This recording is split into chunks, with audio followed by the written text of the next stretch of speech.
to keeping safety supplies in stock. And for that, he relies on Grainger. Grainger offers a broad range of quality products and next-day delivery, so he can always play it safe.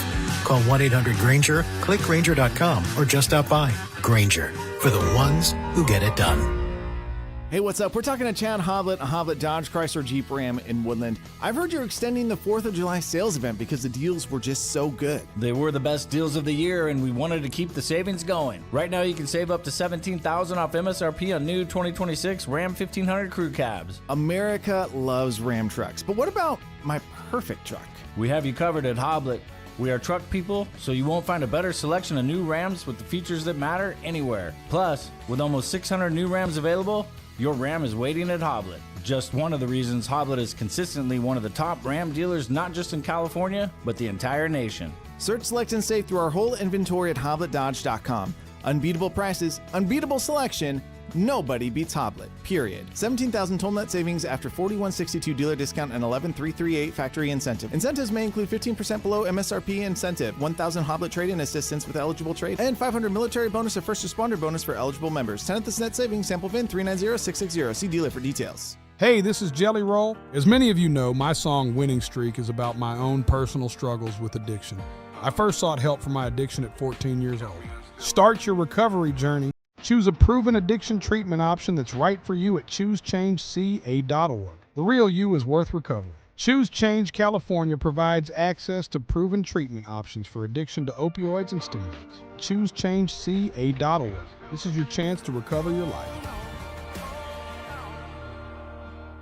Hi, this is Adam Johnson, owner of Golf Fitness Solutions. Exercise and golf have been two important activities in my life. I opened Golf Fitness Solutions in 2013 to help my fellow golf enthusiasts improve their posture, relieve their pain, gain strength and endurance, and most importantly, hit the ball farther. From beginners to professionals, I've had success working with all ages and all skill levels, and I can help you too. Located in Carmichael, call us at 916-802-5175 or go to golffitnesssolutions.com. If the world were like a Sleep Number mattress, everything would adapt for your comfort. Your coffee would never get cold. Your flight would always be on time.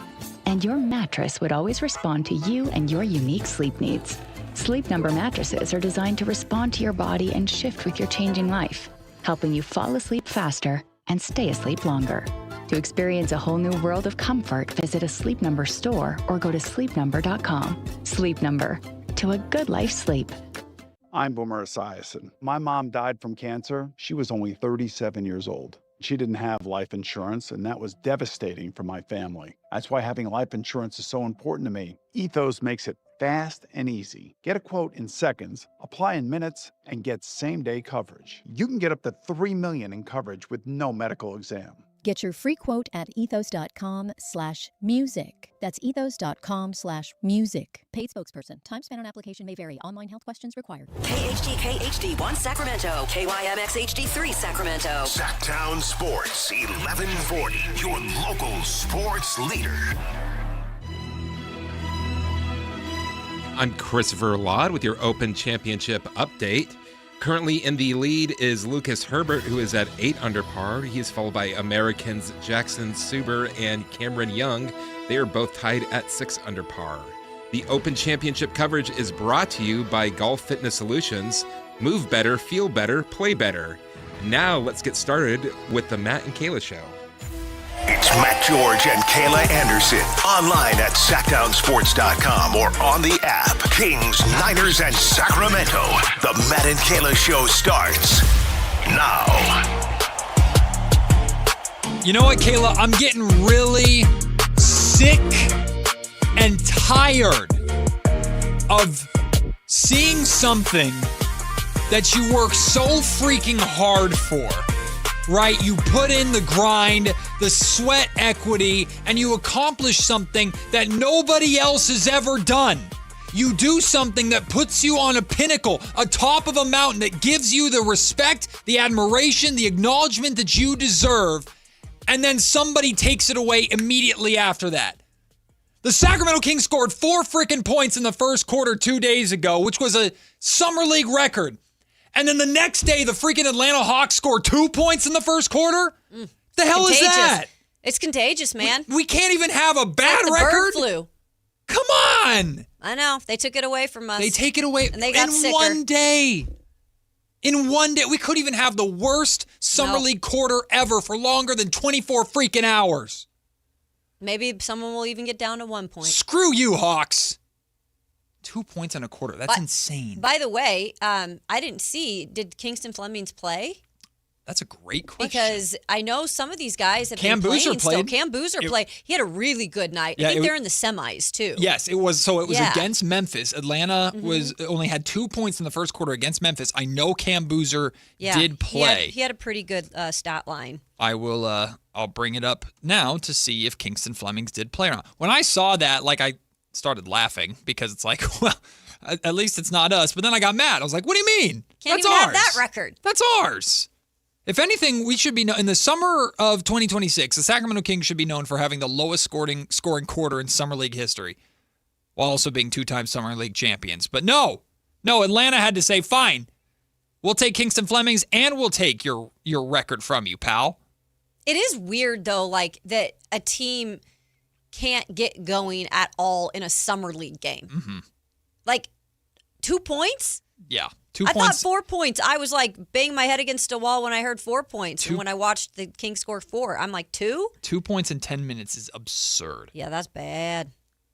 So Cam Boozer had 24 points in 29 minutes. He was 10 of 13 from the field.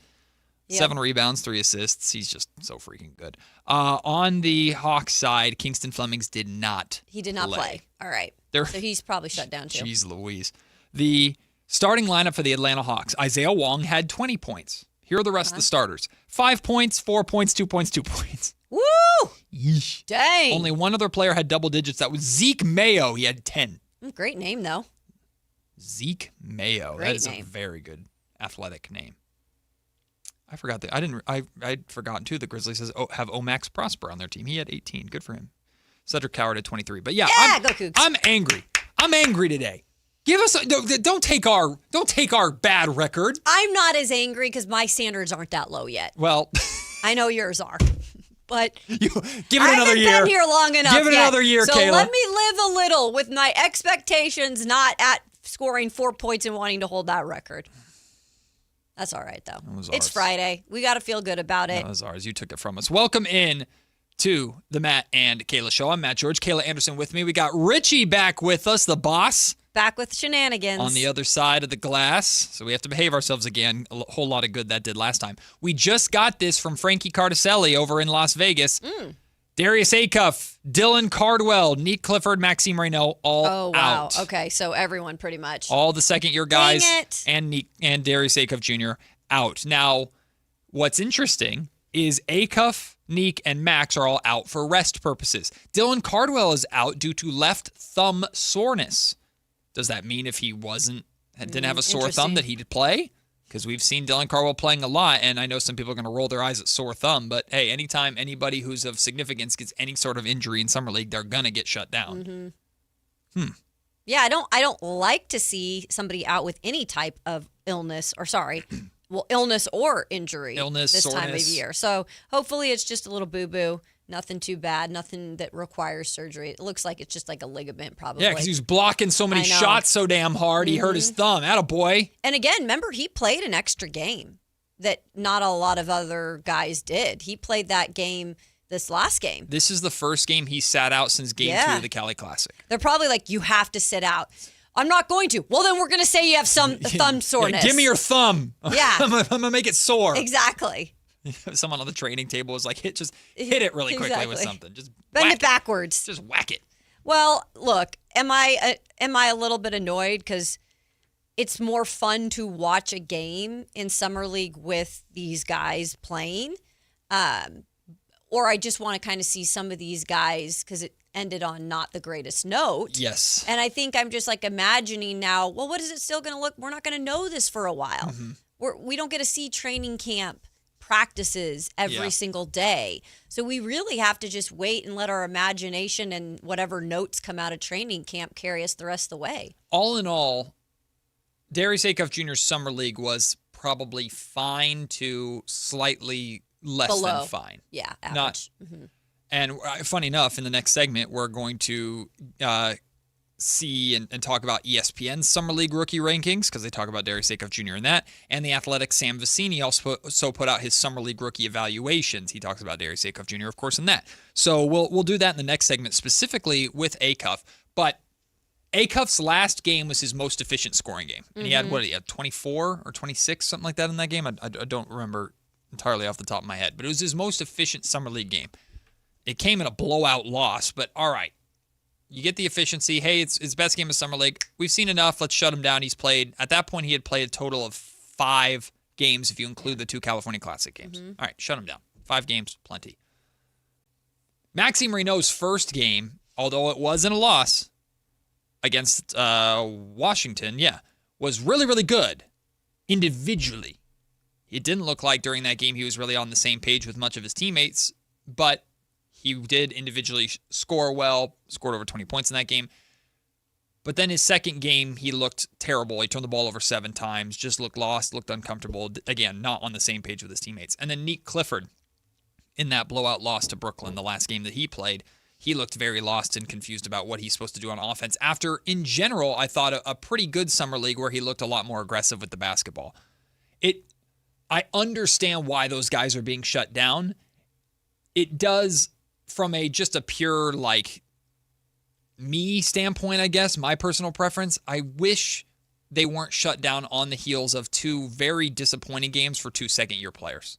Yeah, that's the biggest thing for me, because I don't like leaving anything stones unturned or, not all tied. I don't like leaving situations feeling icky or feeling like there's stuff to be fixed. Right. And I know that this is not a big deal for them. Sure. And for the coaching staff, they're probably like, well, yeah, we're done.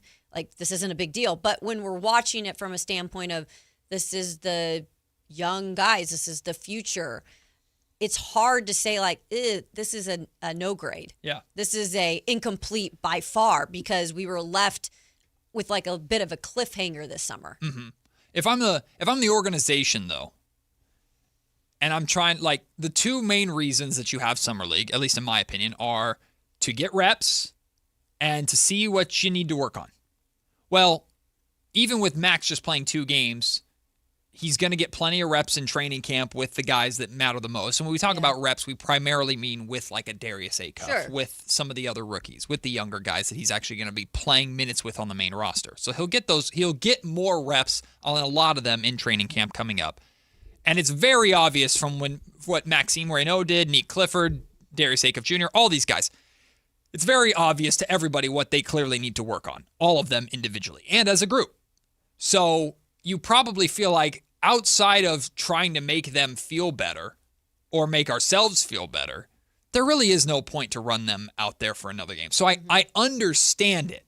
I just wish I wish it had been flipped. I wish Max had played poorly in game 1 and then the next day or next game in game 2 bounced back and played really well to go into the end of Summer League, I guess, or go into the summer remaining until training camp with more of a positive feeling. But we very clearly see what these guys need to work on. Oh, yeah. We know that. I mean, that is not necessarily the big question here, but the big question is how quickly can they start to work together? Mm-hmm. I think for me, it's just Acuff in general. How I guess he looks it's not like he didn't look comfortable the whole time, but the shots not falling, I think did affect him. And you just never saw a complete game from him. Right. Even if that meant defense wasn't exactly sharp, but the offensive game was complete. Yeah. It just left you with an incomplete. And I think it's hard because it's he was the number 7 overall pick. And there's a lot of excitement going into the season.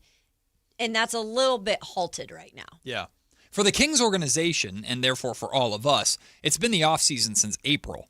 But for these rookies, they haven't had their offseason really yet, because after their seasons ended, which most of them was in the tournament, they then did the pre-draft process, their workouts, the combine, the things like that. So it would make sense. Like, okay, once they were done with Vegas here, Darius Acuff Jr. is going to go and get some family time and get some vacation time, and all these guys are going to.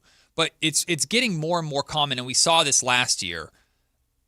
While I don't know the specific rules of when the team can actually come back together, because I don't, like, they're not allowed to have, like, sanctioned practices or anything like that over the off season. Mm-hmm. But the gym's going to be open for these guys to where they can come in and get individual work. And typically what you see happening is teams will organize, players will organize amongst a team group runs. We saw this a lot last summer. Like, a lot of the guys were just in the gym playing together. Yeah. Getting their own work in, getting their own reps in, getting individual work in. So I don't believe that day one of training camp is going to be the first time since Summer League that Max and Acuff are getting the opportunity to work together. I don't believe that. I would like to believe that, hey, Domantas Sabonis is working now, right? Like, he's back on the court. He talked about getting his first workout in Gonzaga. Mm-hmm. Well, Domas, you got a couple months now. Hey, come on through, and hopefully Acuff comes through and you work on a two-man game a little bit.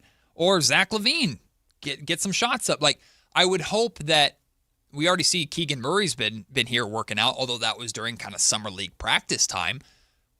I would hope that for the next couple months before training camp begins in mid to late September, that these guys are going to start putting the work in themselves. And I imagine that's probably what's going to happen. I love it, since we're kind of getting close to NFL training camps and some of the rookies reported today. Yep. What I always love to monitor during the summer for NFL players and individuals is a lot of them, especially the quarterbacks, kind of get a group together.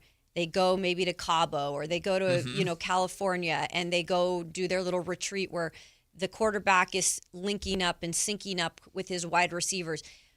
It makes me feel like they're making that extra effort, even though they don't necessarily have to because it's the off season. Mm-hmm.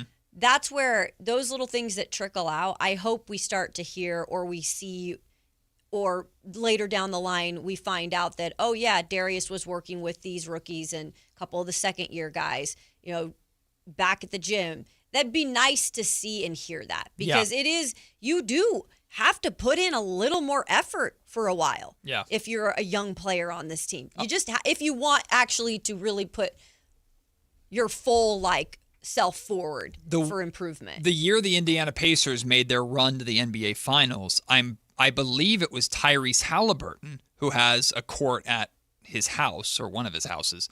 He literally invited the entire team over. Yep. And it was essentially a Pacers practice that wasn't a sanctioned practice. Like, I don't believe coaches were there. They obviously weren't running anything. The NBA has their rules. Yeah, you have to be specific on that. But the entire team was there, and they spent a lot of time together working on their offense, just getting 5-on-5 runs in, building chemistry while also getting work in.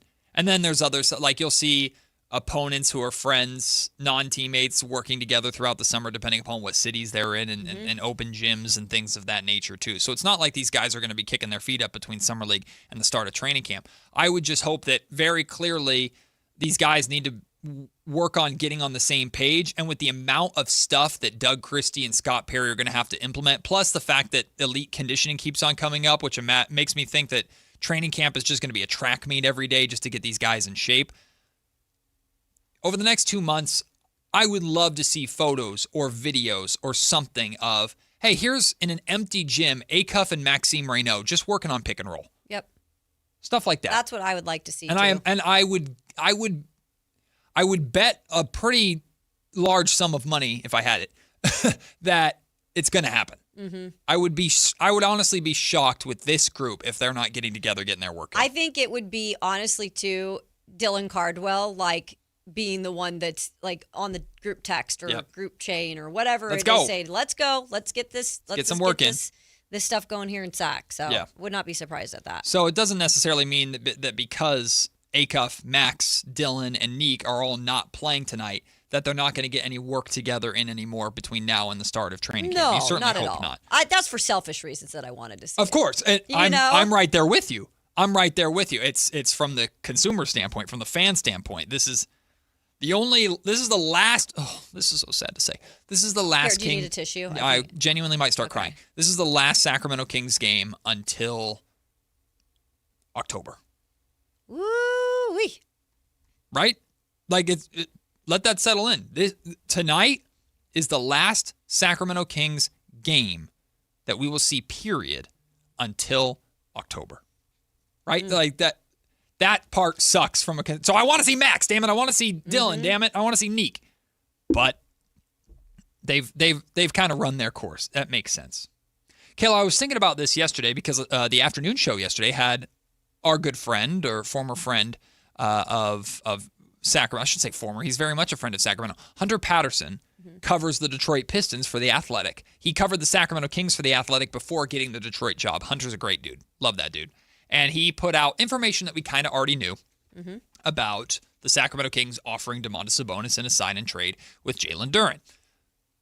That's not specifically what I want to talk about, but I was thinking about that. I was thinking about Chris Haynes' report yesterday that we talked about, that Jalen Duren is fed up with the Detroit Pistons and that he wants to move on. Well, the Kings have inserted themselves into the conversation, but he's a restricted free agent. I'm not talking about this from the standpoint of the Sacramento Kings, believe it or not. Wow, look at that character growth. Not everything's about the Kings. I wonder, actually, I kind of feel like the Detroit Pistons are doing the right thing and are doing something that maybe the NBA needs more of. And we kind of talked about this yesterday. Just because you're eligible for a maximum contract based off of your regular season accomplishments, like making an All-NBA team, making an All-Star team, does not mean you are worth that money and should automatically get that money. Now, you and I and everybody on the planet wants to get the absolute maximum that every time we apply for a job and we see salary range 75,000 to 95,000. Well, we want the 95 if that's the max, right? Everybody's like that. So I'm not blaming Duren or his agency by any means for going for the maximum contract. They should do that. But I think it would be arguably better in general for the NBA, especially with this apron system, for max contract eligible players to sign lower value contracts based off of their actual value and their actual performance. And somebody has to be the guinea pig.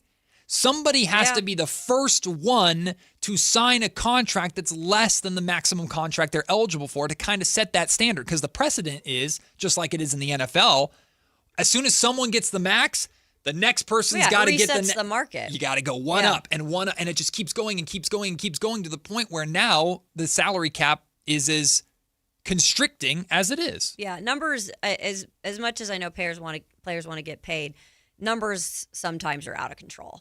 And I think with this, it might be the more obvious model for Detroit to do something like this, because it's a player who clearly did well in the regular season and should be deserving of a new contract. But because of the situation in the playoffs, it was not just bad. It was like he was barely even he barely did anything. He was outplayed by their third string center. It was like he was lost on the court. It's like, wait, is Jalen Duren out there? Yeah. And because it was such a dire, I'm not going to say they had to win it this year, but they were the number one seed in the East. And they barely escaped And they barely escaped. And so it does give Detroit a little bit of hey, we understand you want the max because, of course, you want the most money. But this is our reasoning for why we cannot give it to you. And just like a stubborn little kid who doesn't get an extra $1 for their tooth, from the tooth fairy, it's like he wants to be like, well, now I'm mad at you. I'm mad at Detroit. I'm not happy. You don't believe in me now? Right. You see everything I did for you during the regular season, and based off of 2 playoff series, you're now going to lowball me? Well, yes, because those are the most important games of the year, and you didn't show up. There's an example a clear-cut example for Detroit to give to Duren and his agent. And he might not like it, But it's a pretty damn good example of why we can't offer you the max. And it's not just like how they feel about Duren specifically. The Detroit Pistons are looking around going, we were the number 1 seed last year. Cade Cunningham is obviously our dude, but we need more pieces if we're not just going to make the finals in the Eastern Conference and get through the Knicks and the Celtics and these other juggernauts. Now the Heat with Giannis and potentially LeBron going back to Cleveland. Like, we don't just have to get through them in the East. Then we're probably facing up with the Spurs or the Thunder in the finals, and how do we get past them, right? They know they need more pieces.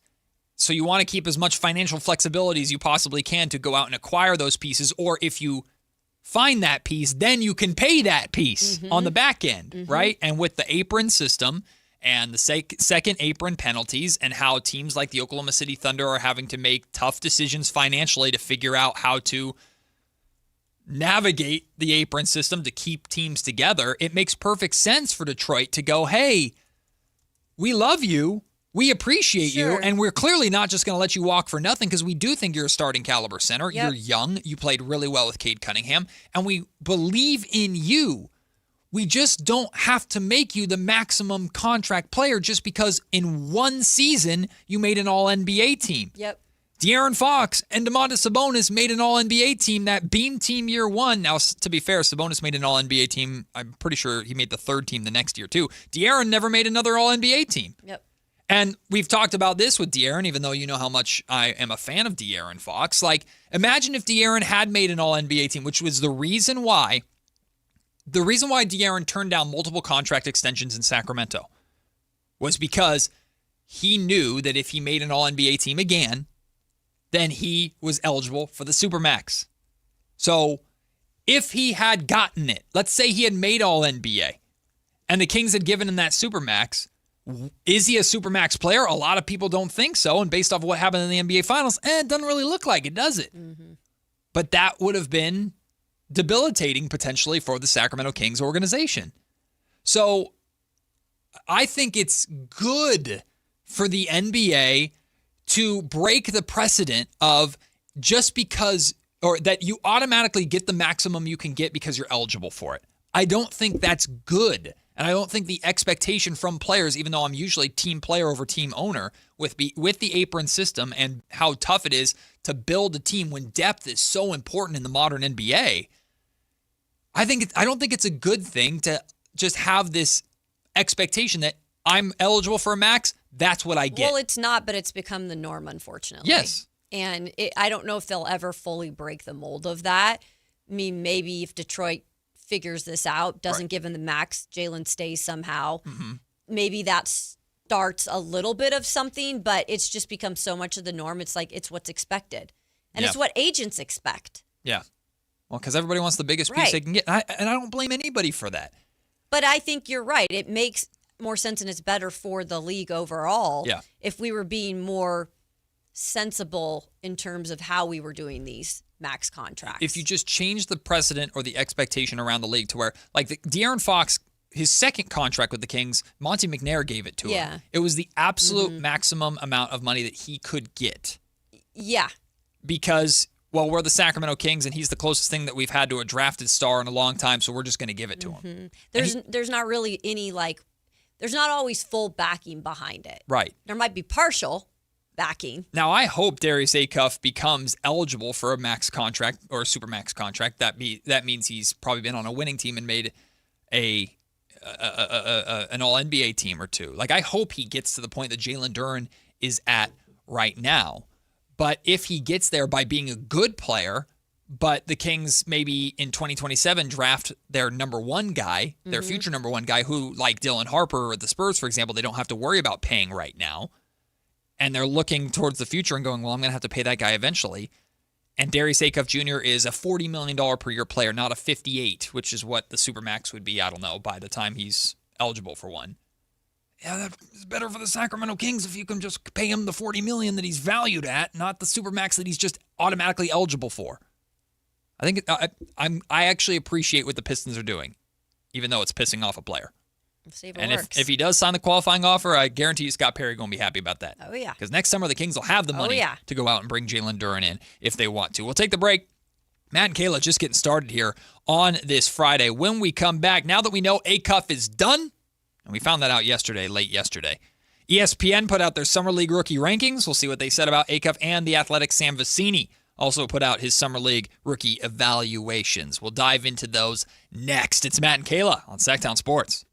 This is Sactown, baby!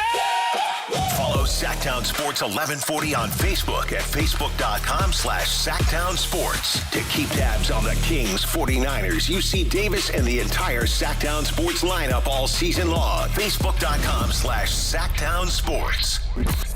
Your local sports leader. Sactown Sports 1140. When a person is seriously injured, there's no substitute for the personal legal relationship offered by the local NorCal firm of Ashton and Price. From the first attorney meeting, every important decision is made with a direct consultation with, and I can't believe I have to say this, a real, live, experienced, flesh and blood local attorney. It's called Home Court Advantage for a reason. Ashton and Price, serious local attorneys for serious people with serious injuries with no fee until we win. For the best local advice, don't think twice. Call Ashton and Price. Dawn or dusk, I'm on the hunt. Skeeter here, Sacramento Yellow Mosquito and Vector Control District, and I'm wearing Skeeter Vision, night vision goggles that light up skeeters at dawn or dusk like the 4th of July. Mosquito, 12 o'clock.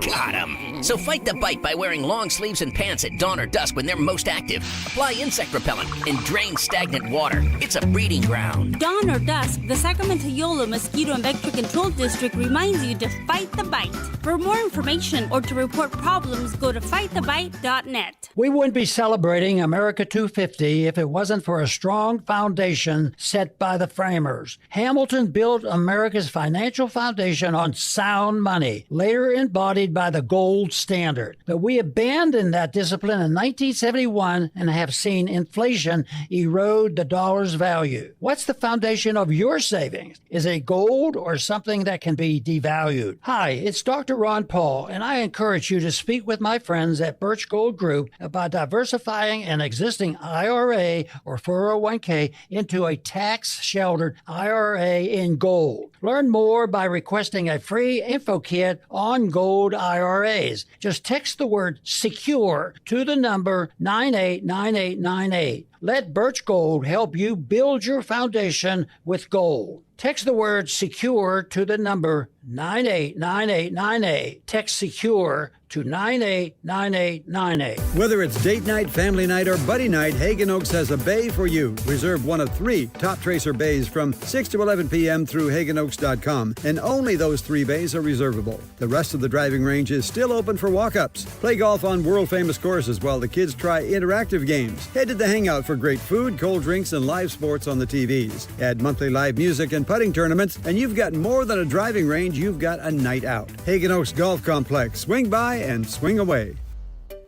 Finding great candidates to hire can be like, well, trying to find a needle in a haystack. Sure, you can post your job to some job board, but then all you can do is hope the right person comes along. Which is why you should try ZipRecruiter for free at ZipRecruiter.com/free. ZipRecruiter doesn't depend on candidates finding you. It finds them for you.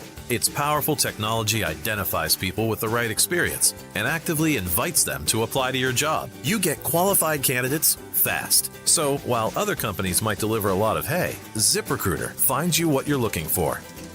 The needle in the haystack. See why 4 out of 5 employers who post a job on ZipRecruiter get a quality candidate within the first day. ZipRecruiter, the smartest way to hire. And right now, you can try ZipRecruiter for free. That's right, free at ZipRecruiter.com/free. That's ZipRecruiter.com/free. ZipRecruiter.com/free. ZipRecruiter.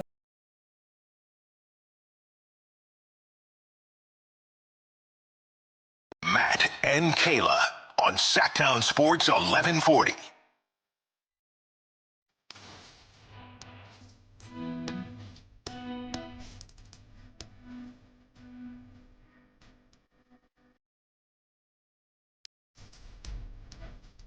We've got Richie with us, our program director, our boss. And when he told us that, wait, hold on. This is the only thing he wanted to do today. He told us he was going to be changing the music. I can't hear this song without thinking of Terry Crews. Terry Crews? I get the, and I need you. White Chicks? Yeah, White Chicks. White Chicks, okay. And I miss you. I always just know, like, the music video of this. Like, for some reason. I can see her playing the piano in the music video. I don't know if I've ever seen this music video. Well, it's technically older than you. Well, I mean, you were very young when this came out. Yes. When did this song come out? I want to say like 1999. It falls very firmly into that like late 90s, early 2000s pop star type Let me of see. If What is that's the name of this song? 1,000 Miles. 1,000 Miles. Okay. Oh, when did it come out? Okay, here we go. Oh, 2002. Oh. Okay. Oh, bad year. We don't like that year right here. 2002 was the famous Kings Lakers. Oh. Clearly all Vanessa Carlton's fault. Yeah. Yeah. Very much so. It was her fault. 1,000 How Miles. could you, Vanessa? But you're right, Matt. I did list out, like, on my way in this morning, I mentally mapped out, like, 15 songs that I could choose from today. Well, when Richie, after we got done with Wednesday's show that Richie helped us out with, Richie goes, on Friday, I'm changing up the music. We're like, all right. As long as we don't have that freaking, who the heck is her? Rebecca Black. Rebecca Black. As long as I don't have to ever hear that stupid song again. That left with Kyle. God, I hate that song. would fall under the, I guess, technical category of like a guilty pleasure song because it's No, bad. it's awful. But I don't enjoy that song. Guilty pleasure. What do you want to do? Like, make your day start off poorly? Yeah, whoever takes pleasure from that song needs to just be evaluated. That's all I'm saying. Woof. That's all I'm saying. Just let's we can do better. We As a definitely can. society, we can do a lot better. ESPN put out their Summer League NBA rookie rankings. What's funny is they call it post-Summer League NBA rookie rankings, but they're ranking players that are still playing, like Cam Boozer, for example. So they have the top 11 rookies based on Summer League performances. Number 11 is Sacramento's Darius Acuff Jr. Yep. Let's start with the positive. Acuff looks the part of a lead creator. As he threaded several nifty passes through traffic in Vegas, I grew excited to watch him partner with Domantas Sabonis in pick and rolls and handoffs this season. But Acuff also checked off almost every negative box for a small guard. He didn't, that's a big word. He didn't get rid of any concerns about his lackadaisical defense, especially off the ball, and his offensive efficiency was subpar in all but one game, including his play in the California Classic. Acuff shot 35% from the field, 27% on three-pointers, and 70% on free throws this summer.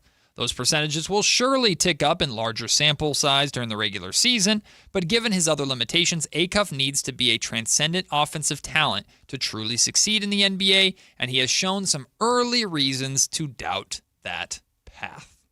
Yeah, not surprised. Any issues with that? No, because if he would have been even just a little bit more efficient offensively and maybe upped those percentages a little bit, I don't think he would have fallen to 11th, because I know some of the players, that are above him on this list, and there's several guards, a few guards that are above him on this list. I just think because of the poor offensive showing or the insufficient showing with the offense, it just docked him so much. No one would have done that if he was even solid offensively, right? But maybe the defense lapsed at times, right? And when you already have, like, the throughout the entire pre-draft process, how much do we hear? And it wasn't just with Acuff specifically. It was with Acuff, Burries. Well, Burries a little bit taller. Acuff, Flemings, Michael Brown Jr., smaller guard. He's a little slight, too. It's like, I know Jalen Brunson is doing what he's doing, but could that be the outlier? Yeah. Smaller guards in the NBA. Concern. And then if you see things to reiterate or support those concerns, like how Acuff has struggled at times, and then you add some of the defensive stuff on top of that, it makes sense for people not to press the panic button, but just go, uh-oh, that's what I thought, or that's what I saw. And in Sacramento, where we can just expect things to go wrong because it's Sacramento, I don't know. Yeah, and I get it. No one's writing him off necessarily, but the negative reactions just scream, this is what I was worried about. Let me put it into perspective for those who were like not about Acuff coming here because of the defense, okay? And they were like, we don't want to roll the dice, because he's a smaller guard. Then the draft comes, and the draft gets everyone excited, and then they hear from Darius's camp, and they get to see him talk a little, even though he's not the most outgoing. They liked what they heard from him, and so some of that Darius Acuff momentum, even from people that were kind of not in on it at first, it started to go up. Sure, but then the minute he comes in front of them on the screen, on the court, when it comes down to play, and you're not seeing that offensive firepower we heard about all throughout this vetting process, and then you also see the defense just not be where it needs to be right now, of course it's going to be like people are going to go back to, well, we told you so, and I don't like that. It forces you to acknowledge the monster in the closet, for lack of a better term, but I would also rather know that it's there and watch how he works through it than pretend it doesn't exist. Right? Like if Darius Acuff Jr. had scored 30 points a game and shot 40% from three-point range in Summer League, yeah, we'd be thrilled. Oh my God, this is the offensive star. It's Dame Lillard. It's Allen Iverson. Whatever comparison that you want to make. That's amazing. And then we ignore the fact that he's standing up and walking back on defense, then I'm not saying that wouldn't be better than the current situation, but there's no doubt in anybody's mind who watches Acuff play what he needs to work on. Yeah. And Acuff himself, therefore, knows it. And again, throughout this entire Summer League process, while I don't expect necessarily ESPN or Sam Vecenie, who we're going to hear from in a second, to watch and listen to everything that Acuff is saying post-game, we know, because we've heard it and dissected it, that he's aware of his struggles and he has the standard that he has for himself. So what this gives me, personally, is it gives me a benchmark of where he's at and where he could go. And we get to watch how that improves, hopefully, through training camp, through preseason, and then you break the season down almost into chunks. The first quarter of the season, how much is it a welcome to the NBA, kid? And then the next quarter, how much do you adjust? And then when teams adjust to you, how much do you adjust to that? Like it's going to be a step-by-step process with Acuff, and I think we all knew that even when he was drafted. I also think it might be the best situation for Acuff personally to come into NBA Summer League and be humbled a bit and to be shown that, he is now not the best point guard on the court every single night. And to get to that point, hey, friendly reminder, we all need to be humbled sometimes. Yep. I think Acuff is an aware player that he knows that he was not good. Yeah. And that he needs to go back to the lab and work. I love using that scenario, and I'm sure we're going to use it for a minute because he's going to have to go back to the lab a lot. The lab. But in all honesty, it might be the best situation for him because he wasn't the talk of everything, and he wasn't being looked at as one of the best guys in Summer League. So I think that rubbing him wrong a little bit or the chip on the shoulder is back a little bit more could be a good thing. And the noise is going to get a little bit louder, and let's see how he responds to that. By the way, the rest of the ESPN rankings, so Acuff was 11, Keaton Wagler 10, Kingston Fleming's 9, all the guards, Morez Johnson Jr. 8, Yaxel Lendeborg 7, Michael Brown Jr. 6, Braden Burries 5, Caleb Wilson 4. That's crazy to me. Caleb Wilson's top 2. I thought he was 2. Darren Peterson 3, Cameron Boozer 2, AJ DeBonson number 1. Those are the ESPN rankings for the rookies. As for Sam Vecenie of The Athletic, he didn't necessarily do a ranking. He just went in order of the draft and provided his analysis for all of the top draft picks. Where did it go? Where did it go? Oh, wait a minute. Did I misread? Where did it go? There we go. The Kings had an interesting Summer League experience that was probably worth putting in this section rather than just calling out number 7 pick Darius Acuff Jr.'s game. On one hand, Acuff got where he wanted to go out of ball screens. However, he missed a ton of threes. The process was also far too geared towards scoring as opposed to passing, although that improved over his final 3 games. I bet that he averages 20 this year, but it might be inefficient. I also loved what Emmanuel Sharp showed on defense, as mentioned above in the Wagler section. He was tough and physical, looked like a rotation player. Alex Caravan dealt with an ankle injury and struggled in his first game in Las Vegas before improving. Yeah, I think, again, every rookie's going into a different situation with organizations. Some are going to fare better because they just have more around them. Some, there's incomplete rosters like here in Sacramento that won't even be fully making sense this year, I don't think, which could make things a little more difficult, could be throwing more challenges A-Cuff's way. When it all comes down to it, this year isn't going to define his entire career, but we have to see progression with him. We have to see progression. It might not look great to start the year. Yeah. It has to get better. And you could take that exact sentence and spread it out across this entire organization. Progression, identity. That's establishing the culture. Those are the number one goals of this season, and wins and losses are a symptom of that, because very much it's clear from what Scott Perry said, and I actually think he's said this verbatim. We believe that winning games is going to be a result of establishing the identity that we want to. If we establish that identity, we're going to be winning games along the process, right? It's not like we're choosing the identity over wins. They go hand in hand. We'll take the break. When we come back, a new team has entered the chat for DeMar DeRozan, who's a free agent and free to pick where he is going to go, depending upon, of course, how much money and opportunity is out there for him. We'll share what that team is when we come back. It's Matt and Kayla on Sactown Sports. Take Sactown Sports with you everywhere you go with the Sactown Sports app. The most in-depth coverage of the Kings and 49ers. A library of written and video content. And all your favorite personalities all in one place. Download the Sactown Sports app today and get in on the action. Your local sports leader. Sactown Sports 1140. This is the story of the one. As a safety manager at a manufacturing plant, he does everything he can to keep his coworkers safe. From finding ways to reduce risks to keeping safety supplies in stock. And for that, he relies on Grainger. Grainger offers a broad range of quality products and next-day delivery, so he can always play it safe. Call 1-800-GRAINGER, click Grainger.com, or just stop by. Grainger, for the ones who get it done. If the world were like a Sleep Number mattress, everything would adapt for your comfort. Your coffee would never get cold. Your flight would always be on time. And your mattress would always respond to you and your unique sleep needs.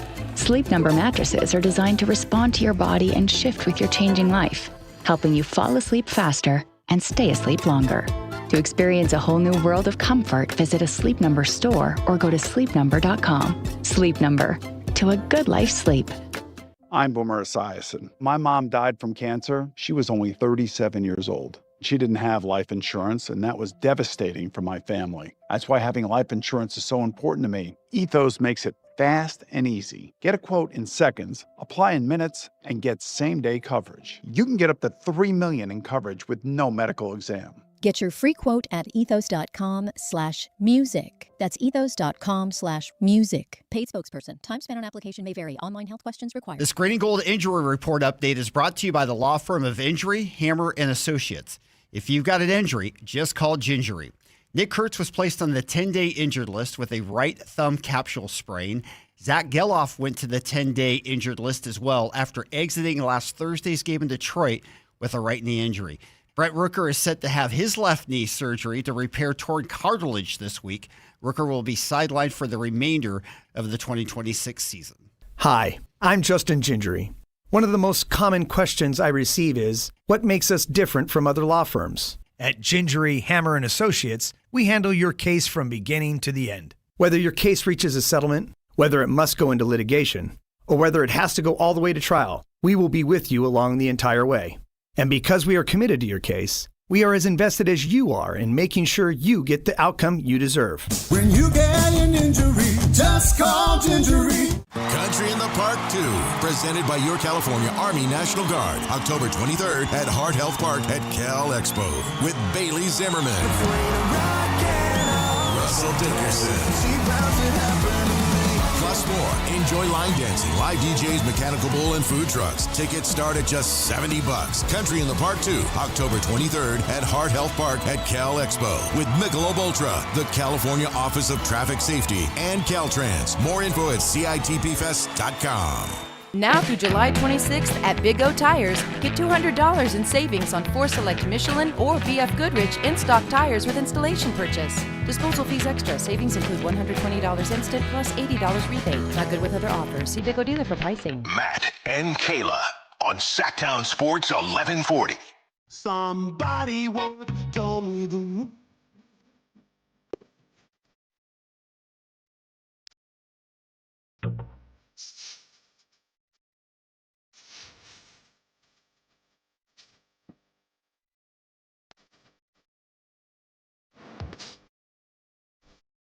Do you think Smash Mouth likes to be fully associated with Shrek? Like, most people hear Smash Mouth and immediately think Shrek. And I don't know if that's a good association or not, but Shrek has a cult following. Yeah. They've only made 5 of them. I got blasted at my old station when I was first hired because I never had seen Shrek. Really? Oh, yeah, blasted. But you have now. You've corrected that mistake? Yeah. Okay. Well, we've gotten that. The first one is the best one. The other ones are fine. Usually the first one is always the best one. Yeah, Shrek's a great movie. Ironically, that's not the only song that I immediately think of Shrek when I hear. Do you remember the song when he gets to Far, Far Away and he has to fight all the Lord Farquaad's like knights or whatever before they send him to do the rescue the princess? I don't remember It's the like, I song. don't give a damn about my reputation. I'll play it. Yeah, the I don't- Rondo, the I've never heard that song outside of the movie, and I think of it every time. Yeah, that that's was right. Ronda Rousey's entrance music when she was in the WWE for a cup of tea. That was her entrance Did music. you mean to rhyme? WWE for a cup of tea. Like, I literally look. He made it seem like he meant to do that. Accidental. He's like WWE for a cup of tea. I just got bars, man. What can I say? It's just natural. I actually didn't mean to do that. Get back in the studio, man. No. We haven't had any videos on our show. No. Yeah, you opened yourself Everybody up else to this. got them. No, we've done. I think we've done enough. By the way, I got called out and scorned. Yeah. For yesterday at the end of a segment, Myles Garrett's girlfriend. I was confused on which Chloe Kim athlete it was. It's Chloe Kim. I thought it was Suni Lee, the gymnast. Oh, I thought you said Someone Chloe Kim. scolded me Yeah. and said, "Keep up the great work." Ooh. But I wasn't. Do you think even, that was sarcastic, or do you think that was yeah, friendly? no, it was sarcastic. I was gonna say that one It was that is a definitely classic. sarcastic. Goes either way. Yeah, Like, but to my defense, I was not 100% sure. Uh-huh. It was at the end of the show, and we never got an answer, so we just went to break. Can I? How do you interpret tone with text messages, especially The problem is you don't. especially emojis? Well, that's why I don't like texting as much as other people. If I get a thumbs up emoji, I am Passive-aggressive assume, immediately I passive-aggressive. assume like Yeah. it's a middle finger. Yeah. The escalator to that for me is if somebody sends you a thumbs up emoji, it's on the question. If somebody likes your, like double taps and thumbs up the text, Yeah, that is that's ultra passive aggressive to me. Oh, you think that is? Well, okay. maybe it's just I my think experience the with actual it. emoji is. I don't think the double tap. Sometimes that's just like a quick, like, I got it. Yeah. But like if you're putting the thumb there, it's like, yeah, buddy, okay, I know. That's how I would. I think I That's could fair. describe emojis really well. We should do a segment this summer of Kayla describing emojis because I have a rhythm down when it comes to emojis. Oh, like situationally? Yes. I like it. Like, you give me the emojis and I say Okay. exactly what I would put in We a put text. up a thing that says like a sentence and then an emoji, and it's like, is this fun? Is this having fun? Is it passive aggressive? What Is does it it angry? mean? Is it whatever? Ooh. It's like a decoder. Mhm. See? It'd be funny because Hell, I'll just compile a list of my wife's text messages. We'll go Right. through those. I mean, That it would be might, even it funnier, might actually. help out gentlemen out there that are, Well, that hold are in maybe a Okay, relationship. if we're taking it there, though, there is one weapon that you wonderful, beautiful ladies Here we go. use to the max.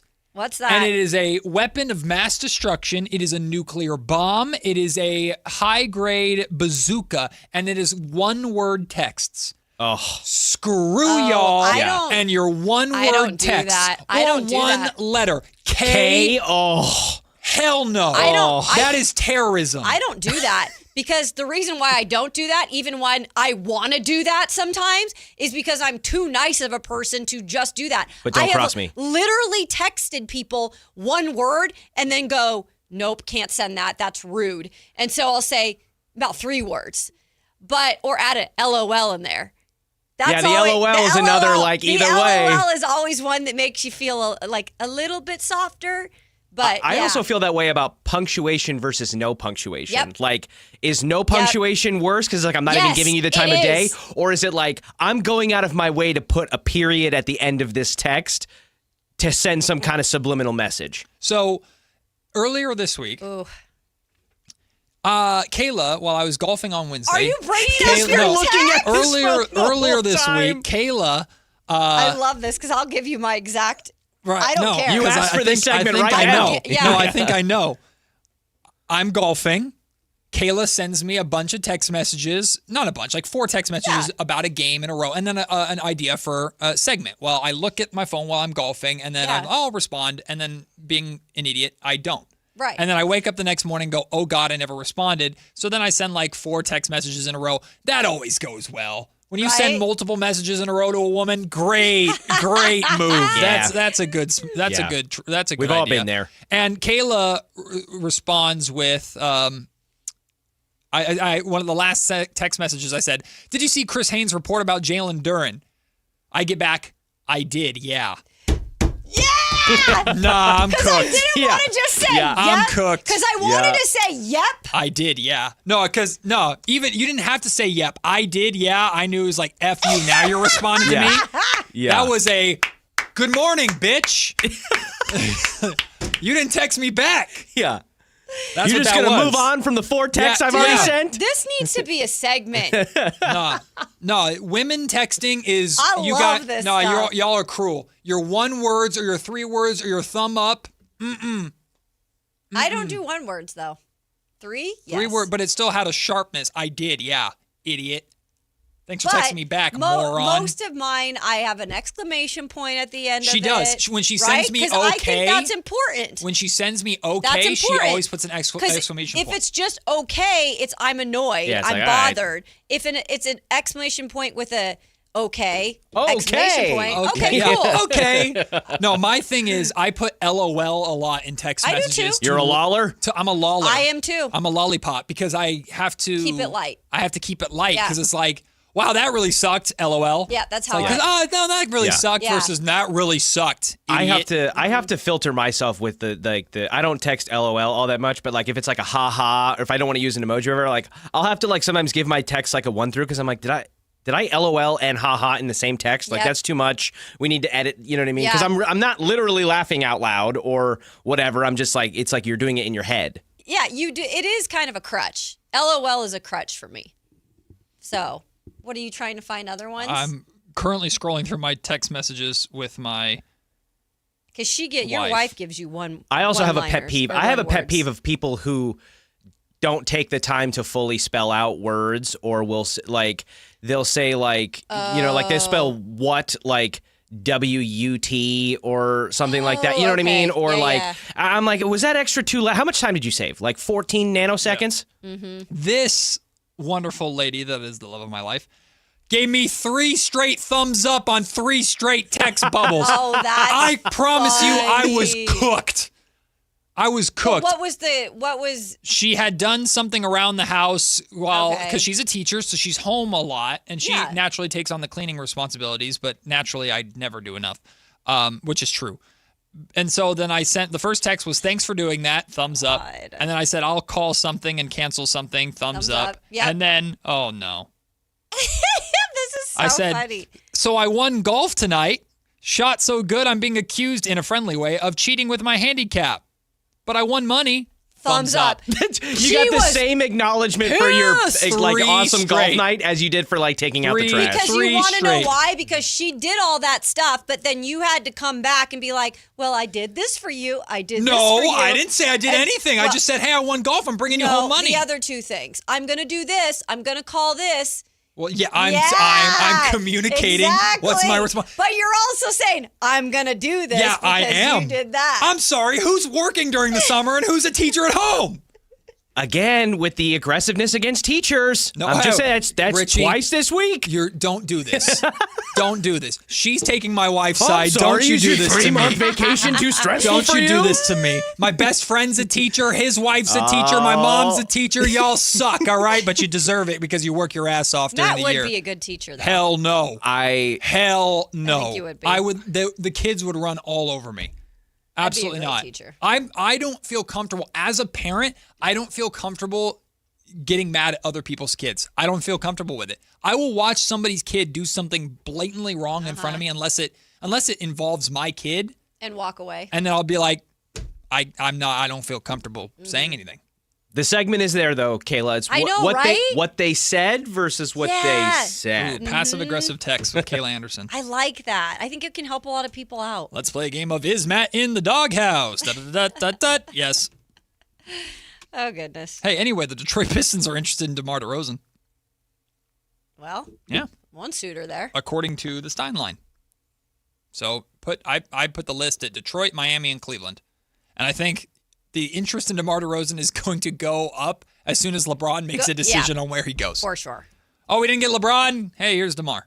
Consolation prize. A lot cheaper. Anyway. Probably going to be healthier.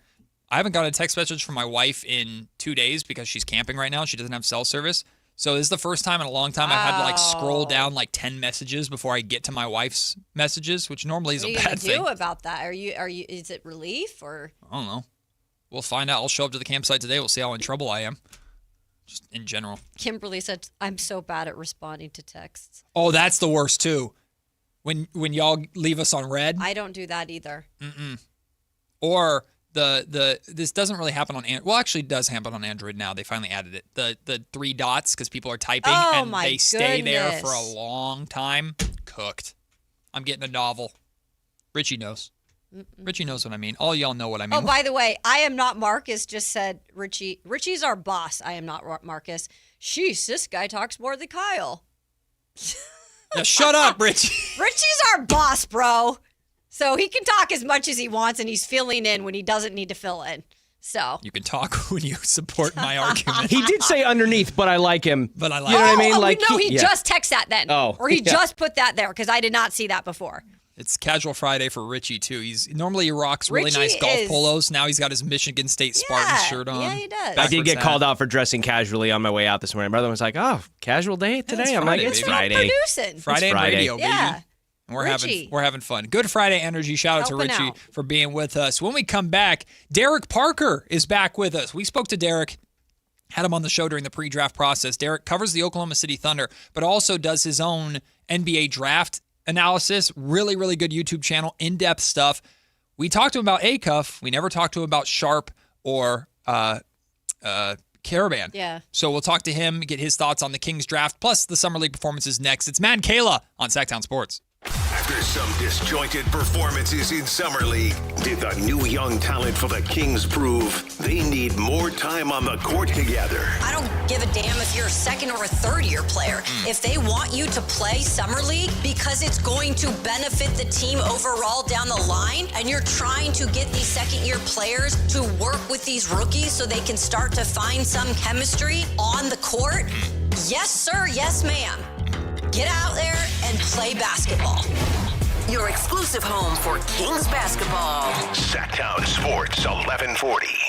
Capital Casino is conveniently located in downtown, 411 16th Street, and has been a part of the greater Sacramento area for over 20 years. They offer the best variety of games in the region in a safe and friendly environment, and there's plenty of parking, all well lit and monitored by security. Come have a great meal at the cafe and restaurant inside. Capital Casino has the best food, the best service, and the best action. But please always remember to gamble responsibly. 1-800-GAMBLER. Hey, this is Jelly Roll. As many of you know, my song Winning Streak is about my own personal struggles with addiction. I first sought help for my addiction at 14 years old. Start your recovery journey. Choose a proven addiction treatment option that's right for you at ChooseChangeCA.org. The real you is worth recovery. Choose Change California provides access to proven treatment options for addiction to opioids and stimulants. ChooseChangeCA.org. This is your chance to recover your life. Patrick was way behind on his IRS taxes. I was in way over my head. The total amount ended up being somewhere just over $30,000. $30,000.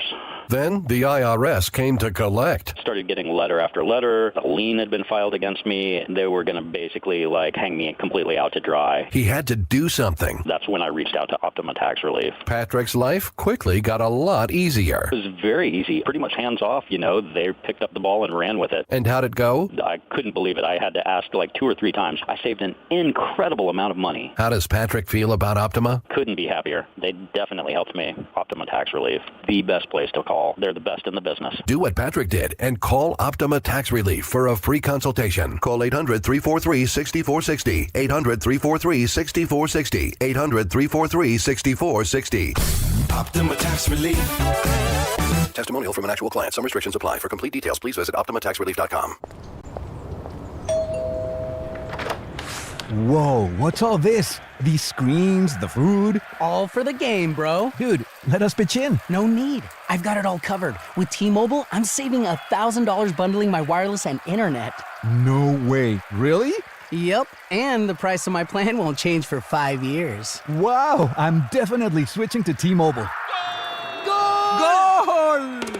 Here's to score big with T-Mobile. Families save up to $1,000 a year when they bundle fast, easy to set up, all-in 5G home internet with 4 phone lines on Experience Beyond. And your plan price? Guaranteed for 5 years. Stay connected con tu gente and catch every match with T-Mobile. Join now at T-Mobile.com. Price guarantee on talk, tax, and data. Exclusions like taxes and fees apply. Savings based on third line free via monthly bill credits. Internet discount with $15 in monthly bill credits and auto-pay discount. Qualifying credit required. Credits may take up to 2 bill cycles and will stop if you cancel any lines or change plans.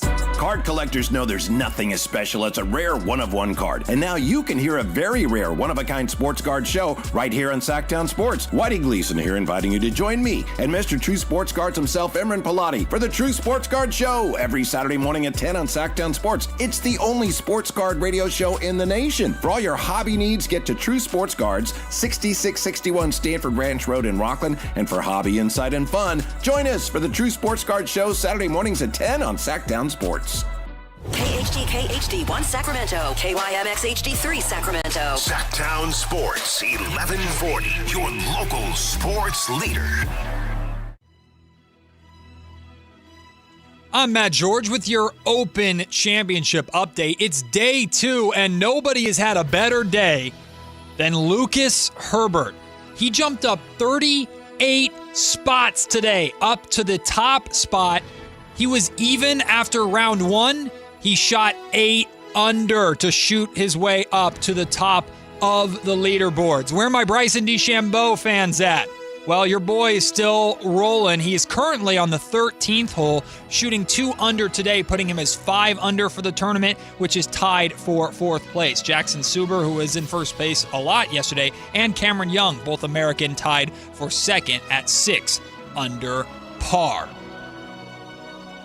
Open Championship coverage is brought to you by Golf Fitness Solutions. Move better, feel better, play better.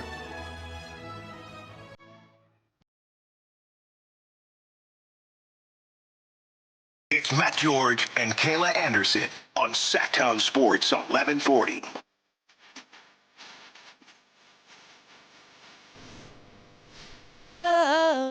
We're getting Richie's shower playlist. This is what we're getting. Oh, yeah. Or car. He's in his car just jamming. Ooh. This is Nelly Furtado, right? Yeah. Natasha Bedingfield. Wait. Oh, it is? I got that wrong. He sounds like Nelly. This was a request from the chat. Oh, Pocket Full of Sunshine, of course. I did see that. Take me away. We're going to be joined very shortly by Derek Parker. Richie, I realized I never sent him or sent you his number. I was just thinking the same thing. I will do that right now. Man, that's 2 days in a row. Listen. Come on now. I'm not good at my job. You know that. He did it yesterday. But Ramsey's like, Ramsey had no clue. So Ramsey came in and he literally, or Jay. Oh, Jay, yeah. Sorry, I was Jay. like, Jay, come get my phone. And he like handed the phone to Jay. Here you go, Jay. Jay was awesome. He was awesome, We yeah. appreciate Jay filling in yesterday, dealing with the chaos of the show. Hey, a lot of people really resonating with the text message passive-aggressive conversation that we had in the last segment. I appreciate y'all.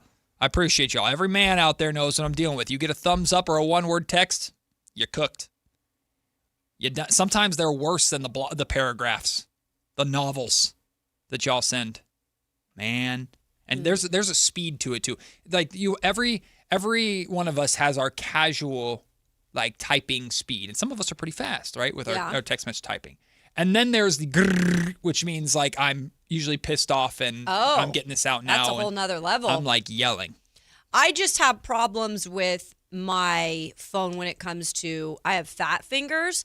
So you hit multiple at once. I hit multiple things, but then then my phone does the autocorrect. Oh, I turn that off. And it's like psycho autocorrect. Like it's completely opposite of what a normal thing would be. So sometimes I'll send like I'm like mad, I'm going back and forth. Or I'm excited, I'm going back and forth. And half of it doesn't make sense, and I'll just get a question mark. Mm-hmm. Oops, sorry. Yeah, and then sorry. Or a voice text when I'll do it all on a voice text. There have been a couple of times though where I'm notorious for if I'm typing anything and listening to something, somehow what I'm listening to will make it into what I'm typing. Notorious for it. Like I'd send a text message while listening to Pocket Full of Sunshine and randomly in the middle of my text, hey, are you picking up the groceries when you get Pocket Full of Sunshine home? Yeah. Like it happens all the time. Because those voice texts, to be fair, they do pick up everything around you too. It happens all the time. You gotta do it in a quiet place. Joining us right now, back with us. He was here before the draft itself and all of our draft buildup. Now he joins us after the draft and nearly Summer League is complete. It's Derek Parker with us. And Derek, I'm going to immediately throw you for a loop before we get into what we actually brought you in for. We just spent the whole last segment talking about like passive-aggressive text messages and stuff like that. When you get a text message that's either one word or just the thumbs up emoji, do you think you're in trouble? Oh, yeah. Thank you. See? Yep. All right. Now, see, Derek's with us, too. I'm just making sure we're all speaking the same language, because I get a thumbs up from my wife, I'm cooked. I'm done, Derek. It's over. And Matt got 3 in a row this week. I got 3 in a row, 3 straight bubbles of thumbs up, Derek. I don't know how I survived. Hey, the beauty of a cell phone, and I actually don't know if people know this, you can just walk away from it. You actually don't have to look at it. No. I can't do that.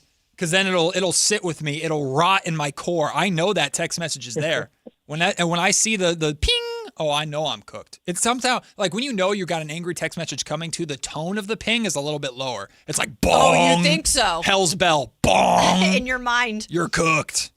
Anyway, that'd be awesome. What up, Derek? How are you, my friend? Thank you for coming back with us. Your pre-draft coverage and the build-up all the way to draft night itself was phenomenal, my man. The YouTube content that Derek puts out is amazing. He also covers the Oklahoma City Thunder very, very closely. I saw that you were at Salt Lake City Summer League as well. We had to get you out here to the California Classic at some point in the future, my man. But before we dive into the Kings specifically, what did you make of how the draft went, particularly the lottery? Well, firstly, I appreciate it. I feel like I have a pocket full of sunshine just coming on here. There you go. Yeah, the draft as a whole, it was very interesting. I feel like it went a little bit chalk, right, in terms of all of the consensus rankings and all of the players that people had projected to go where. I feel like it didn't shake out too different, but really good, right? Like, I feel like there were just a lot of really good fits. Like, I think that the top 4 all landed in the right spot. I think that next tier was pretty correct in terms of the players that went there and the teams they went to. And then, again, not a lot of huge surprises through the rest of the draft, but I think a lot of teams got better, and I think we're also kind of seeing the early returns of that at Summer League, right? Where, I mean, I think a lot of these guys, young or not, are seeing really, really strong Summer League. So draft as a whole, it might have went a little bit chalk. It might have went a little bit as expected, but I think it infused the NBA with a lot of talent. When it comes to this year's NBA Summer League, and I'll start just with Darius Acuff Jr. right here in Sacramento, I know his time is done. He's been shut down for the rest of Summer League. They played today, and there's been mixed reviews, more so probably a subpar performance from him just because the offense just wasn't efficient enough. What did you make of Darius Acuff and just maybe some of what you've seen or heard from Summer League? Yeah, I thought he'd been pretty good, all things considered. I was a little shocked to hear the mixed returns, and that's mostly because, Summer League is just so different, right? Like, it doesn't really pair well with true NBA basketball in the sense that it's very, very physical. You get extra fouls, and all of the coaches and all of the staffs out there, they want that physicality. They kind of want to trial by fire this entire event where you just throw these guys into a professional setting. And they try to organize it as much as possible, but it's really hard given that these guys haven't played together. They just don't have a lot of context of playing with each other and in the organization that they've joined. And then it's also just like every team's there, and it's just a madhouse, really. Yeah. So I think productivity in any kind is good. And I think Darius Acuff, while, again, you said it was a little mixed, it was a little up and down. It wasn't all highs, but he was productive, right? And he was productive in a role that is really, really hard. I mean, point guard, the hardest position in basketball, right? I kind of liken it to like an NFL quarterback where there's been some number one picks that are so talented, but that is the toughest position to play in. Same thing with basketball. You are manning the offense. You're running everything. Everything goes through you. And I thought there were a lot of high points for Darius Acuff that he can work through. I'm looking at Derek Parker's YouTube channel right now, and you can go and check it out. It's Derek Parker on YouTube, DEREK. Also follow him on Twitter. And what I love about what Derek does, and he did during the pre-draft process, is he does these in-depth, like 15, 16-minute scouting report videos. Think of what Brendan Nunez did for Sactown Sports digitally, but in video format, like a video essay format almost, with plays and film to support it. And the one that you did on Darius Acuff Jr., it's let's see, like 16 minutes here. I'm not necessarily looking at it right now, but you support what you're talking about with a lot of different clips. And I say all that to say, one of the things that stood out to me the most about Darius Acuff Jr.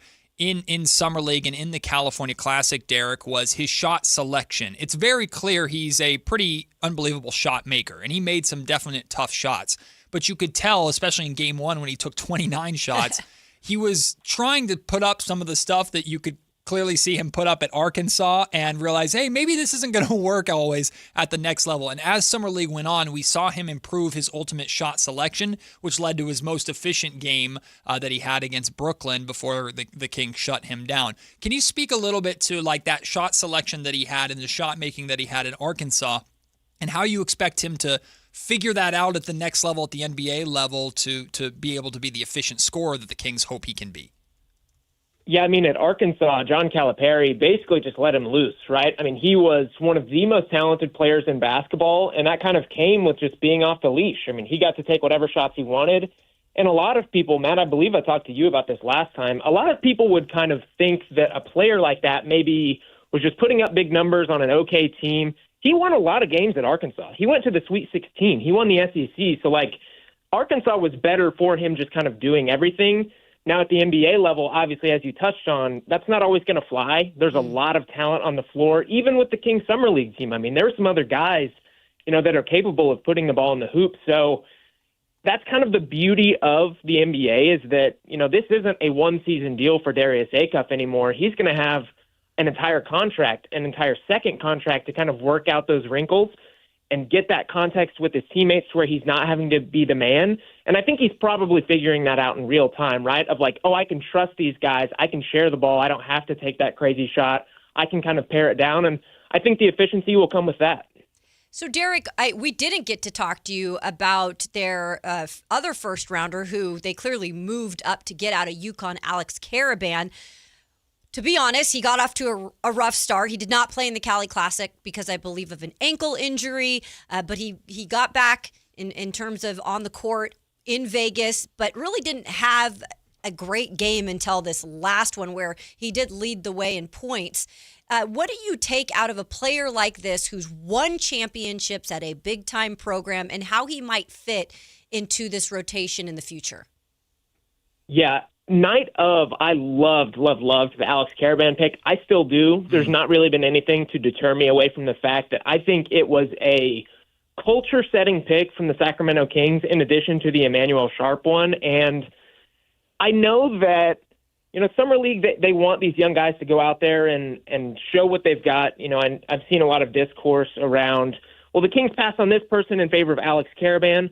I think there's such a good thing behind just taking a role player who knows what he's going to be able to do and what he's going to be able to add in addition to what you just touched on, where he's just a winner. I mean, he won 2 titles at UConn.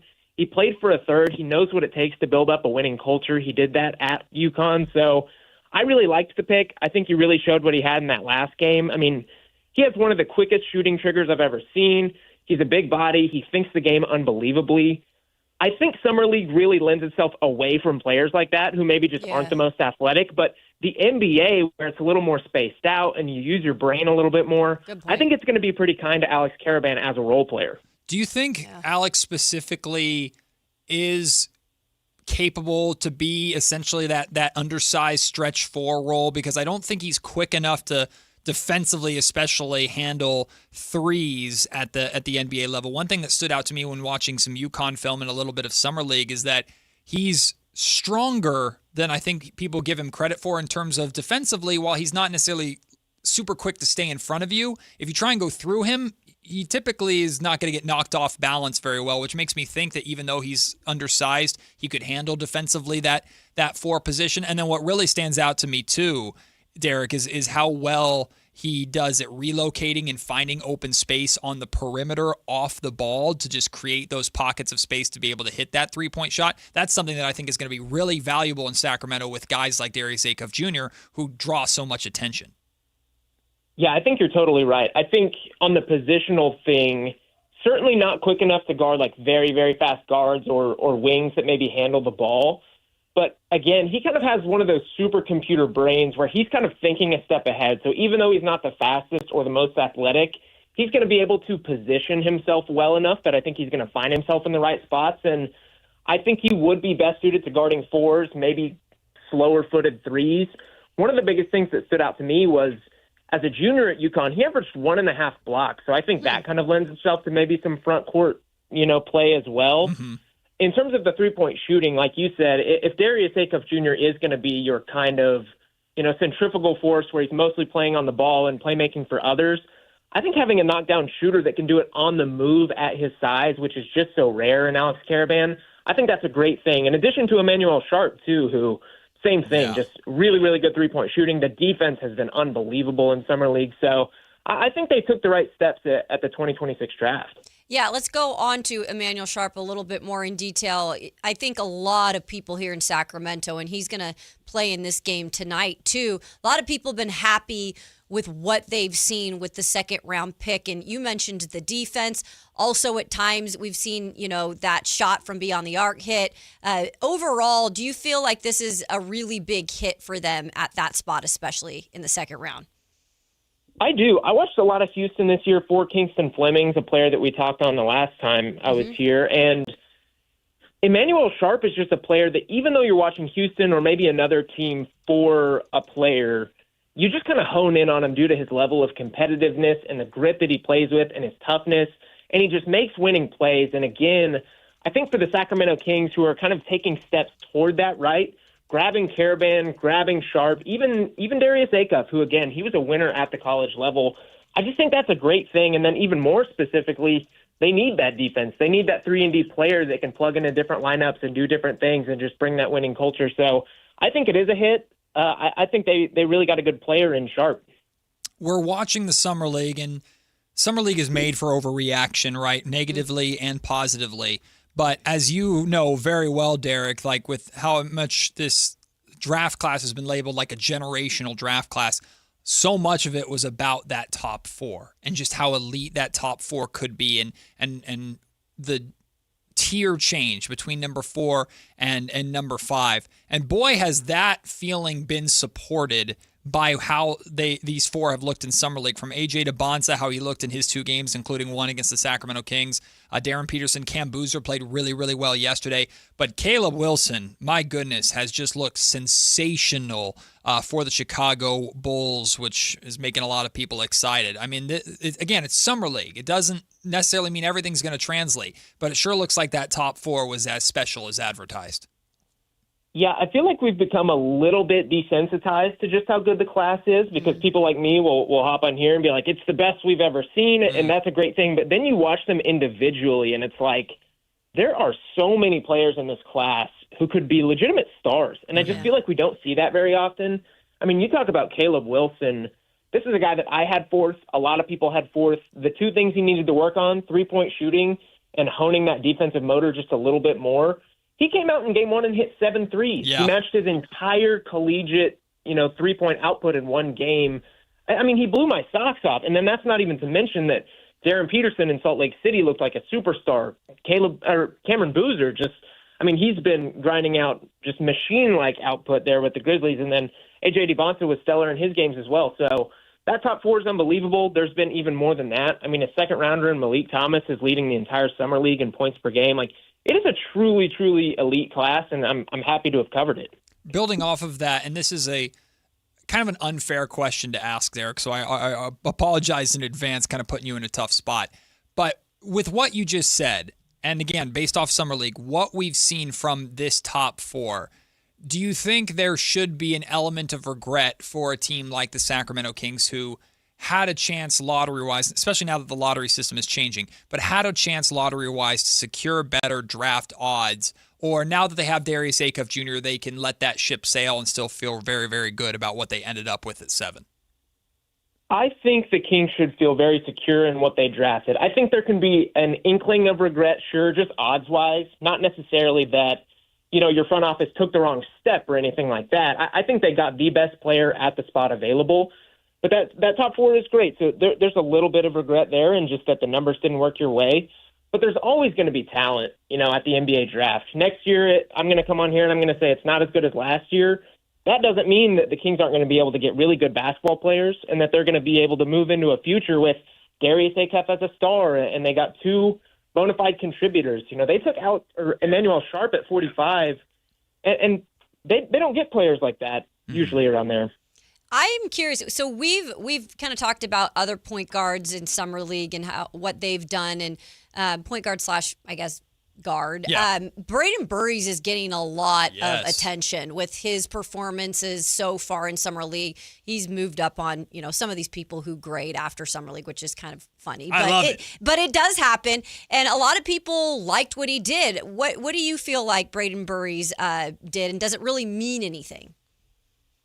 Yeah, I mean, I think success at Summer League is always a great thing, right? You'd certainly rather be good than bad. I think Braden specifically, more than any of the other players, was built a little bit more for Summer League in the sense that he's very, very strong. Yep. He has that mix of speed. He plays out in transition. So, his game is just kind of built for Summer League. So, to me, it wasn't a massive surprise to see him thrive. But I also think that's going to carry over to the NBA. I don't know if it's going to carry over in the form of 25, 5, and 5 like it has at Summer League, but he's a great player, and it hasn't been a surprise at all to see him shine.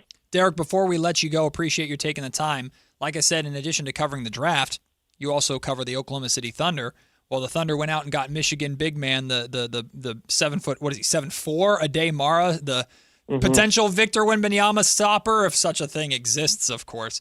What did you think of that pickup for the Oklahoma City Thunder? And do you truly felt it was like Wemby was part of the thought process in bringing in Mara? I do not believe that a Wemby stopper exists on the planet, personally. So maybe in the very, very back of their mind, they thought that Ade Mara could maybe help match up against the San Antonio Spurs. I don't think they took him to guard Victor Wembanyama specifically. Quite honestly, I was a little shocked that they made the pick. I was kind of banging the versatility drum all of this draft cycle of I just don't know that the Thunder value players that exclusively play and drop and can only play finish. But then it went out and they drafted him, and I am excited for some wrinkles between him and Hartenstein and Chet, where they now have 3 7-footers that can do a lot of different things. Well, Derek, we appreciate your work so much, my man. You absolutely killed it during the draft process. I know you're going to continue to kill it as the season goes on and we go into even 2027 NBA draft coverage, which is going to be crazy with this new lottery system. So appreciate you. Thank you so much for being willing to come back on. We look forward to having you back on in the future as well. You're doing it right, my man. Of course. Appreciate it, guys. Thank you. The great Derek Parker. Check out his work. Check him out on Twitter. He's a phenomenal follow, and his just in-depth draft stuff. And he put out vlogs of what it was like at the Salt Lake City Summer League that he had over there, which is really just fantastic content. If you're a hoop head, he's the type of guy to follow to get that kind of insight. We'll take the break. When we come back, Fanatic Fest is happening right now. And the cost to get into Fanatic Fest actually isn't that bad in terms of tickets, maybe $100 or something like that. but the costs to take pictures and get autographs with some of these top athletes, those numbers are pretty astronomical. I'll tell you some of those prices. And who would you spend the most money to get an autograph and picture with? We'll talk about that next on Sactown Sports. Is the rest of the NBA developing a scouting report on Darius Acuff? On offense, teams are going to blitz him and teams are going to play physical. You're going to have to hit tough shots because you're not getting good looks. And then on defense, Acuff is going to get intentionally switched on. He's going to get hunted. He's going to get isolated. It is going to be a true trial by fire his rookie year. Your exclusive home for Kings basketball. Sactown Sports 1140. Power Business Technology is proud to be a 100% independent, locally owned and managed Toshiba copier dealer. Local ownership cuts out the red tape, allowing ourselves to never be too busy to personally answer the call when our clients need us. Recognized for excellence in service execution, training, and customer service, we're proud to be named a Toshiba ProMasters Elite Dealer since 2021. Contact us today for all of your business printing needs at 844-POWER-BZ. That's 844-769-3729. Or visit us at powercopiers.com. Hi, I'm Justin Gingery from the law firm of Gingery, Hammer, and Associates. When you have been injured by the fault of another, you will want advice you can trust. If you know an attorney you can trust, I hope you call that person. But if you don't, please call me. I promise I will be the attorney you can trust. Along with my partner and associates, I have been helping accident survivors recover for their injuries for over 25 years. And we can help you. There's no charge for calling. So please call us today. When you get an injury, just call Gingery. This is a special alert to all Americans who own a vehicle with less than 200,000 miles with an auto warranty about to expire or with no warranty coverage at all. Due to a decline in the economy, CarShield is announcing a low-cost month-to-month vehicle protection plan that is now available to the public to save any driver out-of-pocket expenses on future auto repairs. Call now to find out how you can pay almost nothing for covered auto repairs. Yes, you heard that correctly. Pay almost nothing for covered auto repairs. An open phone line has been established for all drivers to call for a free quick quote.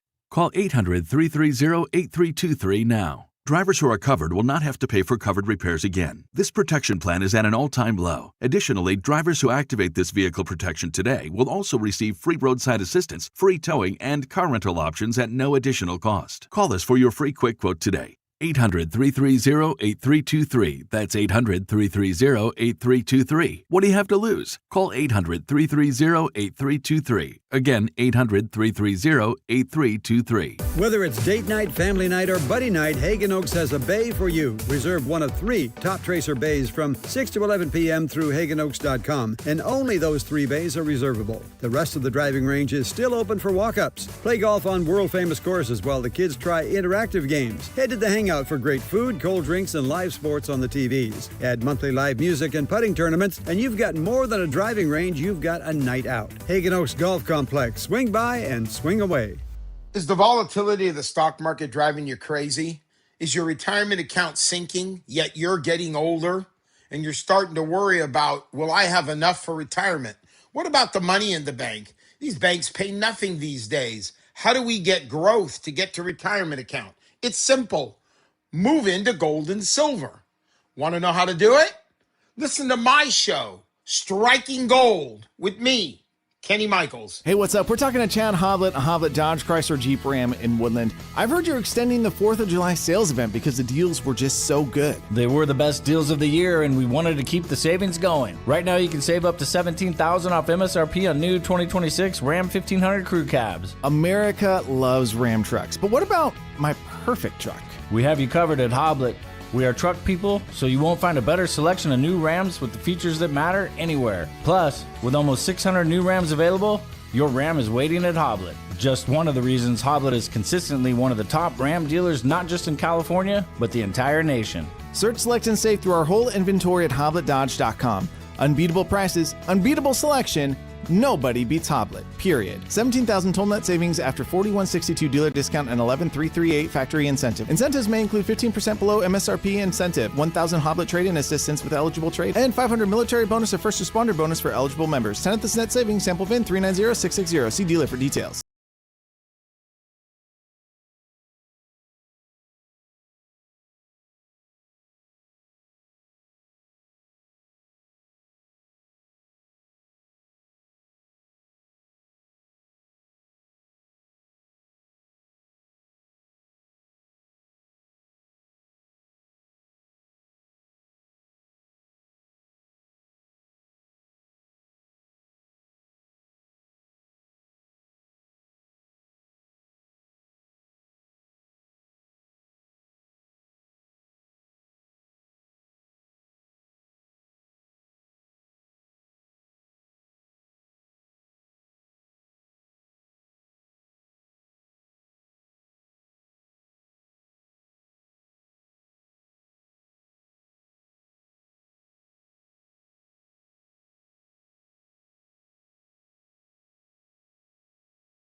and decide on paper how much fun you're going to have at a wedding reception by how many Pitbull songs are on the playlist. That's a good point. Because that is the ultimate, like, you need to get people hyped up on the dance floor. You need to get the energy buzzing a little bit. You throw on Pitbull, suddenly everybody's got a drink in their hand and they're having a good time. Okay, I know I can get away with this because my wife's not listening because she doesn't have cell service right now in She could have mustered up something out there. Well, then I'll get a thumbs up text message and I know I'll be fine.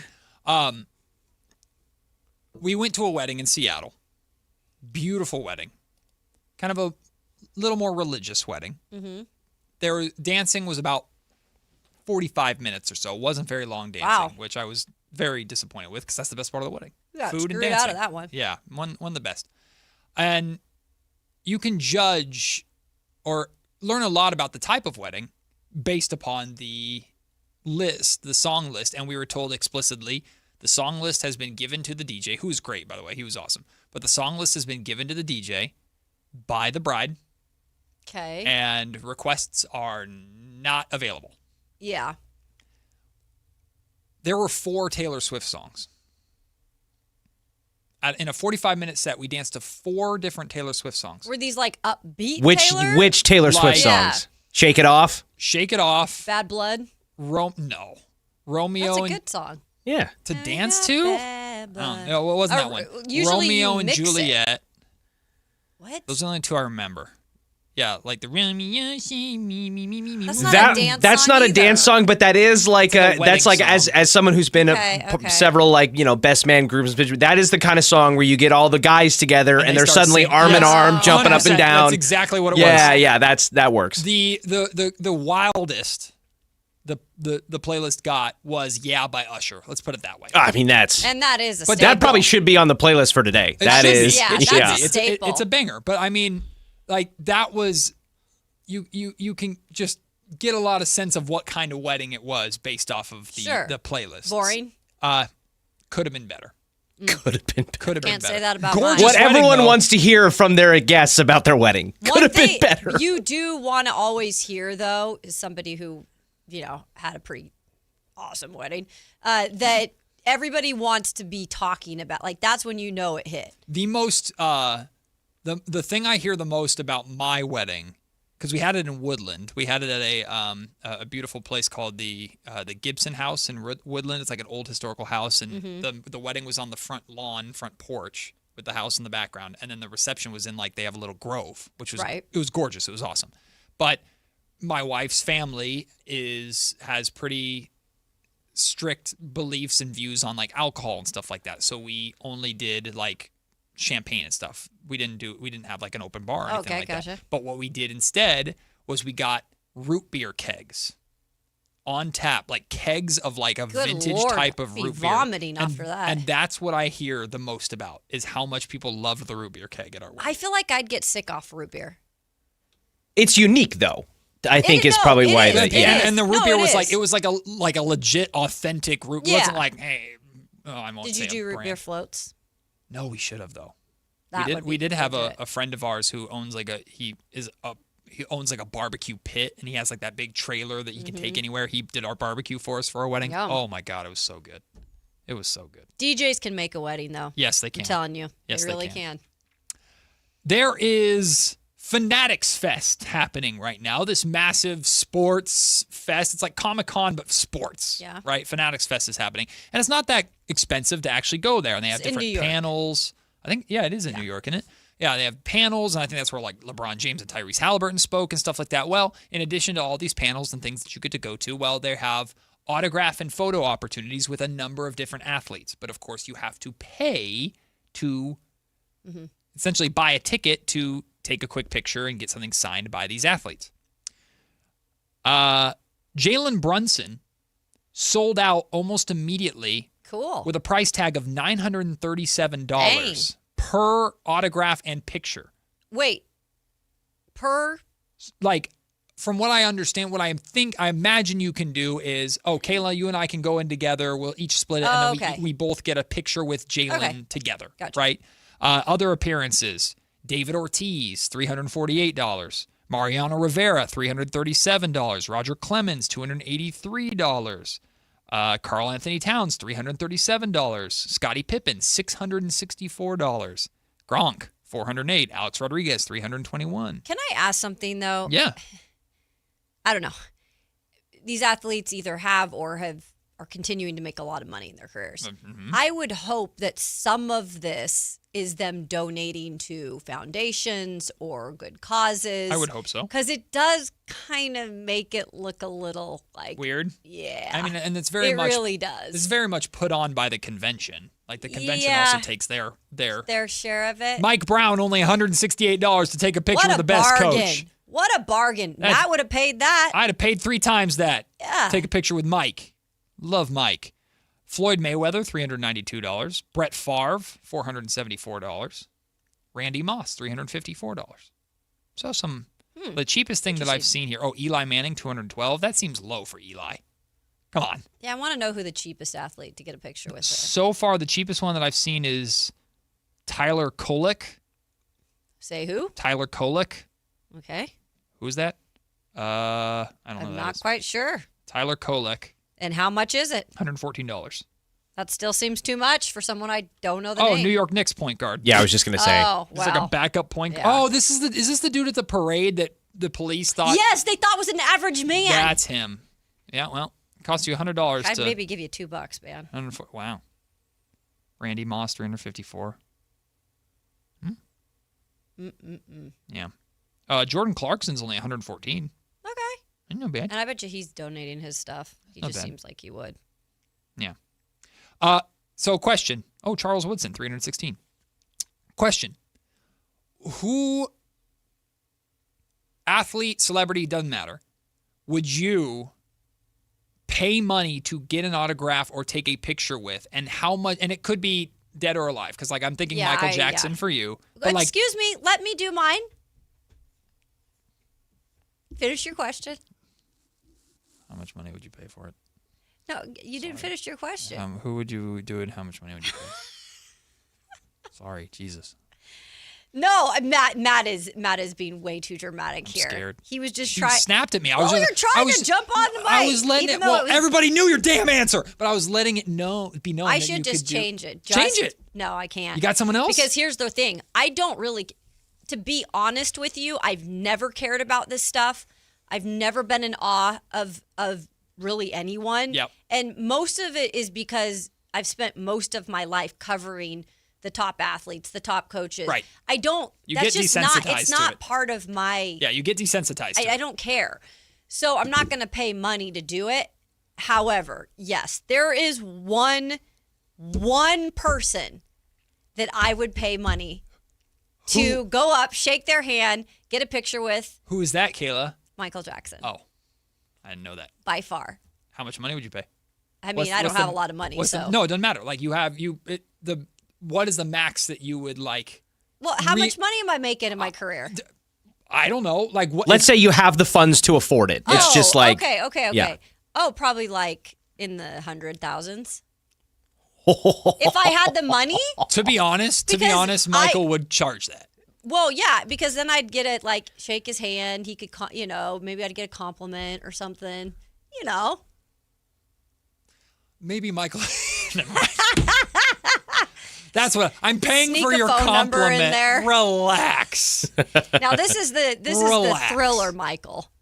The thriller. That's true. There's eras. This is the thriller, With Michael. the yellow eyes. The yellow eyes at the end. No, just the ye- Michael Michael who was just still himself. You'd pay over $100,000 for a autograph and a photo. That's all you're getting. Oh, but I make sure that I get. That's more not how it conversation. works, Kayla. I get to pose the photo. Kayla's like, dance. You have to dance for me. You have to perform a That's song. hilarious. Because I paid this much. Richie, do you have an athlete or? No, I don't have an athlete. Because I'm kind of in the same vein as Kayla. I just have never been. There's only been a handful of sports figures in general that I've ever been like in awe of or starstruck by. Ironically, two of them are coaches, Tom Izzo and Nick Saban. The first time I met either of them, I was like, and they're both like the smallest human beings ever. Nick especially, yeah. Yeah, I like Nick Saban just has this like intense kind of like gravitas about him, even when he's not being intense. Like when he walked by, I felt like the temperature in the room shifted. I was like scary, like in a way. Yeah. And then Tom Izzo, just because he's like my favorite. I would jump in front of a bullet for Tom Izzo. That's my guy. So how much would you pay though?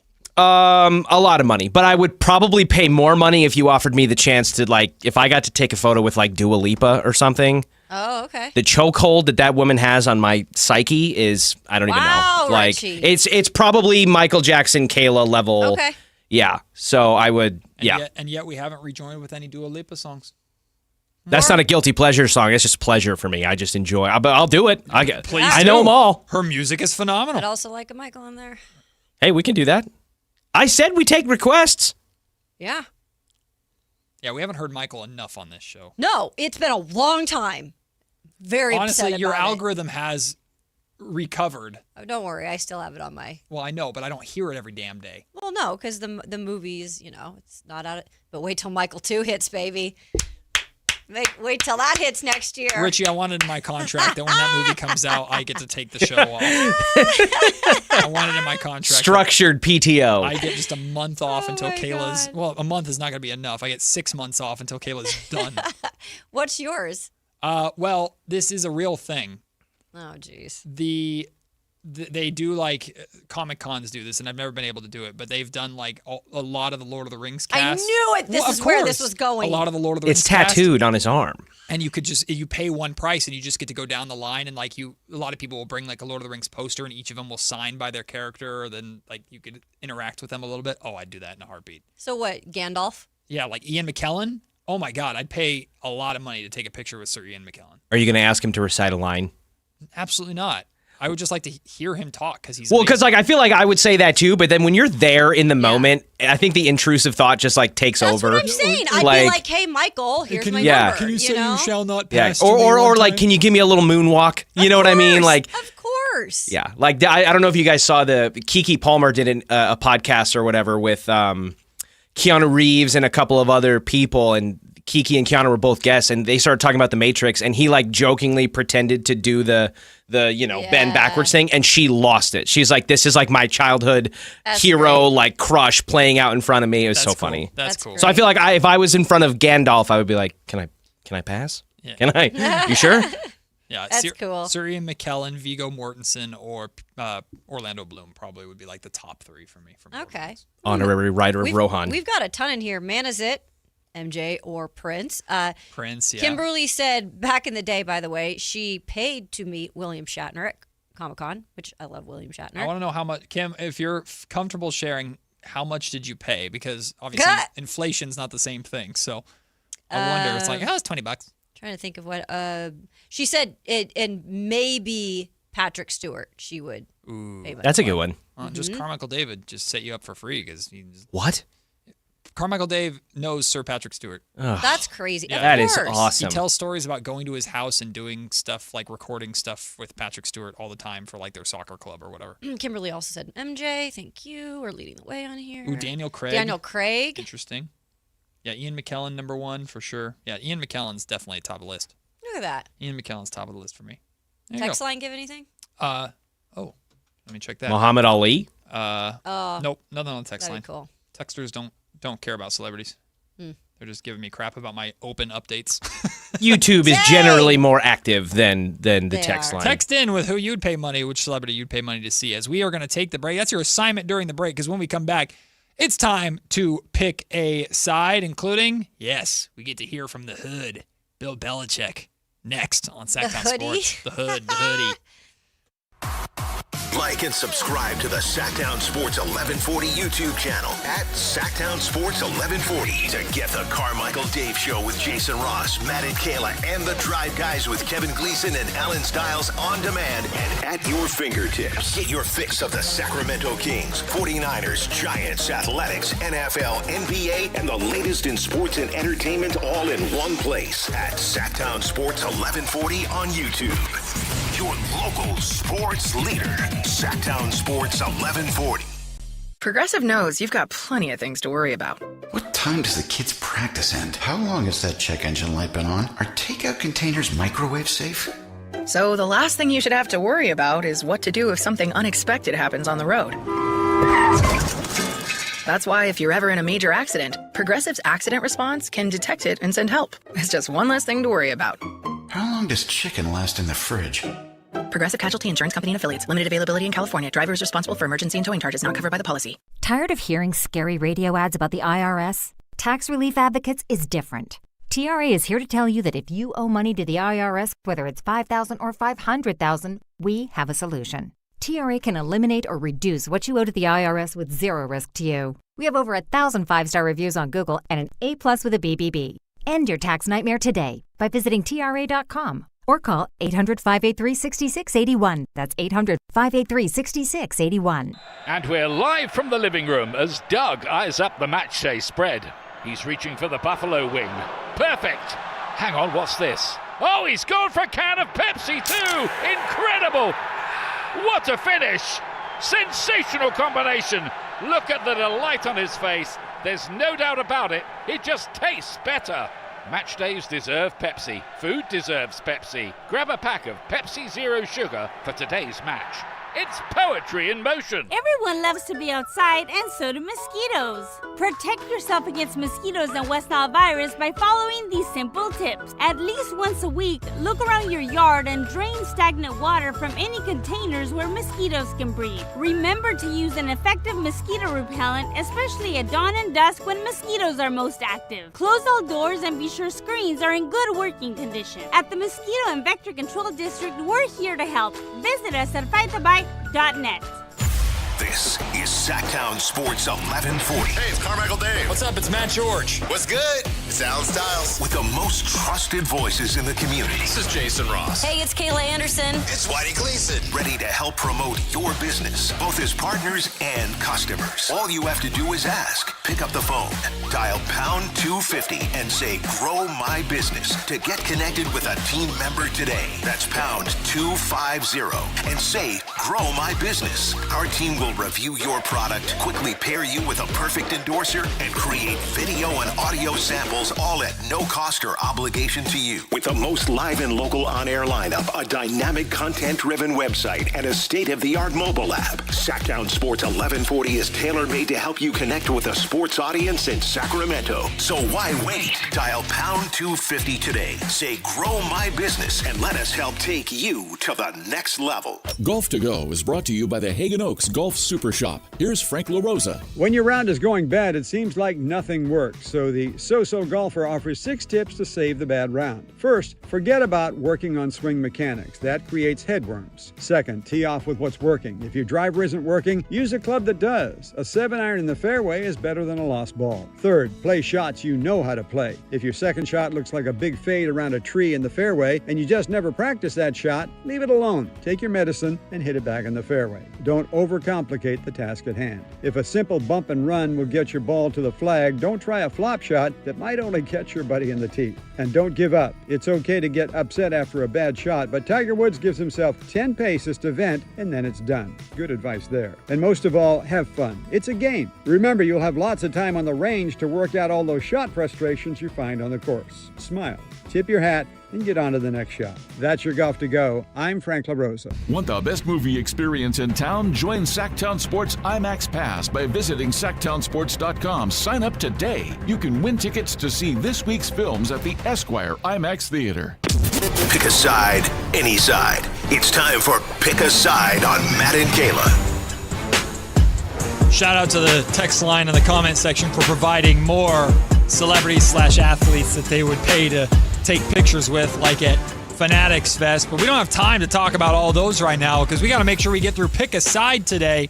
And let's start with this. ESPN college analyst Heather, is it Dinich? Yeah, Dinich, says that UNC's Bill Belichick should be on retirement watch. What's at stake for Bill Belichick? Well, when we talk about hot seats and Bill Belichick, to me it's more about retirement seat, retirement watch. I mean, when he took this job, he was 72 years old. He's going to be 74 years old in April. And look, the guy is a winner. He's a competitor. I would just be shocked if he would want to continue after another embarrassing season. And it might not be. They had a fantastic recruiting class. You know, they made a lot of staff changes. No one really knows what to expect from this team. He signed through 2029, which today feels like a really long time. But to me, it's more about his decision of, hey, do I want to keep doing this? And I certainly don't want to go out in an embarrassing fashion. What do you think? I don't know. I mean, it's hard because I get her point of, yeah, he doesn't want to go out in an embarrassing fashion if they do indeed, have a similar record to this last season. But he's also a guy that's stubborn. Yes. I mean, and people who come from the Belichick tree are stubborn coaches that don't maybe know what's best for them. So in a way, I could maybe see him going away from UNC and going to another place because he just doesn't want to go out like that anywhere.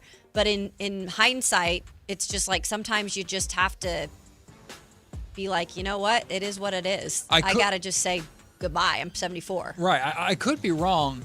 Even if it does go badly, though, and he leaves after another losing season at UNC, am I wrong in saying that would just be a drop in the bucket of his career that nobody would really remember? Because he's always going to be associated with all the titles, all the rings, all the championships, all the success in New England. So I don't know if outside of a couple of years of like, oh, wow, that Bill Belichick experiment in college football sure didn't work. I don't think in the long run it's going to matter that much. I don't think he needs this job as much as he just wants to stay in football. Yeah, it probably won't. I mean, honestly, what will matter more, what people will be known for, or he'll be known for, is his 20-year-old girlfriend. Yeah, that's I think that's probably what it is. Yeah.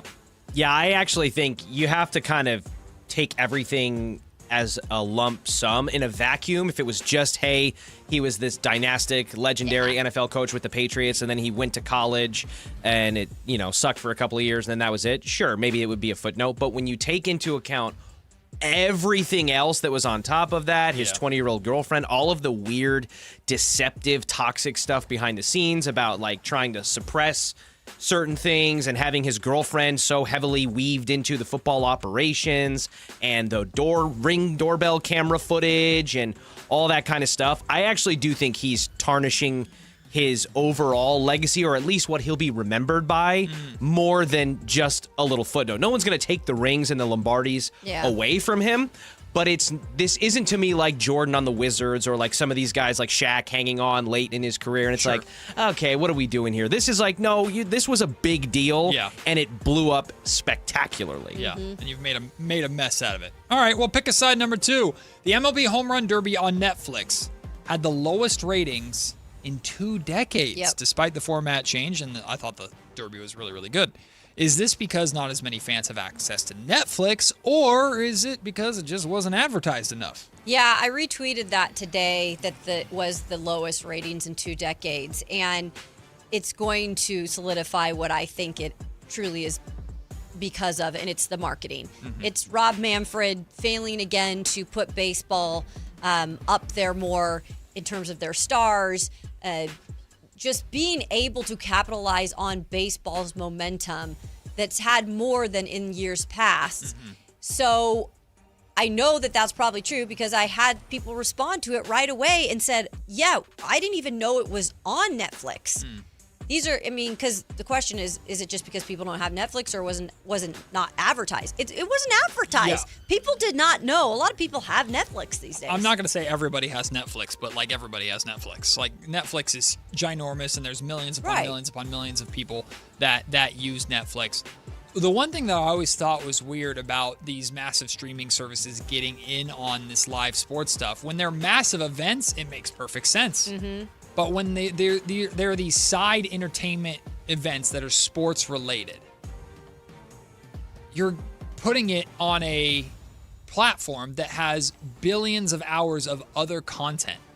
So you're almost competing against yourself to where if I were to open up Netflix at 5 p.m. and, the Home Run Derby's on. Oh, but there's Breaking Bad that I haven't finished, or there's whatever show that I'm watching right now. You probably are going over to that other show just because it's almost competing against itself in that sense. So, but yes, I also agree that the Home Run Derby was not well advertised at all, and baseball has always failed to market their stars. And this is why future is obviously our phones. It is social media.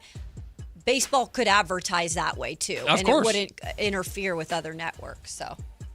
Every league wants to think they're the NFL, who has repeatedly called people's bluffs and saying, we don't care if we make you have to jump through more hoops or blow through more paywalls or jump through all these different things to find our content, regular season, holidays. We'll take over your Christmas. Sorry, NBA. We'll make you change your Thanksgiving dinner plans. Sorry to whatever. The NFL has called that bluff over and over again, and they're right, because people are just hopelessly, by and large, addicted to the NFL, even if they don't want to admit it. The other leagues don't have that kind of power, even if they want to. And to Kayla's point, Major League Baseball and the NHL, frankly, have both failed and kind of shot themselves in the foot from a marketing perspective by structuring their games and putting some of their primetime opportunities in places where they can't maximize that kind of viewership. So again, it all kind of feeds into it. And ultimately, kind of like the streaming service fracture that we saw when everyone cut the cord, it does feel like eventually things are going to come back, but until then, we're just going to have this weird spider web of you got to watch the Derby on Netflix, Stinks. the playoffs on this network, regular season on these apps, and whatever it is, and it'll be TBD as long as that goes. One of my most common Googles nowadays is, where can I watch this? Like, Yeah, where me can too. I watch movie? Where can too. I watch show? Where can I, because I don't know anymore. There's so many freaking of them. Really quickly, let's get this one in because I feel like Kayla's got thoughts on this. When it comes to NFL uniforms, all white or all black, I which is cannot better? stand the all-white uniforms. They make people look like marshmallows. The Titans look like theirs was like stormtroopers. First of all, they lost every time they wore them. I just think it does not, especially bigger like offensive linemen, defensive linemen, it just makes them look. It doesn't flatter them. All black, baby. Go slim. Yeah, that's what they needed. I am not a fan in any sport of home whites. I've never been a fan of home whites. Use your primary colors. Unless your primary color is white, use your primary colors. I like bold colors always over, like the A's home whites, they look clean. I'd rather have the Kelly green, the Sacramento yellow, the dark green, whatever you want to do. I've never been a fan of home white uniforms. The fact that the Lakers wear white uniforms, what are we doing? Wear yellow. What are we doing, you Lakers? I just like traditional. I think you're both right. I agree with both of you individually. Not a fan of home whites, and I think by and large, the darker color schemes tend to play better visually. However, there's an exception to every rule, and in my opinion, the exception to that rule is the Snow Cat uniforms, the Snow Tiger uniforms that the Bengals wear. Those which are aren't all too whites bad. with the black striped on the helmet, Right. and they have the shoulder accents and things like that. Those are so cool that Yeah, if they those did the look good. irrational thing and said, hey, we're going to change our home colors, I'd be like, all right, like Yeah. they're that cool We have to a, me. We have a version of that in high school football here in our Sac Joaquin section, the Lincoln High School Fighting Zebras. They have an all-white unit with the white helmet with the zebra stripes on it. It's dope. It looks so good. It looks so good. We'll take the break. When we come back, it's lunch break time. We've talked a lot about who's going to be the backup point guard of Darius Acuff Jr. I was thinking more about this last night. Also read an article by Will Z on SI about it. I actually think Malik Monk and Darius Acuff Jr. could be a really, really fun, I won't call him a dynamic duo, but a 1-2 punch. We'll talk about that when we come back. Plus, you can show one clip to somebody to make them a Kings fan. What clip you showing them? We'll talk about that next. It's Matt and Kayla on Sactown Sports. This is Sactown, baby! Follow Sactown Sports 1140 on Facebook at facebook.com/SactownSports. To keep tabs on the Kings, 49ers, UC Davis, and the entire Sactown Sports lineup all season long. Facebook.com/SactownSports. Your local sports leader. Sactown Sports 1140. This is the story of the one. As a safety manager at a manufacturing plant, he does everything he can to keep his coworkers safe. From finding ways to reduce risks to keeping safety supplies in stock.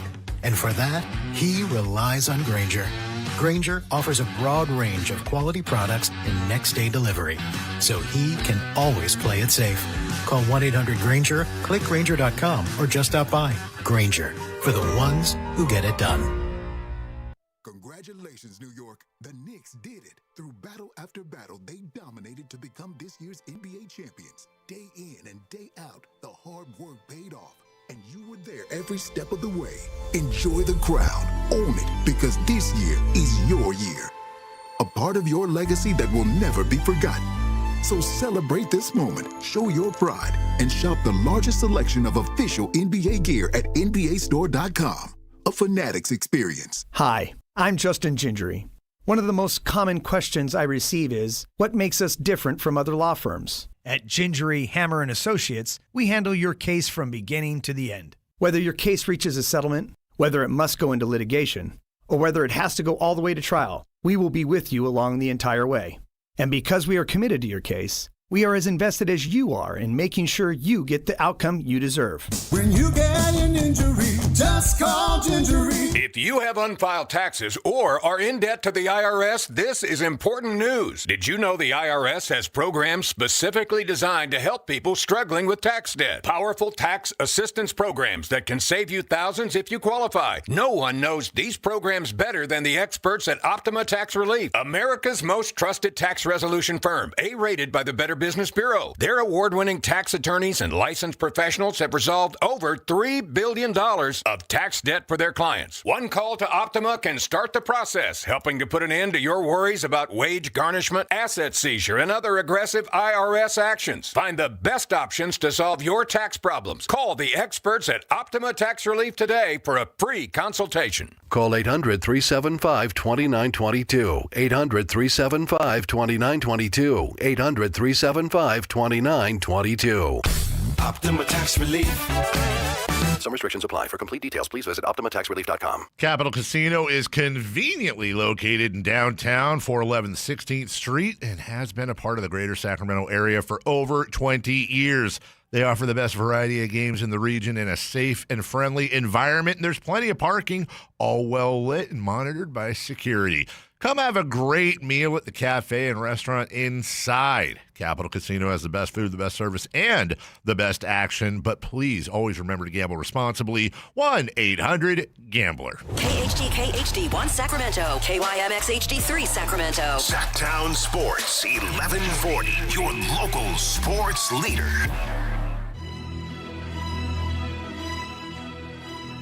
I'm Matt George with your Open Championship update. Day 2 of the Open, and we had 2 phenomenal days.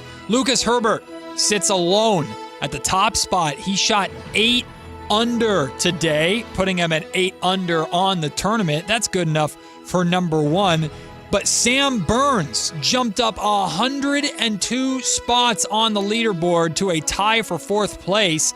He also shot 8 under today. Bryson DeChambeau is tied with Sam Burns in 4th place. He's 2 under on the day, 5 under on the tournament. He's at hole 16 right now in the Open. Tied for second place is Jackson Suber and Cameron Young. Open Championship coverage is brought to you by Golf Fitness Solutions. Move better, feel better, play better. It's time for the lunch break. Your calls, your thoughts, your segment. Call or text us at 916-339-1140. It's the lunch break on Matt and Kayla.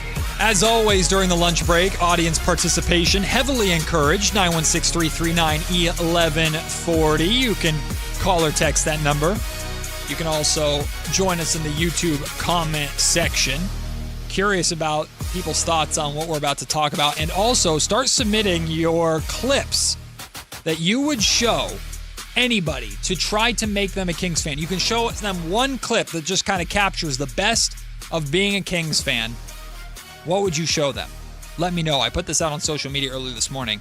I already have a bunch of good responses on that. But Kayla, as we know, even with how excited we are about the Kings drafting Darius Acuff Jr., I think we're in for another potentially pretty tough losing Sacramento Kings season. I don't think that's overly negative to say, overly pessimistic to say. Could they surprise us? We hope so, and I think they'll be competitive.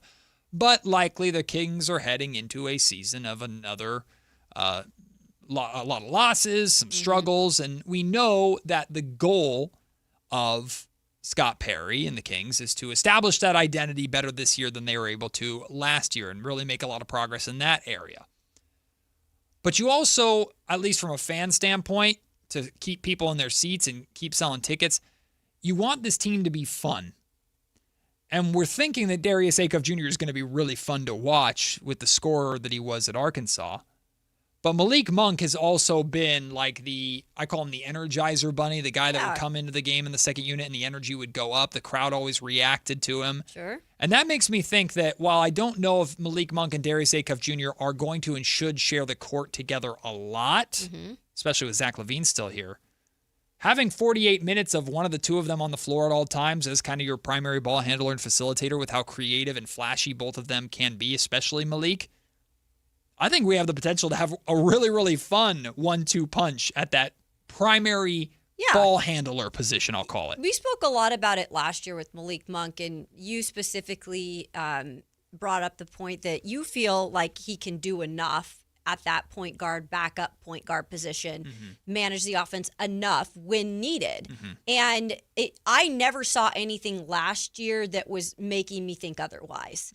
Malik Monk has definitely, at least my first year being here and covering the Kings, he's a guy that exudes energy, exudes unapologetically him, which I think a lot of people like. Yes. He obviously is the pizza guy. A loud personality. And it's just, first of all, you always kind of need a piece like that on your team, but especially right now with his role and what it could mean for him just having a little bit more on his plate or a little bit more meaning to this season, where last season, again, it was just like we didn't know who was getting what minutes from night to night.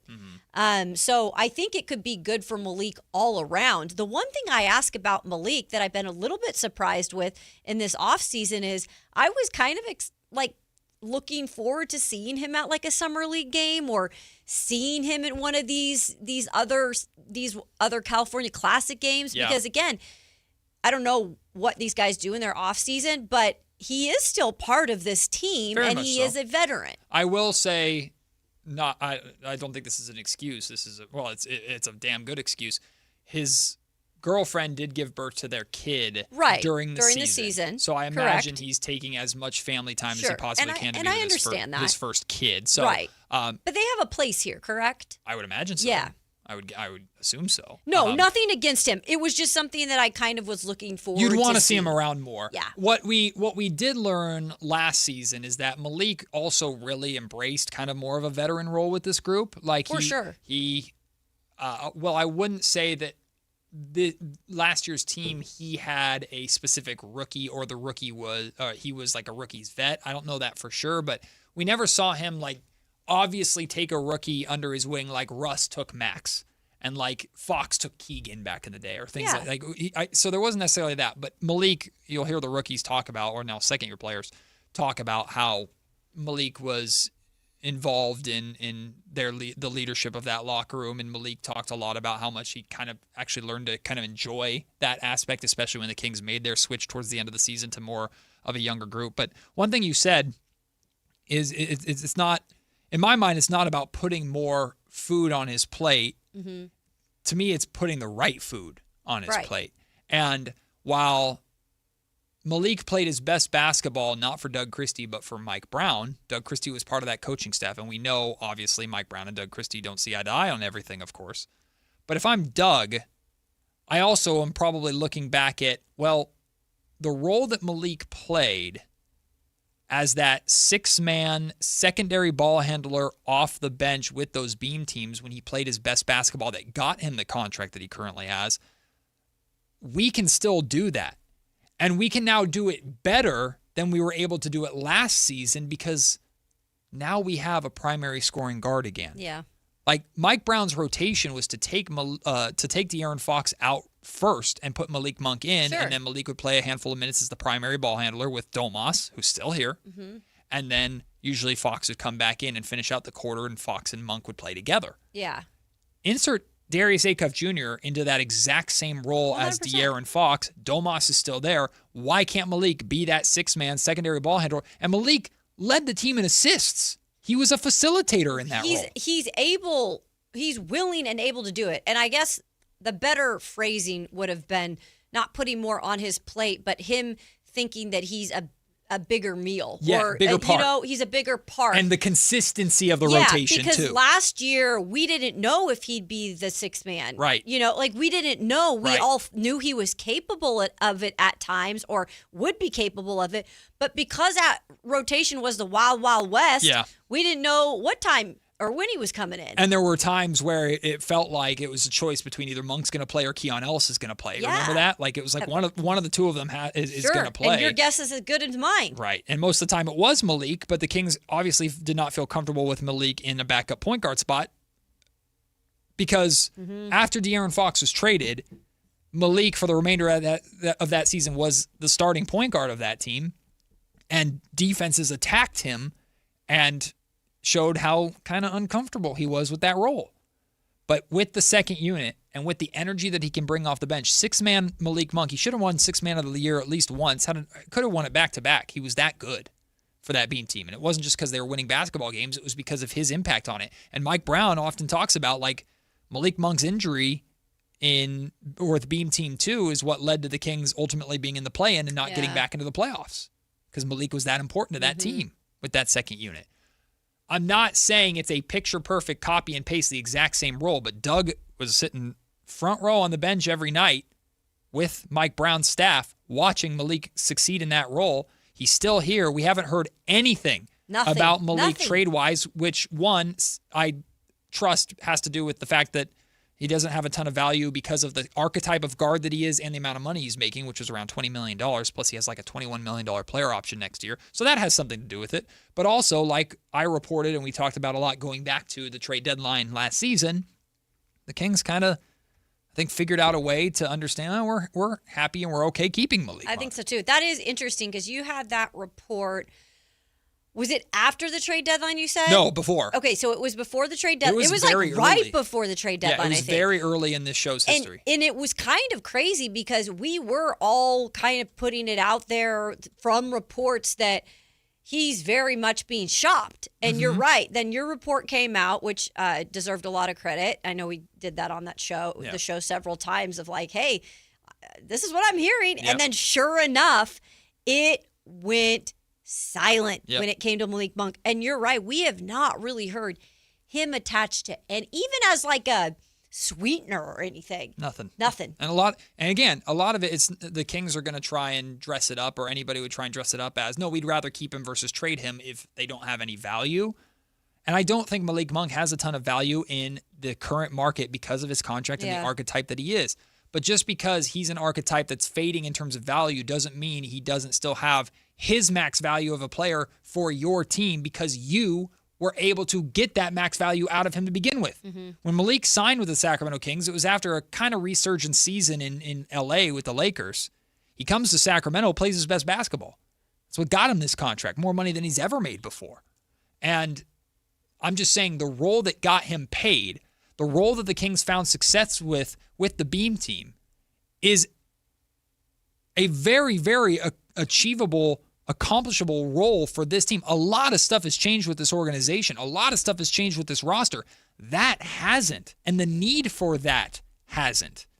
So to me, it's a no-brainer. Don't spend your money on bringing in a backup point guard because Malik Monk can handle that exact responsibility now that you have a lead scoring guard like Darius Acuff Jr. And I think the big reason we're even in this spot and not talking about them signing a veteran point guard, even like a Russell Westbrook, who Scott Perry has made clear he really likes, but right now he admits he probably played himself out of a league minimum contract, is I think Scott Perry gave Malik Monk the full season and the full evaluation to be like, okay, if we need this next year, if we do indeed draft a point guard, like I feel comfortable enough now that, you know what, Malik could be that guy who is the backup point guard. Maybe we'll give Nick Clifford a little more run. I think he feels a lot more comfortable now than just going out there and signing some 30-plus-year-old point guard. Right. Now, I'm not saying what Russell Westbrook would be obviously better at.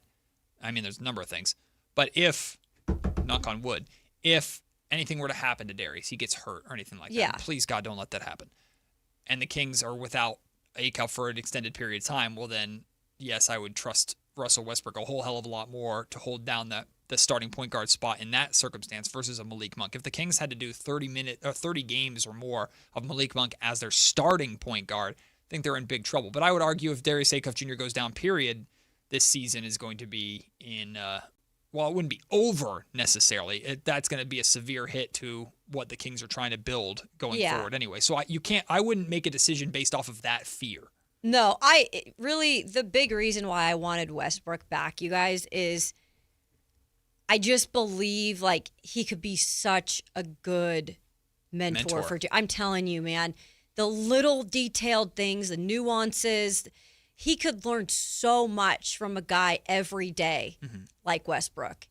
And I get it. I get not everything's going to be perfect like that, but I just think it would have been so beneficial. Could Malik not be a good mentor? No, sorry, that's not a fair question.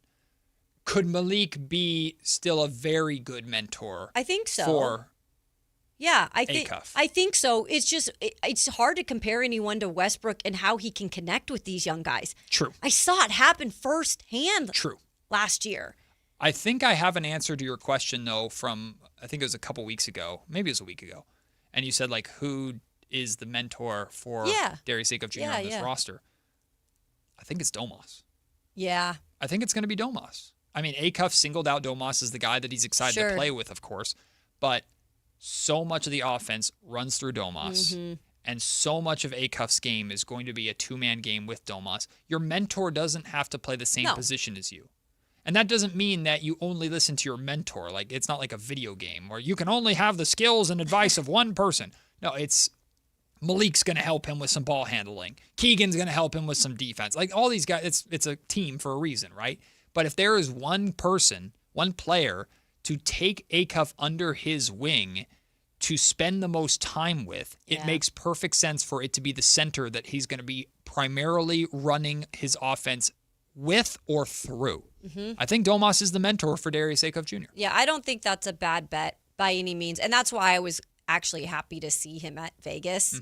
I know that in the long run, that doesn't probably mean much. But to me, someone who's watching all these little details and how things are, unfolding in the offseason, just that little gesture of being there and showing like, hey, I'm here to support my rookies, I think it meant a lot. When you first came to Sacramento and you joined us and became part of our world, when you first started learning Sacramento Kings like culture and Kings basketball, do you remember what it is like you saw that introduced you to Kings basketball? Do you remember off the top of your head? Well, obviously, my brother and sister-in-law have lived here. My sister-in-law is from here. Yeah. But really the thing that I stood out to, and I believe I shared the story. Now, it's not a play. It's not a specific play. But when I was doing radio in Nashville and you guys were going through your Beam Team season, the Light the Beam became a phenomenon. Yeah. And we talked about it on our show in Nashville. And of course, I was pumping it up because I knew my brother and sister-in-law and my nephews are from here. And so I was giving you guys a lot of credit for that and thought that was really, really cool. So did they think it was corny? No. Didn't Nashville think it was weird? No, not at all. A lot of people, like the Kings were everybody's second favorite team that year. Everybody called it their League Pass team that year. The Kings were everybody's League Pass team because everyone was curious how much fun this offensive juggernaut of the Kings was. Sure, and it did resonate, I think, throughout the country, especially in states that don't have NBA teams right in their own city. Like, because Memphis has it, but Nashville's very different from Memphis, and they don't have their own NBA team. So most of the feedback was like, yeah, that's really cool. Cool. I'm curious because I was on Instagram today, and I randomly came across a post from, I think it was like a football team. Yeah, it was one of the NFL teams. I obviously wasn't paying that much. I think it was the Bengals, actually. And it was like, if you were to show someone one clip of anything in Bengals history to show them or to introduce them and try and make them a fan based off of one clip. So I was like, well, cha-ching, content. And I just dressed it up as a Kings question. And I started thinking about that, and my answer is something that's been echoed a couple times in recent history. Even though He's not on the team anymore, and pretty much everybody that's on that team is not around anymore. The Kevin Huerter three-point shot that basically broke the sound barrier of the Golden One Center. The reason why I would pick that moment, not because of Kevin Huerter, not because of the Beam Team year, but because of the fan reaction. That moment was a regular season game against Utah. Mm-hmm. And the place exploded in sound. I would even be tempted to like show him the Marvin Bagley dunk in Summer League because of the fan reaction to that. Or like the Mike Bibby game-winning shot in the playoffs over the Lakers. Not because of Mike's shot, but because of the crowd reaction to that. Like, that's what I would want to show. That's cool. And I know a lot of people who have responded to my tweet, and I'm sure some people in the comment section have said the same thing. Did you, during the Beam Team year, do you remember or have any memory at all of when the Kings and Clippers played a double overtime game and the Kings won 176 to 175? Yeah. That game was insane. Double overtime. Kings came back from the dead like twice in that game. Yep. Fox and Malik both had over 40 points in that game. I had someone suggested that would be a good one to show people crazy Kings basketball. Because it's always like you got to have the crowd being heard in there somewhere, right?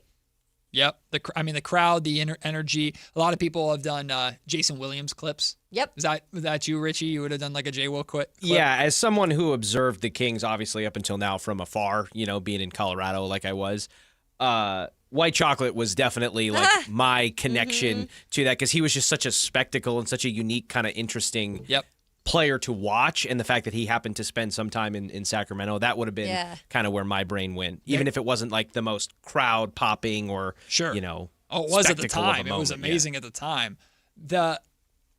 That is the most common random Kings jersey you will ever see. You will see That's Jason funny. Williams Kings black jersey with the 55 on it walking down the street in random place in the country. We were in a bar in Seattle watching the World Cup, and there was a guy in the bar with a Jason Williams 55 jersey on. Like, White Chocolate, even though he spent only a very brief time in Sacramento and was traded for Mike Bibby, who had arguably the biggest shot in the Kings history. They needed to trade J. Will to get what they needed to be a contender.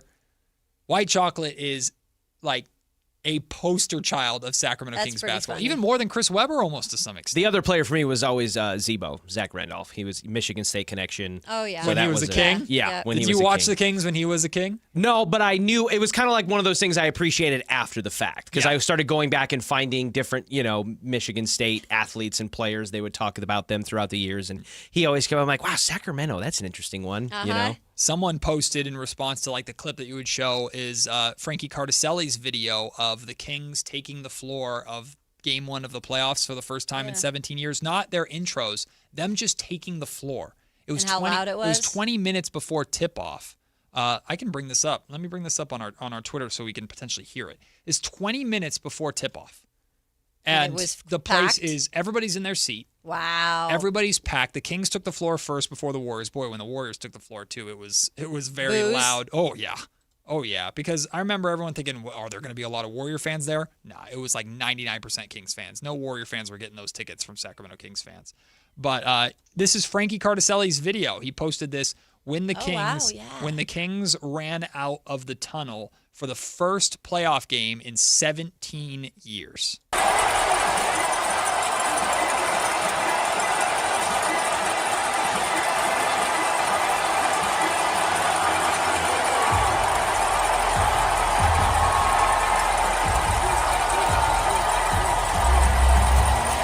What you can't hear in that is Scott Moak yelling, "Here come your Sacramento Kings." You can't even hear it. Yeah, and all the purple. The purple lights, the white shirts. We had everybody had a white T-shirt. Everybody had like a. It's funny, you can't even tell that those are the white T-shirts though. Because they dim the lights. It looks like it's all purple. They dim the lights, put on purple light, and it was daytime. It was like a noon game or something. It was like a 1 o'clock game. So there's light coming in from the big windows of the Golden One Center. Slamson was raised up to the roof on a freaking tight wire or whatever, which never would do that. But that's man, wild. Hey Marshawn, hop on. Shut up. You this. Shut up, Marshawn, whoever that was. You're getting every a little... time. This is Twitter, man. I think it's gonna come bite you soon. It is. It's hopefully not to Carmichael Dave levels. Richie, have you heard about Carmichael Dave's famous? He's in the middle of an interview, perusing Twitter, and the interview the computer was left on. Whoever they're interviewing is answering a question. It's one of the funniest things I've ever heard. Bam! Erectile dysfunction commercial. I mean, it's one of the funniest things I've ever heard live. I'm paranoid, man. I'm so scared. I should stop perusing Twitter. At least you were doing it because you're actually doing something for the show. That's true. Silver lining. What clips would you show someone to make them a Kings fan if you want to subject them to that? Let us know. 916-339-1140. Kayla, you came up with this yesterday. It was going to be part of the 2-minute drill, but we didn't get to it, and now we're making it its own segment. Kind of fun. The CBS listed the worst quarterback situations and the best quarterback situations in the NFL. We'll do that next. And then Kayla's 2-minute drill will take us around the league as training camps are beginning either today or tomorrow around the National Football League. It's here, baby. Football season right around the corner on Sactown Sports. This is Sactown, baby! Follow Sactown Sports 1140 on Facebook at facebook.com/Sactown Sports to keep tabs on the Kings, 49ers, UC Davis, and the entire Sactown Sports lineup all season long. Facebook.com/Sactown Sports. Your local sports leader, Sactown Sports 1140. This is the story of the one. As a maintenance engineer at a beverage manufacturing plant, he starts his day knowing every line is ready to run because Grainger delivers the industrial-grade products he needs to keep mixers, conveyors, and packaging equipment moving. With Grainger's vast selection of bearings, belts, and motors, he keeps operations running smoothly, so nothing grinds to a halt. Call 1-800-GRAINGER, click Grainger.com, or just stop by. Grainger, for the ones who get it done. Doug. Limu and I created a trick to help you remember that you can customize your car insurance and save with Liberty Mutual. You see, the shirts Limu and I wear are yellow, and yellow is the color of lemons, and lemons grow on trees, and trees provide oxygen, and oxygen helps us breathe, and breathing is how you live, and you can live more life when you save money by customizing your car insurance. I agree, Limu. It's really quite simple. Only pay for what you need at libertymutual.com. Liberty, liberty, liberty, liberty. There's the hard way to buy a car, and then there's the Hoblet way. Transparent prices, fast paperwork, and a team that's there to help, not hover. We've spent 77 years refining this process so you can get in, get out, and get driving with zero drama. Car buying doesn't have to be stressful. At least, not when you do it the Hoblet way. Experience the difference at HobletDodge.com. The easy way to buy. If you have unfiled taxes or are in debt to the IRS, this is important news. Did you know the IRS has programs specifically designed to help people struggling with tax debt? Powerful tax assistance programs that can save you thousands if you qualify. No one knows these programs better than the experts at Optima Tax Relief, America's most trusted tax resolution firm, A-rated by the Better Business Bureau. Their award-winning tax attorneys and licensed professionals have resolved over $3 billion of tax debt for their clients. One call to Optima can start the process, helping to put an end to your worries about wage garnishment, asset seizure, and other aggressive IRS actions. Find the best options to solve your tax problems. Call the experts at Optima Tax Relief today for a free consultation. Call 800-343-6460. 800-343-6460. 800-343-6460. Optima Tax Relief.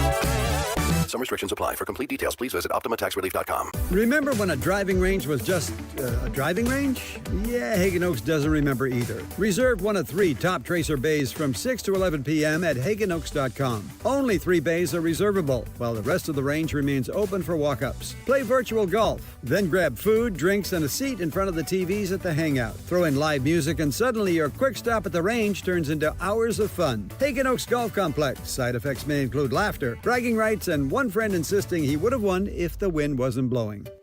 Finding great candidates to hire can be like, well, trying to find a needle in a haystack. Sure, you can post your job to some job board, but then all you can do is hope the right person comes along. Which is why you should try ZipRecruiter for free at ZipRecruiter.com/free. ZipRecruiter doesn't depend on candidates finding you. It finds them for you. Its powerful technology identifies people with the right experience and actively invites them to apply to your job. You get qualified candidates fast. So while other companies might deliver a lot of hay, ZipRecruiter finds you what you're looking for. The needle in the haystack. See why 4 out of 5 employers who post a job on ZipRecruiter get a quality candidate within the first day. ZipRecruiter, the smartest way to hire. And right now, you can try ZipRecruiter for free. That's right, free at ZipRecruiter.com/free. That's ZipRecruiter.com/free. ZipRecruiter.com/free. ZipRecruiter. Hey, this is Jelly Roll. As many of you know, my song Winning Streak is about my own personal struggles with addiction. I first sought help for my addiction at 14 years old. Start your recovery journey. Choose a proven addiction treatment option that's right for you at ChooseChangeCA.org. The real you is worth recovering. Choose Change California provides access to proven treatment options for addiction to opioids and stimulants. ChooseChangeCA.org. This is your chance to recover your life. In celebration of 80 years of 49ers football, Sactown Sports is counting down 80 of the most memorable moments that have shaped the team's storied legacy and winning tradition. Here's today's faithful flashback. Number 39, Bill Walsh announces his retirement. The 49ers win over the Cincinnati Bengals in Super Bowl 23 has many impactful moments to it. The closing drive to get the win when Montana found Taylor was the difference, but it also ended up being the final game of Bill Walsh's amazing career. Bill Walsh announced his retirement just a few days after winning his third Super Bowl, as Walsh finished with a record of 102 wins, 63 losses, and a tie, and he cited burnout as a reason for stepping down. His impact is everywhere. The West Coast offense is still here, and his place in history is forever cemented in the Pro Football Hall of Fame when he was inducted in 1993. Faithful flashbacks on Sactown Sports 1140.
I went and saw one of the new Star Wars movies in theater, like with the first of the new trilogy when it came out, and a bunch of people brought lightsabers to it.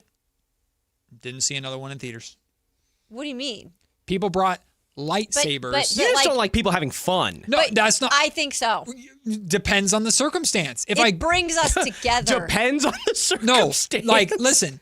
Like, if I go to some people hate, like, if you go to a concert and people are next to you screaming the lyrics of the artist that's performing. Some people have a really hard time with that. I don't. I don't either. It's a concert. I don't have a hard time with that. That's the purpose of it. It's what you're there for. You're there to sing, dance, enjoy the music.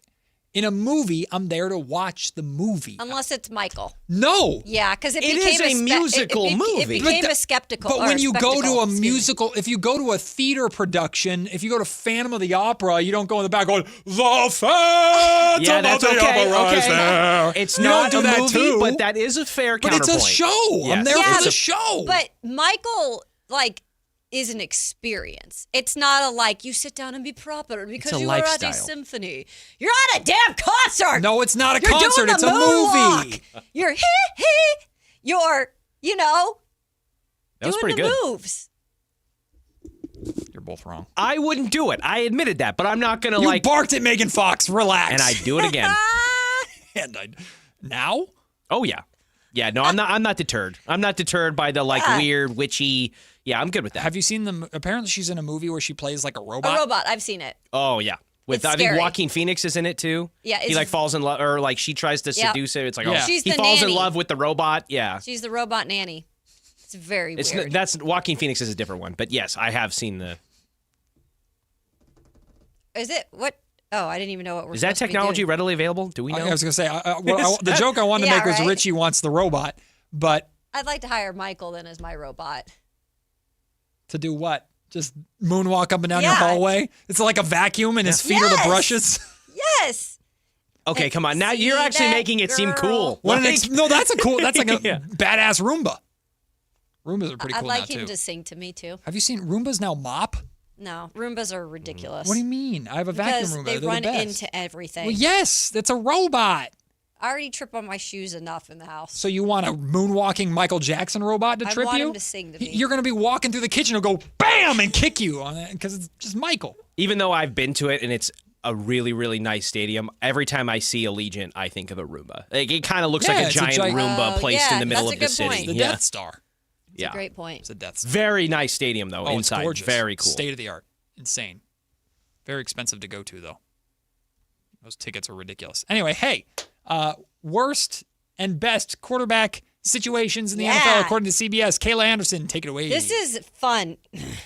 If you have the best. If you have the worst, I'm sorry for a fan of any of these teams, but CBS listed them. And in this 5 spot, they've got the Atlanta Falcons quarterback room in here. Michael Penix Jr., Tua Tagovailoa, and Trevor Siemian. Also, there's 4 on here on every list. Jack Strand, you can just guess who some of the 4th stringers are. So that's the 5 spot that they have right now. Obviously, Tua and Michael Penix Jr., I think the big thing here is both have injury concerns, and neither has been, able to stay on the field. So I get why they're at 5 for the worst quarterback room.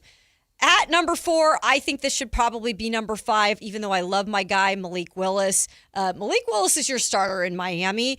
He did a good job as a backup in Green Bay, but other than that, he's not really proven himself as a starter. Quinn Ewers, the former Texas quarterback, he is that 2nd spot, followed by Cam Miller and Mark. I don't even know who this is. Just Mark just call him Mark. Gronowski. I don't even know who that is. Hi, Mark. So that I could argue would probably be my 5th. In the 3 spot is your NFC West Arizona Cardinals. Not mine. Don't even have a quarterback really that's a one that is practicing right now or I ain't that was claiming in him. the offseason. Jacoby Brissett. Gardner Minshew, I can argue, though, has been a really viable backup and can step into starter positions. Go Cougs.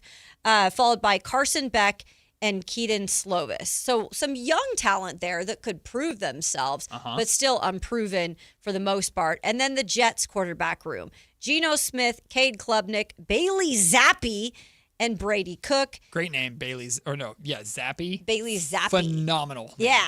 And then the worst quarterback room, according to Jordan Dejani of CBS Sports, Deshaun Watson, Shedeur Sanders, Dylan Gabriel, and Taylon Green of the Cleveland Browns. I think they just did this because it's probably the most controversial one. Yeah, I wouldn't put that as the worst. So I would not put that as the worst. Shedeur Sanders is at least polarizing. Deshaun Watson sucks, but... Whoa, I think it's the Cleveland Browns in a landslide. You do? It's the worst situation. Why? Than Arizona? You think Deshaun Watson can still play football? No, absolutely but not. I do have some faith in Shedeur Sanders. I truly do. No, I do. You're out on Shedeur? I don't. I'm not out on him. I was in on it at first because obviously I was in Colorado when Prime came and I got to cover kind of that initial hysteria of it. But yeah, I don't know. He rubs me the wrong way. Shedeur did by the end with certain stuff, and I think he gets a little bit more hate and flack than he maybe deserves at times. But I also think, like his father, he welcomes that. He brings that on himself. Sure, like he's polarizing. Yeah. But that's the first thing you said about it was that. Yeah, I think Shedeur Sanders is polarizing at least. It's like that's not a good QB room. I understand that. Yeah. I just Deshaun Watson's contract makes it. And Dylan Gabriel might not be as obviously polarizing and controversial, but he doesn't seem to be that good either yet. No, he barely played either this last year. I mean, they brought in Joe Flacco. Arizona's bad too, though. Arizona's bad, but Miami... Believe me. Yeah, I love Malik Willis, but I watched him at Tennessee like he ain't a starter. I'd take Shedeur Sanders over anybody in Arizona or Miami, and I guess I'm okay with the Jets being lower, but I just watched a full season of Geno Smith throwing the football to everybody not wearing a Raiders jersey. Right? I think the financial component makes Cleveland's also worse, too, because they're paying Deshaun Watson a lot of money. Yeah. And that's the only reason they're even going back to him. It's the probably. worst contract in the NFL. Like, it's not even close. It was when he signed it. Right. Right. But doesn't that kind of make you sick that there are teams with that many bad quarterback rooms? There's at least 5 teams that it seems like, that's called how are they going to do it? That right there is called the Arch Manning sweepstakes. That's what that is. Yeah. Everyone's going for Arch Manning or Dante Moore. Is that like the top 2? Pretty rough. For the best quarterback situations, though, there is hope for some teams. They have the Baltimore Ravens listed as the 5th best quarterback situation with Lamar Jackson, Tyler Huntley, Skylar Thompson, Diego Pavia, and is it Joe? I don't never know how to pronounce his last name. They've got 5? Fanio?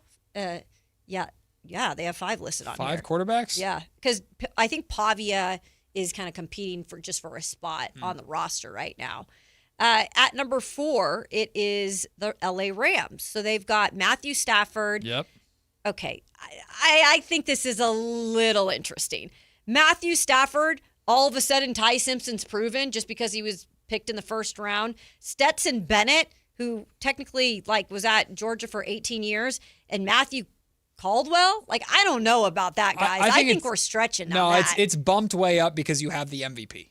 Yeah. That's why it's bumped up. You have the MVP. You have to have a top 5 quarterback situation if you have the freaking MVP of the league. Yeah, I don't like that one at all. KC is on 3rd on this list. They have... Really? Yeah, Patrick Mahomes, Justin Fields, Garrett Nussmeier, who I believe that's actually a pretty good room for a quarterback room. I would have guessed 2 is the lowest. Same here. Joe Burrow leading the way with his Bengals in that quarterback room because they've got Burrow, Flacco, Josh Johnson, who is on his 24th team.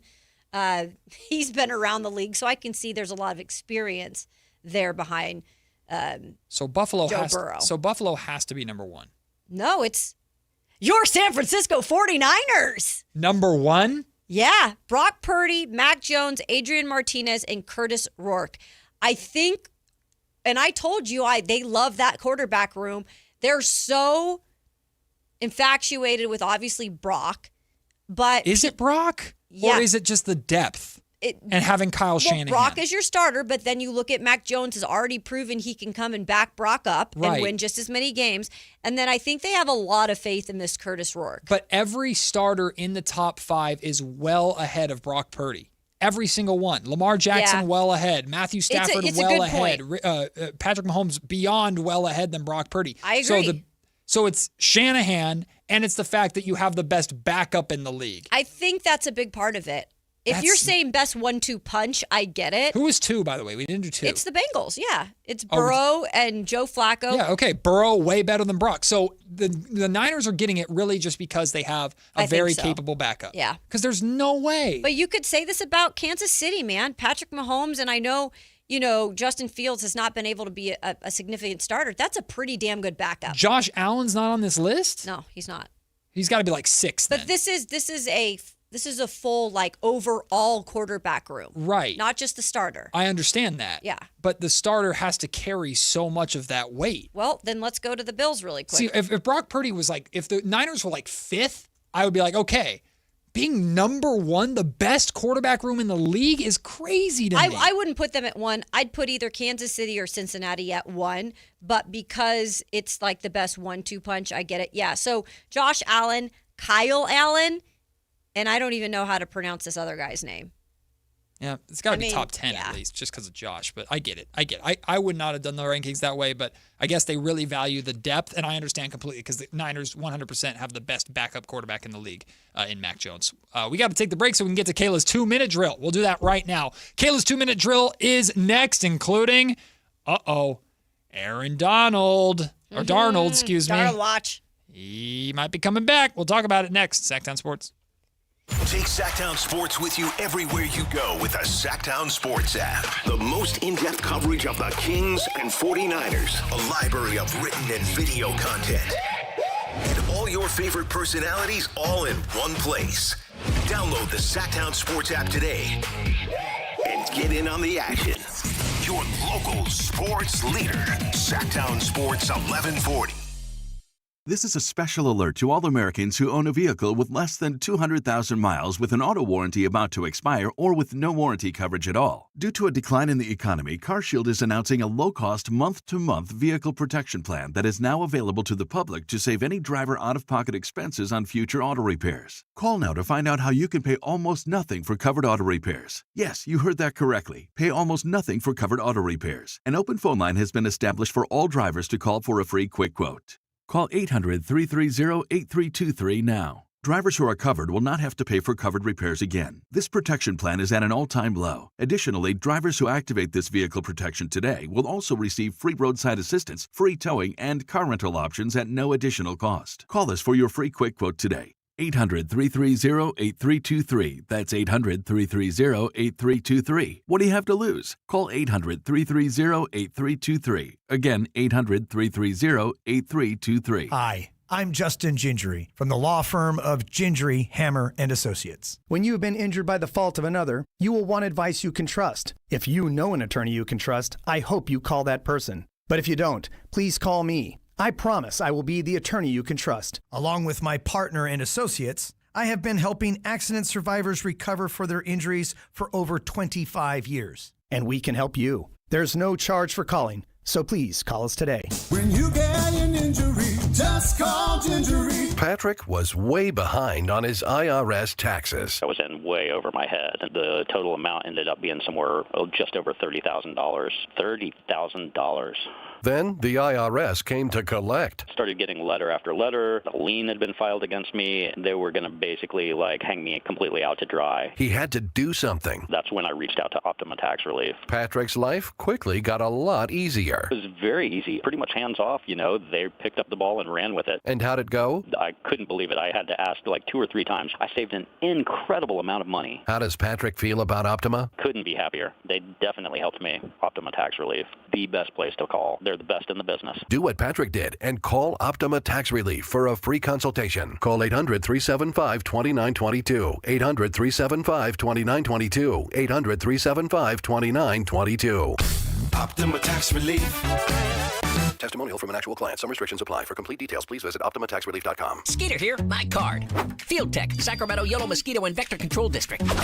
I never met a Culex terrasalis I didn't want to smack. That's Latin for mosquito. Hey, it's time again to fight the bite. Time to protect yourself from West Nile virus by applying insect repellent. Once a week, drain stagnant water and report dirty green swimming pools. Ew. They're breeding grounds. The Sacramento Yellow Mosquito and Vector Control District reminds you it's time to fight the bite. My card never gets old. For more information or to report problems, go to fightthebite.net. Is the volatility of the stock market driving you crazy?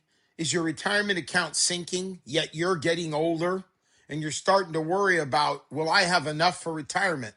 What about the money in the bank? These banks pay nothing these days. How do we get growth to get to retirement account? It's simple. Move into gold and silver.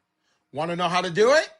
Listen to my show, Striking Gold, with me, Kenny Michaels. Your concert lineup is stacked with can't-miss shows on the Sactown Sports Live events calendar. It all starts July 19th when country legend Willie Nelson takes the stage at Ironstone Amphitheater. Then Cole Wetzel rocks Lake Tahoe Amphitheater at Caesars Republic July 24th. August heats up with Santana and the Doobie Brothers at Toyota Amphitheater August 8th. The Sacred Souls at Hard Rock Live Sacramento August 12th. David Lee Roth at Thunder Valley August 14th. And a huge night August 16th with Kane Brown at Ironstone Amphitheater and Toto at Toyota Amphitheater. Keep it rolling August 19th with the Black Crows and Whiskey Myers at Toyota Amphitheater. Ty Myers takes over Lake Tahoe Amphitheater August 22nd. September brings Sac Top for 2 back-to-back nights at Lake Tahoe Amphitheater September 11th and 12th. Then don't miss Leonard Skinner October 2nd at Ironstone Amphitheater and Ashley Cook October 10th at Ace of Spades. Stay up to date with every show on the Sactown Sports Live events calendar. Find all the details at sactownsports.com. Want the best movie experience in town? Join Sactown Sports IMAX Pass by visiting SactownSports.com. Sign up today. You can win tickets to see this week's films at the Esquire IMAX Theater. A good place to buy a new truck would be a place known as Truck Country. Folsom Chevy is Truck Country, and now it makes even more sense. Folsom Chevy is offering 0% financing for 5 years, no payments for 90 days on all new Silverado half-ton trucks in stock, and there's a lifetime warranty. Go to Folsom Chevy at the Folsom Auto Mall or go to folsomchevy.com. From the mountains to the levee, think Folsom Chevy. Together, let's drive. Must finance with GM on approved credit. $16.67 per 1,000 finance. Cannot be combined with other offers. Ends July 31st, 2026. It's time for the 2-minute drill. Kayla Anderson has the ball, and she's taking us around the world of football. It's Kayla's 2-minute drill on Matt and Kayla. Kayla, my barber, is a die-hard LA Rams fan, and I just sit there in the chair and listen to him spew about this crap we're about to talk about. What star are you getting next? And he's also a Laker fan and a Dodger fan. Of I'm course. like, ugh. Disgusting. Because you're going to probably get Scooble here soon if you're a Dodgers fan. Ridiculous. So. All right, 2-minute drill. Story number 1. I know. I'm sorry. You heard enough from your barber. I had to listen to it more. Sit in your seat a little longer because it is a cool story. Yeah, we're talking about the Rams. So back on July 10th, there was footage that was leaked to, of course, TMZ. Mm-hmm. Who else? And it was like them looking over the practice field, this person doing the video, and it showed and identified Aaron Donald walking out with pads and his helmet and clearly was doing some sort of a training session at the Rams facility. So fast forward to now, and Ian Rappaport made his rounds today, obviously now ESPN's Ian Rappaport, and pretty much said, I would not doubt if he signs in the middle of training camp. Yep. So it is looking highly likely at this point, and unless some sort of injury is to happen or some sort of other thing that would, have him go a different way, that he's coming back and he is going to play for the Rams after sitting out for 2 seasons. It's going to happen. It's going to be annoying because it's an LA team, but then it's also going to be cool because he's coming back and he's a phenomenal football player. And then Niner fans are going to be probably even more annoyed because his first game back will be against the Niners probably in Australia. Yeah. Week 1. Yep. So just get ready. You got Myles Garrett and, we don't really know what it'll look like. Aaron Donald. LA just gets stars because they can. They're definitely going to sell out every single game this year. That's for sure. They already were. On waiting lists. I'm interested to see because every time the Niners and Rams play in LA, it's usually a sea of red. Exactly. And that's the thing. They can be known for not having the greatest fan base that's there. We'll see this year. But we'll see. All right, so truly an honor. We all know about the awful news of former Titans running back Chris Johnson being diagnosed with ALS. ALS challenge is still going around. I'm actually going to do it. I got to set up a time where I can do that. So I'm going to do the water bucket ice challenge. But they just announced, literally this morning, this came out, that they are going to be inducting Chris Johnson on September 13th into the Ring of Honor. Love that. Really, props to Amy Adams-Strunk, their owner. You just never know. This disease progresses at such a rapid rate. I hope he can have a long life and do what, Steve Gleason has done, former Saints player, can do what he's done and lived for 15 plus years after he was given 2 years to live after the diagnosis. So hopefully we have a long, span of his life to celebrate, but they are going to induct him into that Ring of Honor. Very and it's cool. just the right move. Very cool. Great move. Have they said when, like what week they're going to do it? Yeah, September 13th. So it is the season opener. Oh, very nice. Literally halftime of the season opener. Who are they playing? Do we know? It doesn't. I'll look it up. I'm trying to see if it lists anywhere down I will here. type Jets. Yeah, the Jets. Oh, yeah, because it's Robert Sala's former team. So there's always the That's fun going to be storyline cool. behind that. Good for them. Yeah. And they'll probably win that game. Exactly. That'll help. I think that was a good move by them. So looking forward to that. Also, we have an interesting article by ESPN. Ben Solik, who does some really good work for them, he put this where I thought it was interesting. New coach / player scheme pairings. So this is a little bit more detailed into who he thinks in terms of new coaches around the league will be best with like a wide receiver, like that type of scheming pairing. Got you. Like Kyle Shanahan, maybe back in the day when he was first hired, how he schemed up with a certain quarterback. Like Jimmy Garoppolo. Right. Yeah. So at the top spot is the Broncos head coach Sean Payton and wide receiver Jalen Waddle. Richie? I know Richie would have a thought on this. Of course, locked into Broncos football. Yeah, I'm really excited to see A lot of people are. I'm really excited to see what Sean Payton is going to be able to do with a guy like Jalen Waddle. That's really been their biggest problem. Forever it was finding the quarterback because they went through the carousel of, I think, 14 starting quarterbacks before landing on Bo Nix, between that and Peyton Manning. But then it was like, okay, well, we think we got a guy in Bo Nix. He shows a lot of promise, but there's no weapons around him, Or no weapons is maybe a little harsh, but there's no Jamar Chases and Justin Jeffersons and Christian McCaffreys around Bo Nix. So if you can get a guy like Waddle who has an explosive, dynamic skill set alongside a guy like Courtland Sutton, and maybe they find a way to run the ball better than they have, I think it could be special. Sean Payton has earned a ton of respect from a coaching acumen perspective in my eyes now that I've seen it up close compared to in New Orleans. All right, next. NFC West is wide open. It is. Next on that list, no surprise, at least for me, because I know this is what they're most excited about over there, Brian Daboll and Cam Ward. Yep. Cam Ward's in a crucial second year. He's a smart quarterback, does all the work, but how can he get on a different level this year with actual legit pieces around him? So Brian Daboll is a great OC. I think that'll be an interesting thing to watch. Add Robert Saleh on top of that, too. Yeah, defensively, he's got some good parts to work with. Oh, you gotta like this one. Kevin O'Connell and Kyle Murray. If anyone's gonna be revived again, we saw Sam Darnold revived with the Vikings. Can it be Kyler Murray? Listen, we talked about this when he first signed.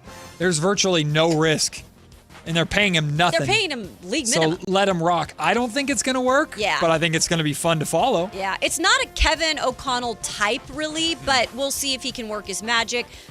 Also on this list, 49ers, Kyle Shanahan and Mike Evans, baby. You knew we were not going to leave Kyle Shanahan out of here with some sort of a guy he could optimize. Step 1, Mike Evans, run straight. Step 2, jump. Step 3, catch ball.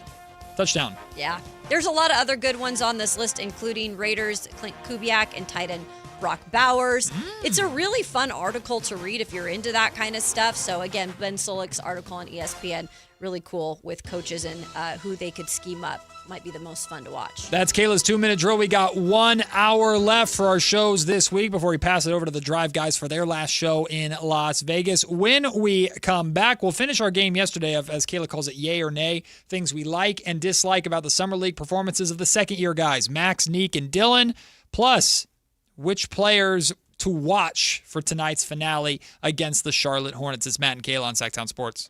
After some disjointed performances in Summer League, did the new young talent for the Kings prove they need more time on the court together? I don't give a damn if you're a second or a third-year player. If they want you to play Summer League because it's going to benefit the team overall down the line, and you're trying to get these second-year players to work with these rookies so they can start to find some chemistry on the court, yes, sir, yes, ma'am. Get out there and play basketball. your exclusive home for Kings basketball. Sactown Sports 1140. This is the story of the one. As a safety manager at a manufacturing plant, he does everything he can to keep his coworkers safe. From finding ways to reduce risks to keeping safety supplies in stock. And for that, he relies on Grainger. Grainger offers a broad range of quality products and next-day delivery, so he can always play it safe. Call 1-800-GRAINGER, click Grainger.com, or just stop by. Grainger, for the ones who get it done. My buddy dies, I show up to the funeral, open casket. We're still doing that? I've never understood open casket. I don't get it. It's like, you told me he was dead. I believed you. From the Monday Morning Podcast, his hit film Old Dads, and his latest Grammy-nominated special on Hulu, comedian Bill Burr, coming to the venue at Thunder Valley, Saturday, July 25th, with all new material. Get tickets at ThunderValleyResort.com. Don't miss Bill Burr. The other guys must think you failed math. Get this huge discount. Then the fine print hits you with $5,200 in mandatory ads. It's adorable in a scammy kind of way. At Hoblet, we skip the tricks. The price you see is the price you actually pay. What a wild concept, huh? Hoblet, family owned 77 years. Experience the difference online at hobletdodge.com. We all hear the radio ads about the IRS. They tell you to be afraid, to be scared, and they try to frighten you into calling. I'm not here to do that. Tax Relief Advocates is different. TRA is here to tell you that if you owe money to the IRS, whether it's $5,000, $50,000, or $500,000, we have a solution. It doesn't matter if you're sitting in your car, at work, or with your kids. No matter where you are, call now. 800-575-8157. Don't lose hope. TRA can eliminate or reduce what you owe to the IRS. Generous programs are now available that can give you a fresh start. Our passion is taxes and helping individuals fix their IRS problems. We have over 1,000 5-star reviews on Google and an A+ with the Better Business Bureau. You don't need to be afraid of the IRS any longer. End your tax nightmare today by visiting us online at TRA.com or call 800-575-8157. That's 800-575-8157. Tax Relief Advocates. Real solutions for real people. At Power Business Technology, we're not another big box corporation. We're your neighbors, locally owned and operated. We know what businesses like yours need, from reliable printers to high-performance copiers. We'll help you find the right solution with personal service you just can't get online. Need setup or support? We're just down the road and always happy to help. Power Business Technology, family hometown service with big-time solutions. Contact us today for all your business printing needs at 844-POWER-BZ. That's 844-769-3729 or visit us at powercopiers.com. Ryan Reynolds here from Mint Mobile. With the price of just about everything going up, we thought we'd bring our prices down. So to help us, we brought in a reverse auctioneer, which is apparently a thing. Mint Mobile Premium Wireless. How to get 30, 30, bit to get 30, bit to get 20, 20, 20, bit to get 20, 20, bit to get 15, 15, 15, 15, just $15 a month? Sold! Visit mintmobile.com/radio. Upfront payment of $45 for 3 months, $90 for 6 months, or $180 for 12-month plan required. $15 per month equivalent. Taxes and fees extra. Initial plan term only. Greater than 50 gigabytes may slow when network is busy. See terms. From the FIFA World Cup to competitive business environments, grand ambitions lead to game-changing achievements. At Bank of America, we're there to support businesses at every step, providing insights and expertise to help you gain an edge. He shoots, he scores! What would you like the power to do? Explore winning business solutions at BofA.com/gamechangers. Bank of America, official bank of the FIFA World Cup 2026. Country in the Park 2, presented by your California Army National Guard, October 23rd at Heart Health Park at Cal Expo with Bailey Zimmerman, Russell Dickerson, plus more. Enjoy line dancing, live DJs, mechanical bull, and food trucks. Tickets start at just $70. Country in the Park 2, October 23rd at Heart Health Park at Cal Expo with Michelob Ultra, the California Office of Traffic Safety, and Caltrans. More info at CITPFest.com. KHD1 Sacramento, KYMX HD3 Sacramento. Sactown Sports 1140, your local sports leader. I'm Matt George with your Open Day 2 update, and a big day for Lucas Herbert, the Australian, jumped up 38 spots to the top of the leaderboard. He came into the day even par. He ended the day 8 under, an 8 under round for Lucas Herbert. He wasn't the only one to do that. Sam Burns, the American, jumped up 100 spots on the leaderboard after also shooting 8 under today to make up for being 3 over in round 1. He's 5 under for the tournament. And where are my friends and fans of Bryson DeChambeau at? The American is second. He stands alone in second place on the leaderboard. He is 1 stroke back of the leader, Herbert. He shot 4 under today in round 2. Open Championship coverage is brought to you by Golf Fitness Solutions. Move better, feel better, play better.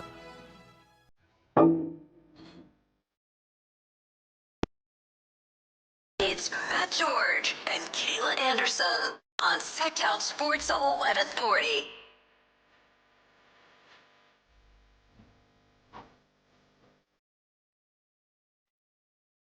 Should I know this? This is Dua Lipa, right? Oh, it's Dua Lipa. Yeah. Of course it is.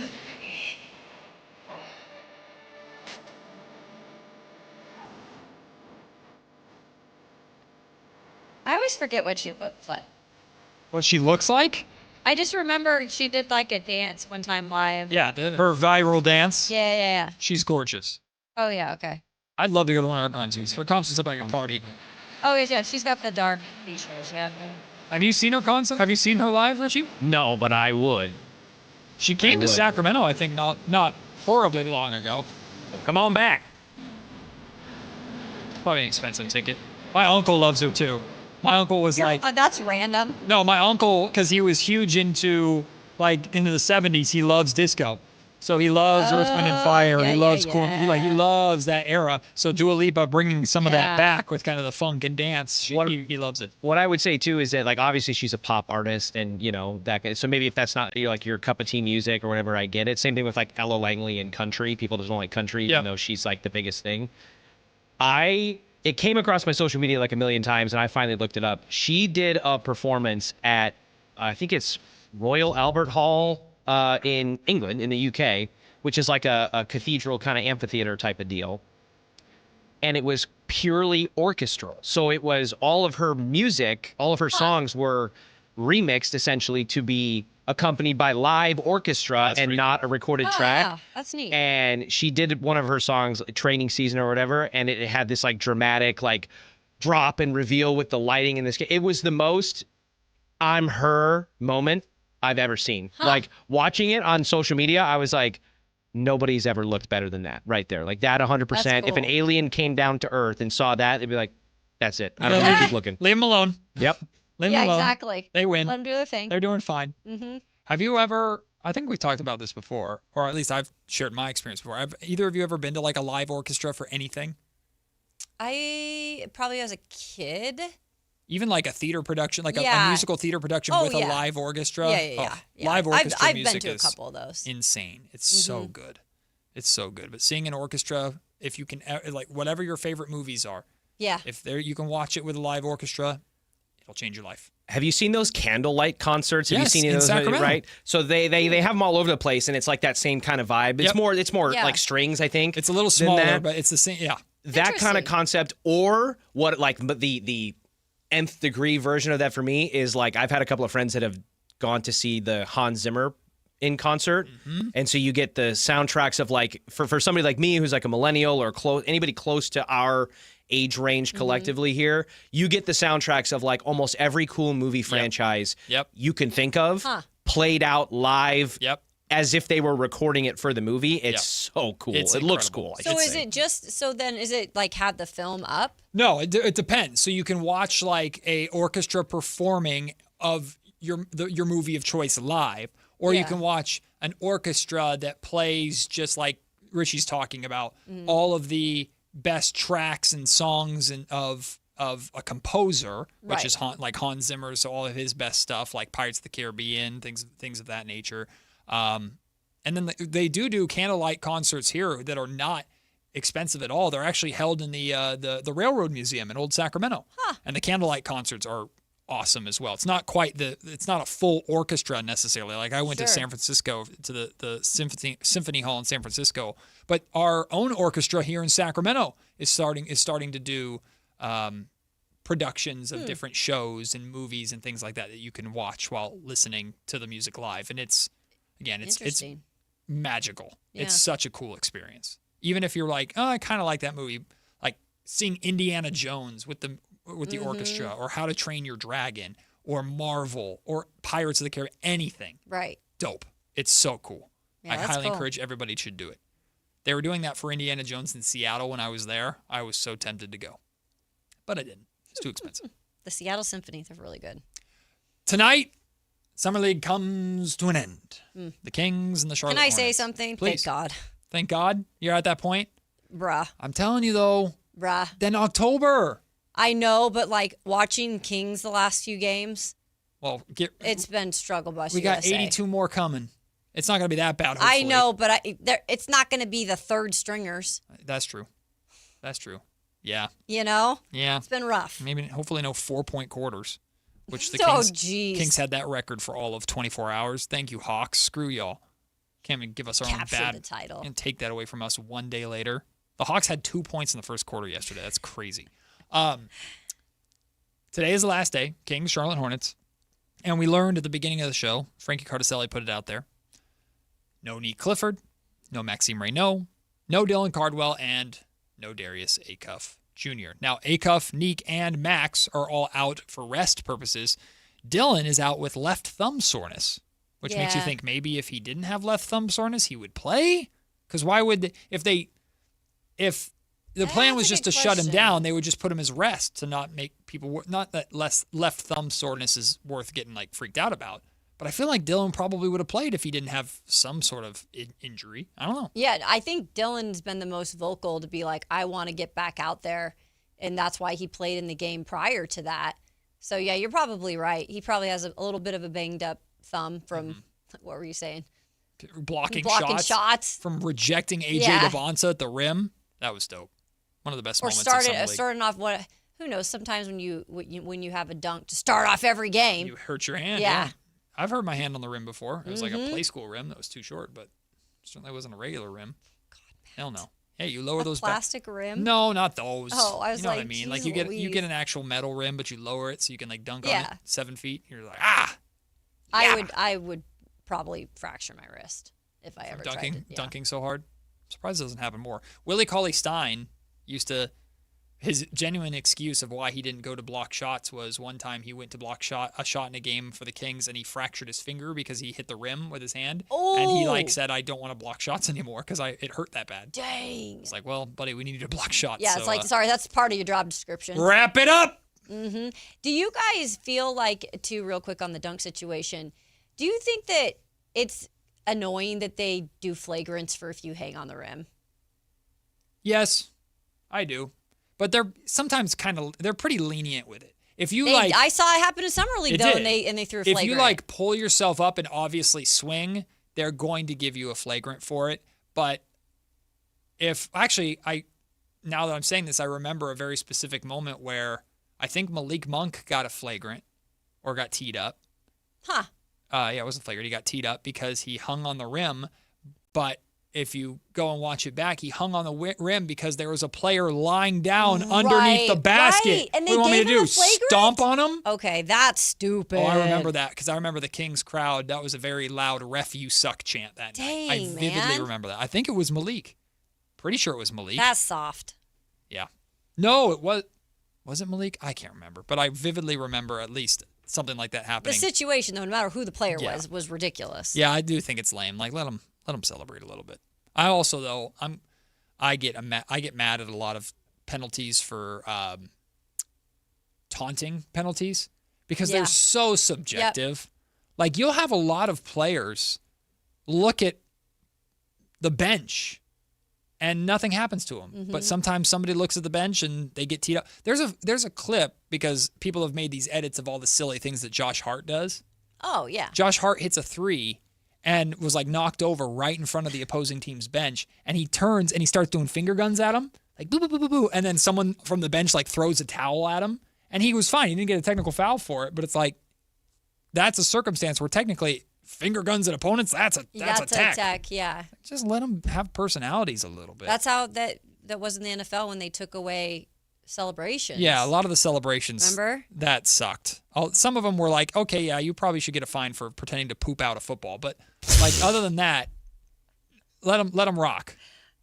I like the celebration. It's like celebrations in soccer too. Celebrations in soccer are like football are one of the main things about soccer is those creative celebrations and things. Let them rock. We should come up another summer content idea. We should come up with our own. Well, what, our own celebration? Or what our touchdown celebration would look like? That's definitely a good idea. We should definitely do that. Be just Kayla's going to pitch, I punch you. Wouldn't that be fun? No. Fake boxing match. That'd be Kayla's go-to. Get a little more creative. That was one of my things that I got the most frustrated covering high school football and prep sports. They're stupid strict. Oh, yeah. I was going to say, I don't know if I've seen really high schoolers celebrate. Anything. The rule is, or I don't know if it's an exact rule, but the rule of thumb whenever I talk to coaches about it in high school football is you score, you put the football down, and then you come and you celebrate on your sideline. That's what you do. Once you're off the field with your people, then you celebrate. But a lot of them, like, if you don't catch a touchdown and then just put the football down or throw the football back to the referee and walk away without, at the very least, like your teammates will come up to you and maybe do like the lift in the air thing or like just slap you on the helmet. Anything more than that, you're getting a flag. And I used to actually talk to officials because our officials, by the way, shout out to the officials in the Sac Joaquin section. Officials are always going to make mistakes, but we went through a referee shortage in the Sac Joaquin section for a long time, and they brought in a new crop of officials, and they're some of the nicest people, coolest people. I really enjoyed getting to know them on Friday nights. But I would talk to them sometimes and go, man, like, they're kids. And they're like, yeah, but we're supposed to because of the rules. I'm like, so stupid. Let them be kids as long as they're not doing dumb stuff. That's the one thing. I don't like policing celebrations in sports. Let them rock. As long as they're cool. It's a game. As long as they're not anything awful. Like pooping out of football? I don't even think that's awful. Yeah, that's a go-to for Kayla. That'd be a go-to Kayla move? Not necessarily pooping out of football, but, you know, I wouldn't knock someone for it. I would actually be laughing. What would be your go-to? Yeah, I'm sure they're laughing while throwing the flag, but they still have to throw it. What would be like your go-to? Probably not appropriate. Describe it to us. Well, okay. How can you describe this to us in a way that we get what you're thinking without saying anything bad? Well, because it probably has some sort of violence to it. Not bad violence. That's what, Rich, did I not just say that? I said it'd be like pretending to fight or punch Matt. And she said, no, I wouldn't do that. And immediately, yeah, it'd probably have violence to it. Now, I would also consider, Michael Jackson moves. I was going to say a moonwalk. That was going to be my... That's what Kevin John would do. For sure. He does a really good moonwalker. Yeah, Kevin's got moves. Yeah. If I could do the split still, it would definitely be the split. Still? You were able to do it back in the day? I danced my whole life. Ugh. Hell no. Mm-hmm. Hell no. You know Kenzie from Love Island? She's become a meme. No, I don't. Like the splits. Look it up. Oh, She's yeah. I haven't watched this season. Yeah, every time she does something, she does the splits. Wait a minute. This season, as in you've watched past seasons? Oh, yeah. I've watched a couple seasons. You didn't watch a season? Come on. See, Matt, no, I can sense this. He's not even giving it a try. Yeah, I was gonna say I'm sensing this level of disdain or judgment when it's like, no, we can just be honest. Every guy that says that they don't on some level appreciate trashy reality TV there's is branches. Lying to you There's in some branches. fashion. Everybody may have their favorites, but to just blanketly say no, none of that, it's like, I don't know. No, there's branches to it to me. What is yours, The Making of the Hobbit? No, that's a movie, jerk. No, you know how much I love The Traitors. You know how much I love Survivor. Yeah. So competition reality shows, I'm very much into. I've never watched all the way through, but I've watched clips of what my wife was watching, whether it was Real Housewives or she watched this Mormon Wives show, which is yeah, crazy. I don't do that one. Crazy show. She went right to the deep end of the pool. She did. Yeah, she did. That's a little more okay. Mormon Wives. That's... The Secret Lives of Mormon Wives. Watching dumb hot people kiss in a pool for an hour a day is not exciting. To be fair, though, they're not all you shouldn't label them all dumb because not Sorry. all of them are dumb. Some smart, some But- dumb hot people. Very degrees of intelligence, hot people. Yeah. Kissing in a pool, I'm all right. Were you ever in the service industry, either one of you? Yes. I was definitely in the service industry. Kayla, you probably are already familiar with it, but Matt, if you haven't, then I would suggest, because this is the first one that really outside of like Bachelor, Bachelorette, which my sister had me watch with her. Yeah. Below Deck. During COVID, when COVID came out and we were all stuck inside and I started branching out, the girl I was dating at the time had me watch more of these things. There is something, yes, there is something satisfying about following in a crew Australia, right? of they do it in different parts of the world, but yeah, Below Deck Mediterranean, Australia, Yeah, I've seen clips. Thailand, I've seen clips. And there's something entertaining to me about watching this crew of mostly young, hot, varied degrees of intelligence people work on a super yacht and deal with these quirky personalities of people that pay ungodly amounts of money for 3 days on a boat in the water. It's pretty entertaining. Yeah, it is a good one. I like don't Hell's watch it Kitchen. religiously, though. Hell's Kitchen is great. They have a Vegas. He has a Vegas restaurant, Yeah, right? I would love to go. It's Yeah. probably very expensive, though. But Hell's Kitchen is a blast. Like, I think that show is very fair. And I'm not that, I mean, I like cooking. I'm not that super interested in cooking or chef shows, but I'll watch, like, reality cooking shows. Mhm. I like reality people's- competition stuff. Okay. Iron Chef was the best not reality, but like competition cooking show when I was growing up. Like that, where Bobby Flay and Mario Batali and all those guys came from. Like we used to literally, that was like, okay, we're gonna sit together as a family. We're gonna watch them make a dish out of like pineapple, jelly, and like octopus tentacles. It's like they're gonna make a 3-course meal out of this crazy stuff. That sounds crazy. Oof. You guys never watched Iron Chef? I don't like. It's like the mystery ingredients and I don't really like those shows. Really? No, because My wife and I got super into the baking ones. Great British Bake a Off. lot of people like those. Great British Bake Off. That's another one. There was Nailed It, which we loved, and Nailed It is all about like they get average bakers to make these exquisite things, and it's just a disaster. Nailed It is great. There's like, and then there's the competitions of like elite bakers and stuff like that. They have even like a Lego competition that takes now. away from like the reason why I watch this like reality TV is to take away from the reality of everyday competition in this business and what we cover. So I don't want to be watching competition. I get too into it. What do you watch Love Island for? Just the fun. It's funny. To make yourself feel better? No, it's just these people are funny. Like you grow to actually like some of the characters. You grow to not like some of them, but you grow to really like. I'm watching the UK one right now, and this girl Ellie on it. She just actually left the villa. I think that's like me 25 years ago. I'm like, oh yeah, that's just like me. She's hilarious. I love how she just snuck in a self-plug right there. She's hilarious. Obviously, I like her. Kayla, that's the most Alan Styles thing you've ever done. I know. Well, at least nobody promotes you like you. That's true. a very true point. I've learned that in this career, man. That's true. Yeah, Love Island, not for me. That's all right. Not for me. We're not going to force you, Matt. No, yet. Unless. Not for me. I don't judge you if you watch it. It's just not for me. Well, I kind of judge you if you watch it. Unless I apply for adult Love Island. The age range. Ew. I know what you were meaning, but the way you set that up is kind of crazy. What do you Sorry. do? Unless I apply for I'm talking about adult. the age range. Yeah, I don't, but then we got to change the parameters of what Love Island is, because it better be like we're meeting up in jeans and t-shirts at like a bowling alley or something. It can't be like at a villa in nothing. No, they did the Golden Bachelor the same as the regular Bachelor. All right, well, But that's not the same thing. I'm not 60. I know you're not 60. I'm not saying you are. But I don't want, listen, we don't know. Matt's flustered. Not in what I've seen Love Island to be. You can age out of that. I think you're beyond that. You're not wearing like the small bikinis by any means. And dudes, you don't keep your shirt on. How about that, guys? Well, huh? they don't wear Speedos. At least that's good. And they're in physical shape that's good enough to justify that, whereas most of us are not. Right. You know what I mean? Like I don't need to see a bunch of beer bellies walking around. I was speaking for the men. I'm in pretty Kayla. good shape. I was speaking for the men here. We're talking about us here. It's about us right now. All right. I didn't know you guys were going on the show. I sure as hell ain't. I want to go on Traders, Richie, and Kayla said I can't because I'm not dressed well enough. There once upon a time, not that long ago, I did get a call back to be on a reality dating show before I moved out here. Yeah, And Love is Blind. You didn't do it? Oh my gosh! You didn't do it? The Denver edition? The Denver edition. That would have been awesome. Why didn't you do it? Okay, we'll do a quick story time. I Or we can save it to the other side. It's your show. No, do it now. Okay. We didn't do anything in this segment. I don't care.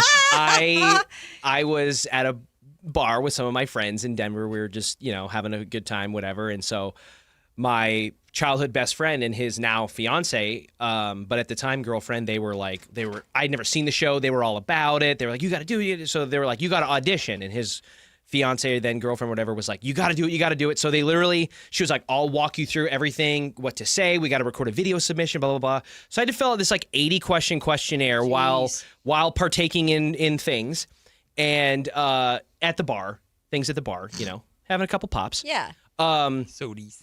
And do the video submission and all that stuff. And then I just kind of forgot all about it. Like months go by, submit it, because they do these things well in advance.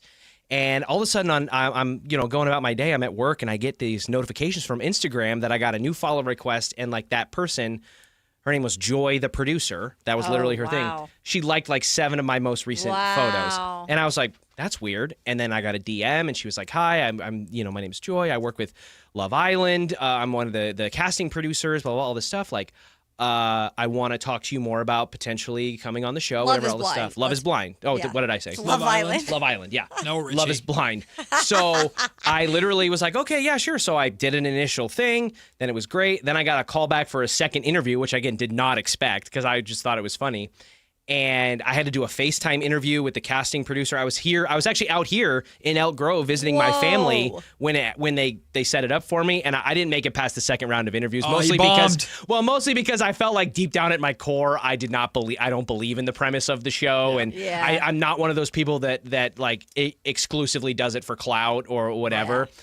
Even though a part of me wishes I could have done it just for the story, but fun. Yeah, that's pretty funny. That was what the Denver season was. What, like a year ago or whatever, year and a half. So once upon a time, opportunity missed. I know. Could have been a reality star, Richie. Bird7X in the YouTube comment section says, "What did we learn during the summer league?" I don't know.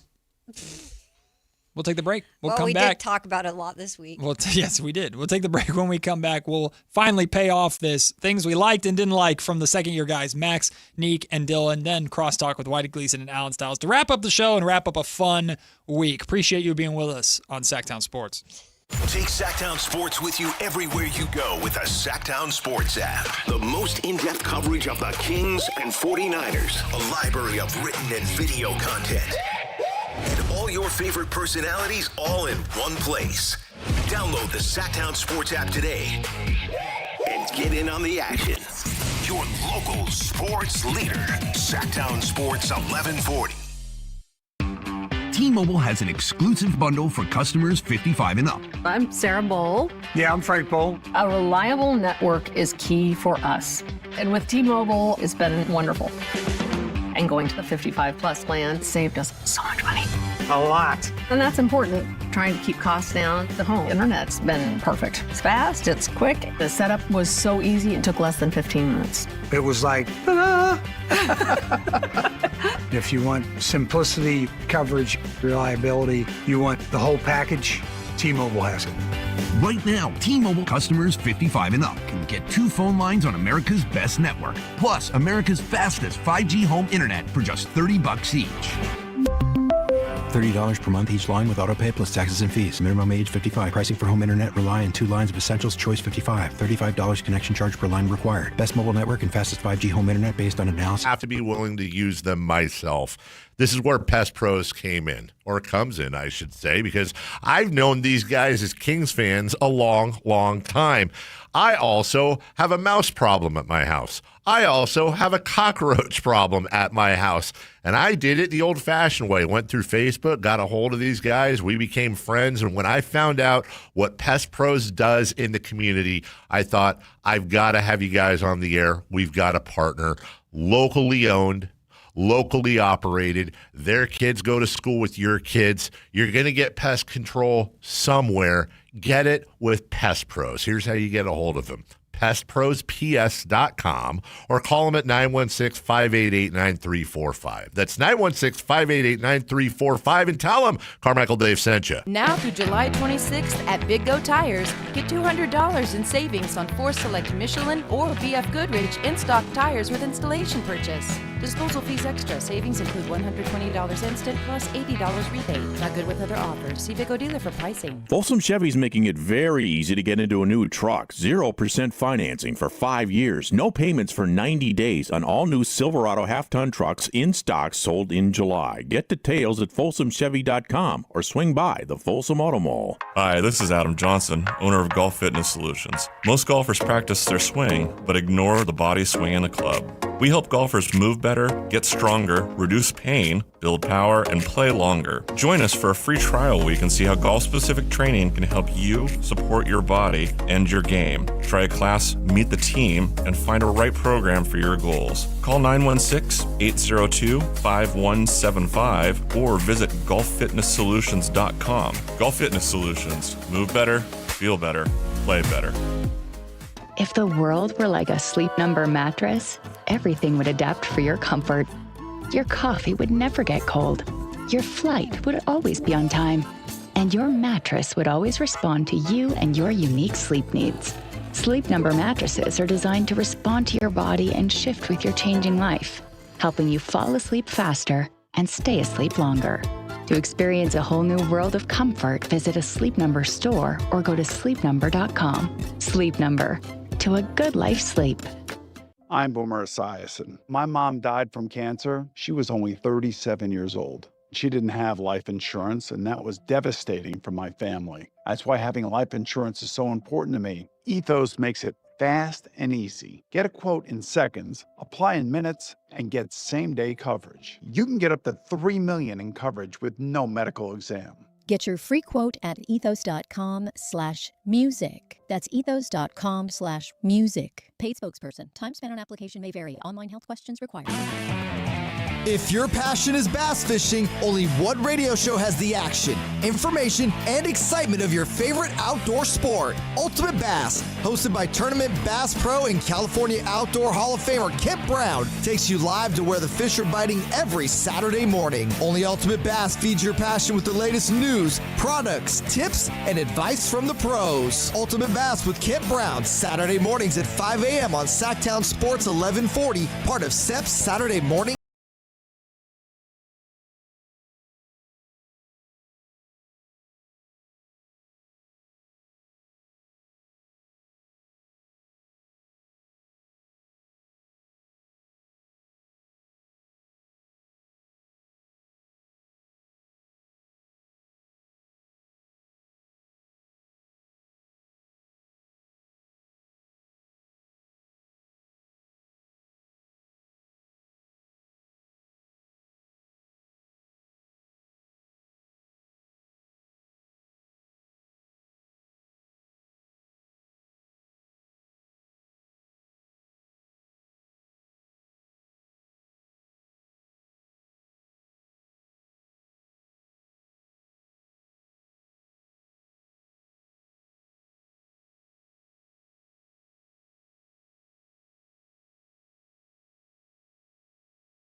Exercises to keep a balance when it comes to the analyzing summer league play, right? Because it's really easy to go to extreme one way or the other. Oh my God, Emmanuel Sharp is going to be the greatest player ever. Oh, Darius Acuff Jr. looks terrible. It's really easy to go to extremes. So something we liked, something we didn't like out of these players, and we have the 3 second-year players. We'll start with Maxime Reynaud. What is something you liked out of Max? Well, Maxime is an interesting subject because he only played 2 games. 2 games. So it's almost like take everything you liked in the first game and then what you didn't like in the second game. Pretty much. I think, honestly, seeing him get back to a little bit of that three-point shooter that he can be, hitting just, I think he was, what was his numbers? I think he was 2 of 5 from 3. Which was encouraging. Yeah. I know it's not the biggest deal in the world, but at least seeing that like right out of the gate when he played in that first summer league was definitely nice to see. Because again, if he can be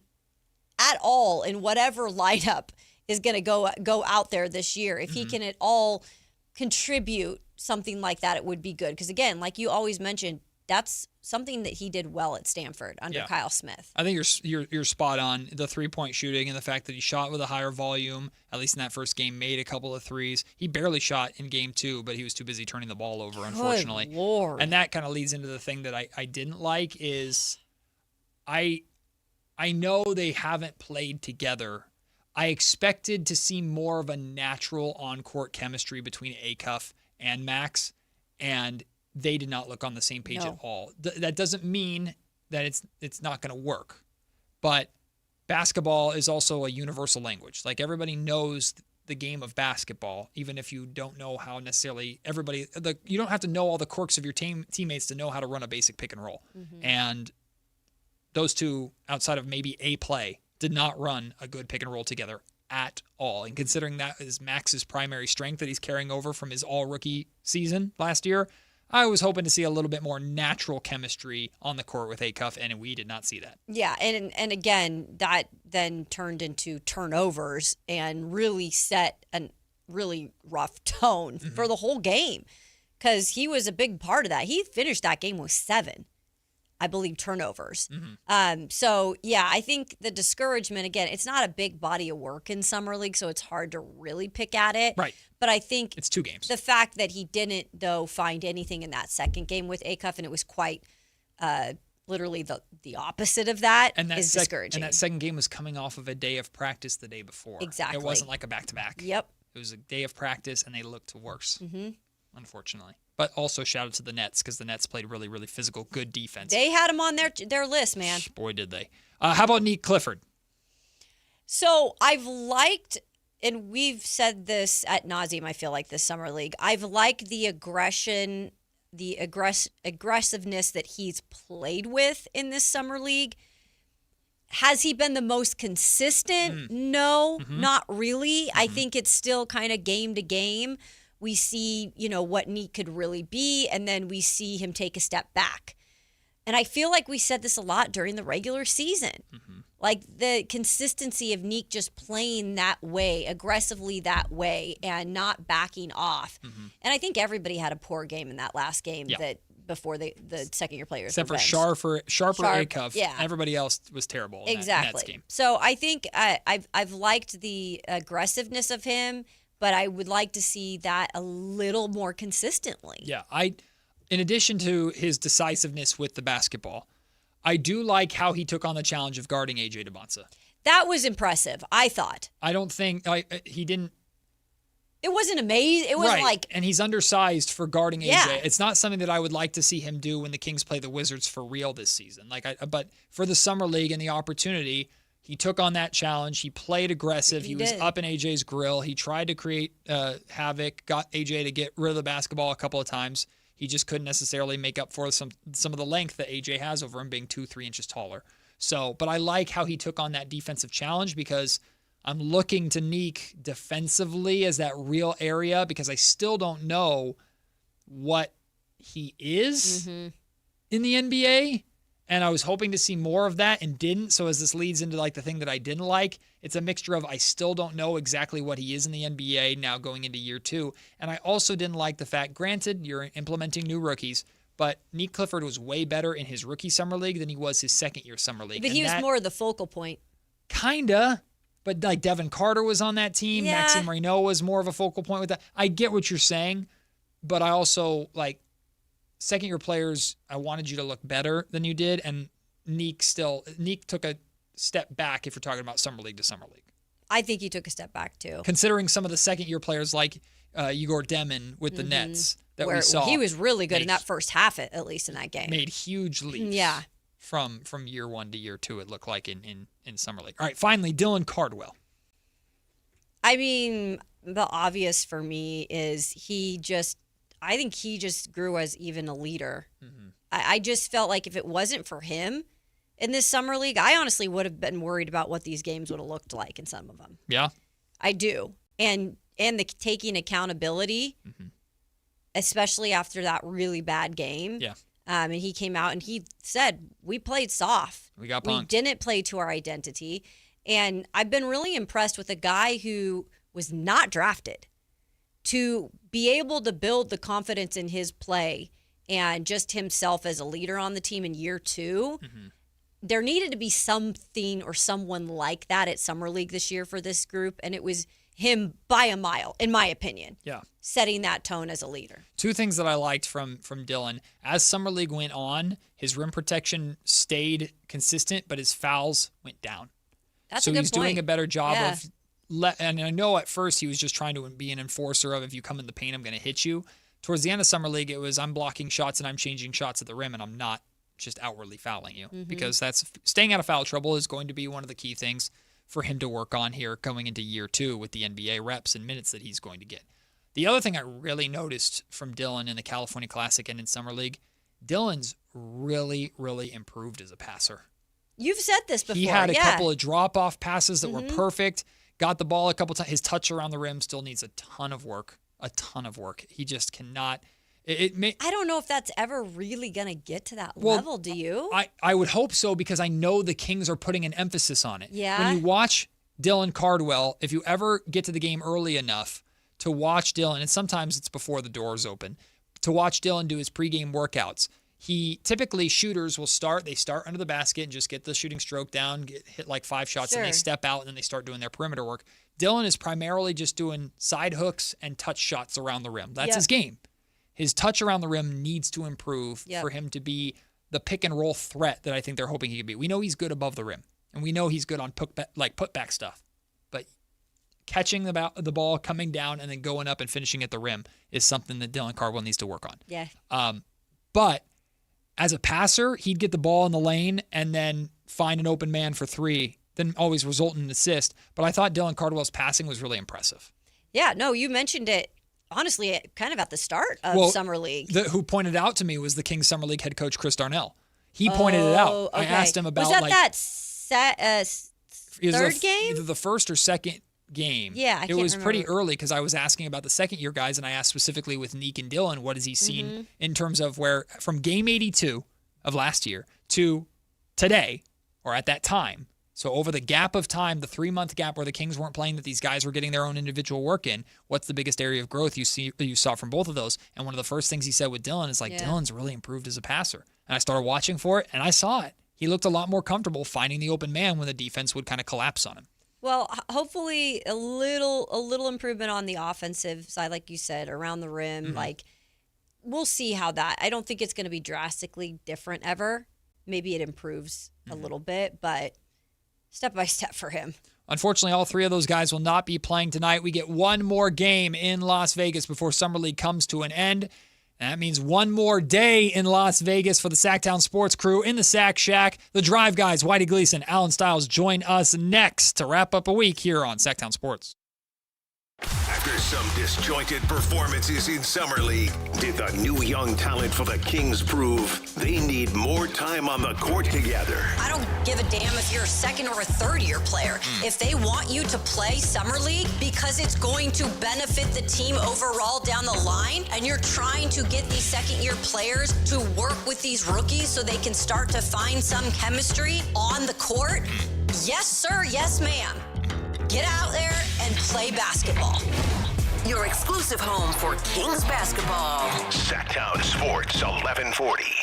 Dawn or dusk, I'm on the hunt. Skeeter here, Sacramento Yellow Mosquito and Vector Control District, and I'm wearing Skeeter Vision, night vision goggles that light up skeeters at dawn or dusk like the 4th of July. Mosquito, 12 o'clock.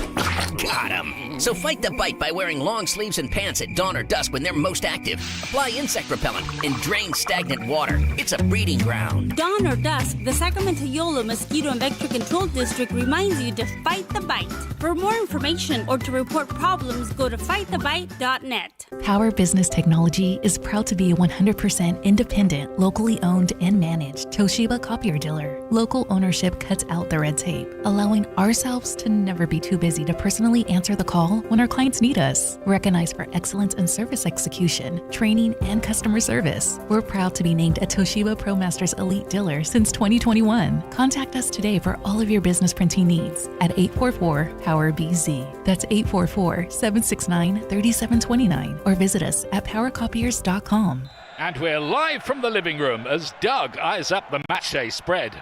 He's reaching for the Buffalo wing. Perfect! Hang on, what's this? Oh, he's gone for a can of Pepsi too. Incredible. What a finish. Sensational combination. Look at the delight on his face. There's no doubt about it. It just tastes better. Match days deserve Pepsi. Food deserves Pepsi. Grab a pack of Pepsi Zero Sugar for today's match. It's poetry in motion. This is Sactown Sports 1140. Hey, it's Carmichael Dave. What's up? It's Matt George. What's good? It's Alan Stiles. With the most trusted voices in the community. This is Jason Ross. Hey, it's Kayla Anderson. It's Whitey Gleason. Ready to help promote your business, both as partners and customers. All you have to do is ask. Pick up the phone, dial pound 250 and say, grow my business to get connected with a team member today. That's pound 250 and say, grow my business. Our team will review your product, quickly pair you with a perfect endorser, and create video and audio samples, all at no cost or obligation to you. With the most live and local on-air lineup, a dynamic content-driven website, and a state-of-the-art mobile app, Sactown Sports 1140 is tailor-made to help you connect with the sports audience in Sacramento. So why wait? Dial pound 250 today. Say, grow my business, and let us help take you to the next level. Want the best movie experience in town? Join Sactown Sports IMAX Pass by visiting SactownSports.com. Sign up today. You can win tickets to see this week's films at the Esquire IMAX Theater. It's Matt George and Kayla Anderson on Sactown Sports 1140.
To left in the box, Matt, literally and figuratively. That's right.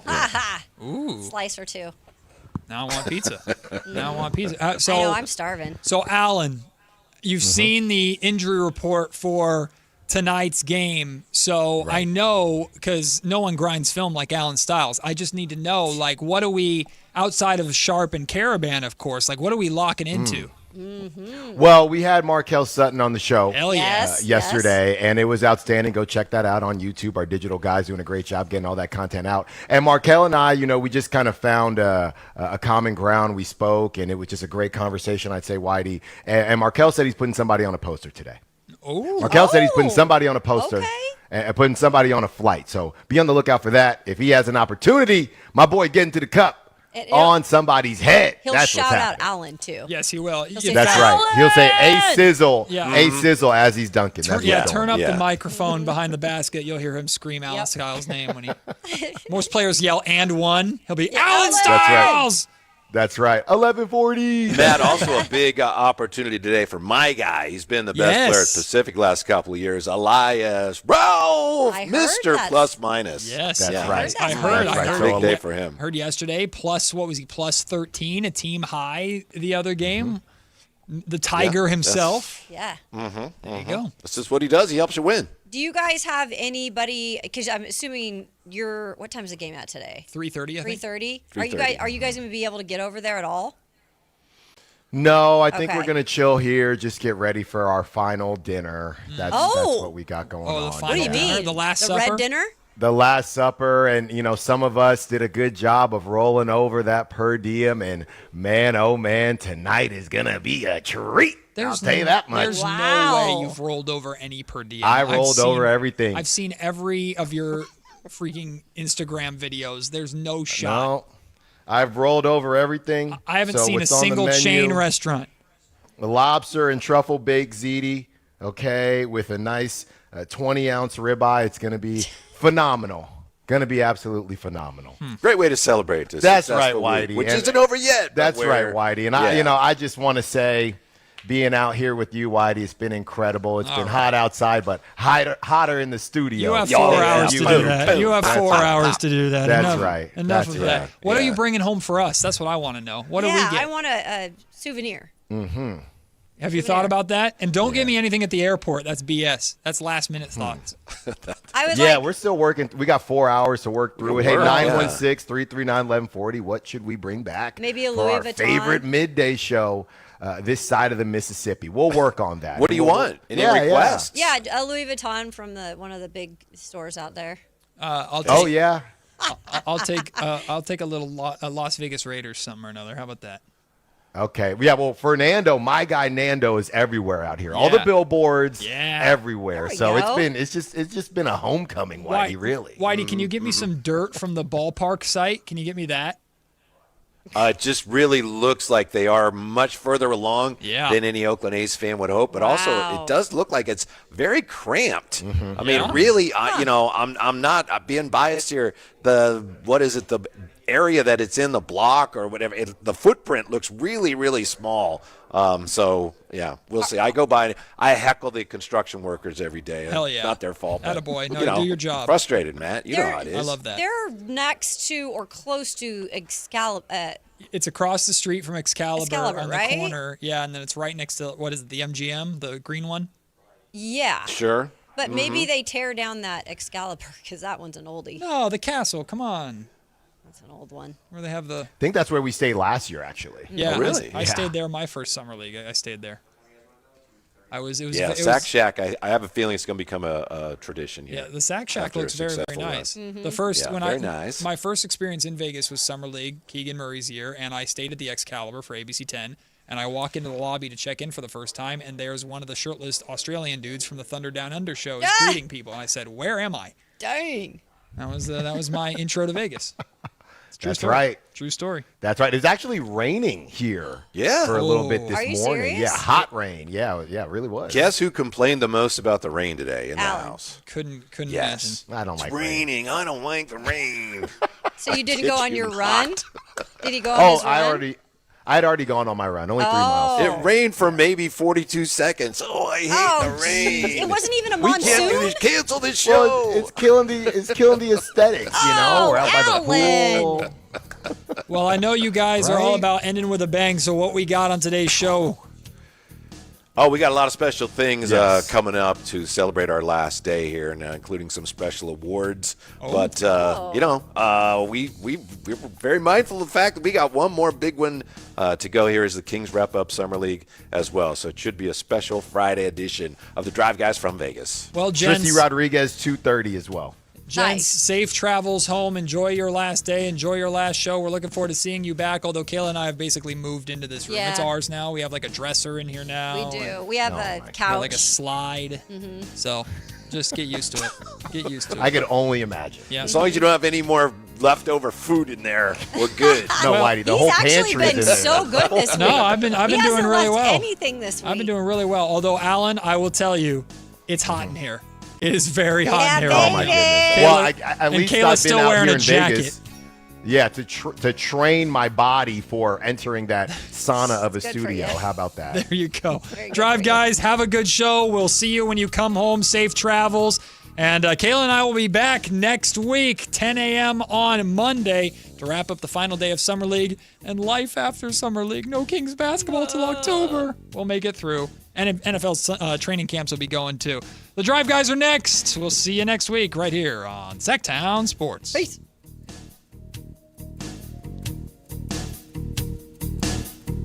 SactownSports.com is your online home for sports in Sacramento. Dive deep into the Kings, 49ers, Raiders, Giants, Athletics, and more with your favorite local personalities and some of the most trusted sports voices in the community.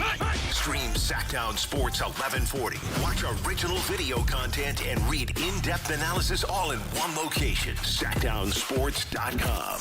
Your local sports leader. Sactown Sports 1140.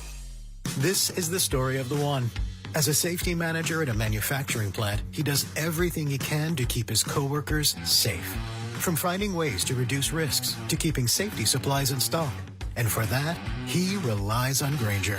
Grainger offers a broad range of quality products and next-day delivery, so he can always play it safe. Call 1-800-GRAINGER, click Grainger.com, or just stop by. Grainger, for the ones who get it done. Hey there, Mark and Tom, the travel and entertainment guys, brought to you by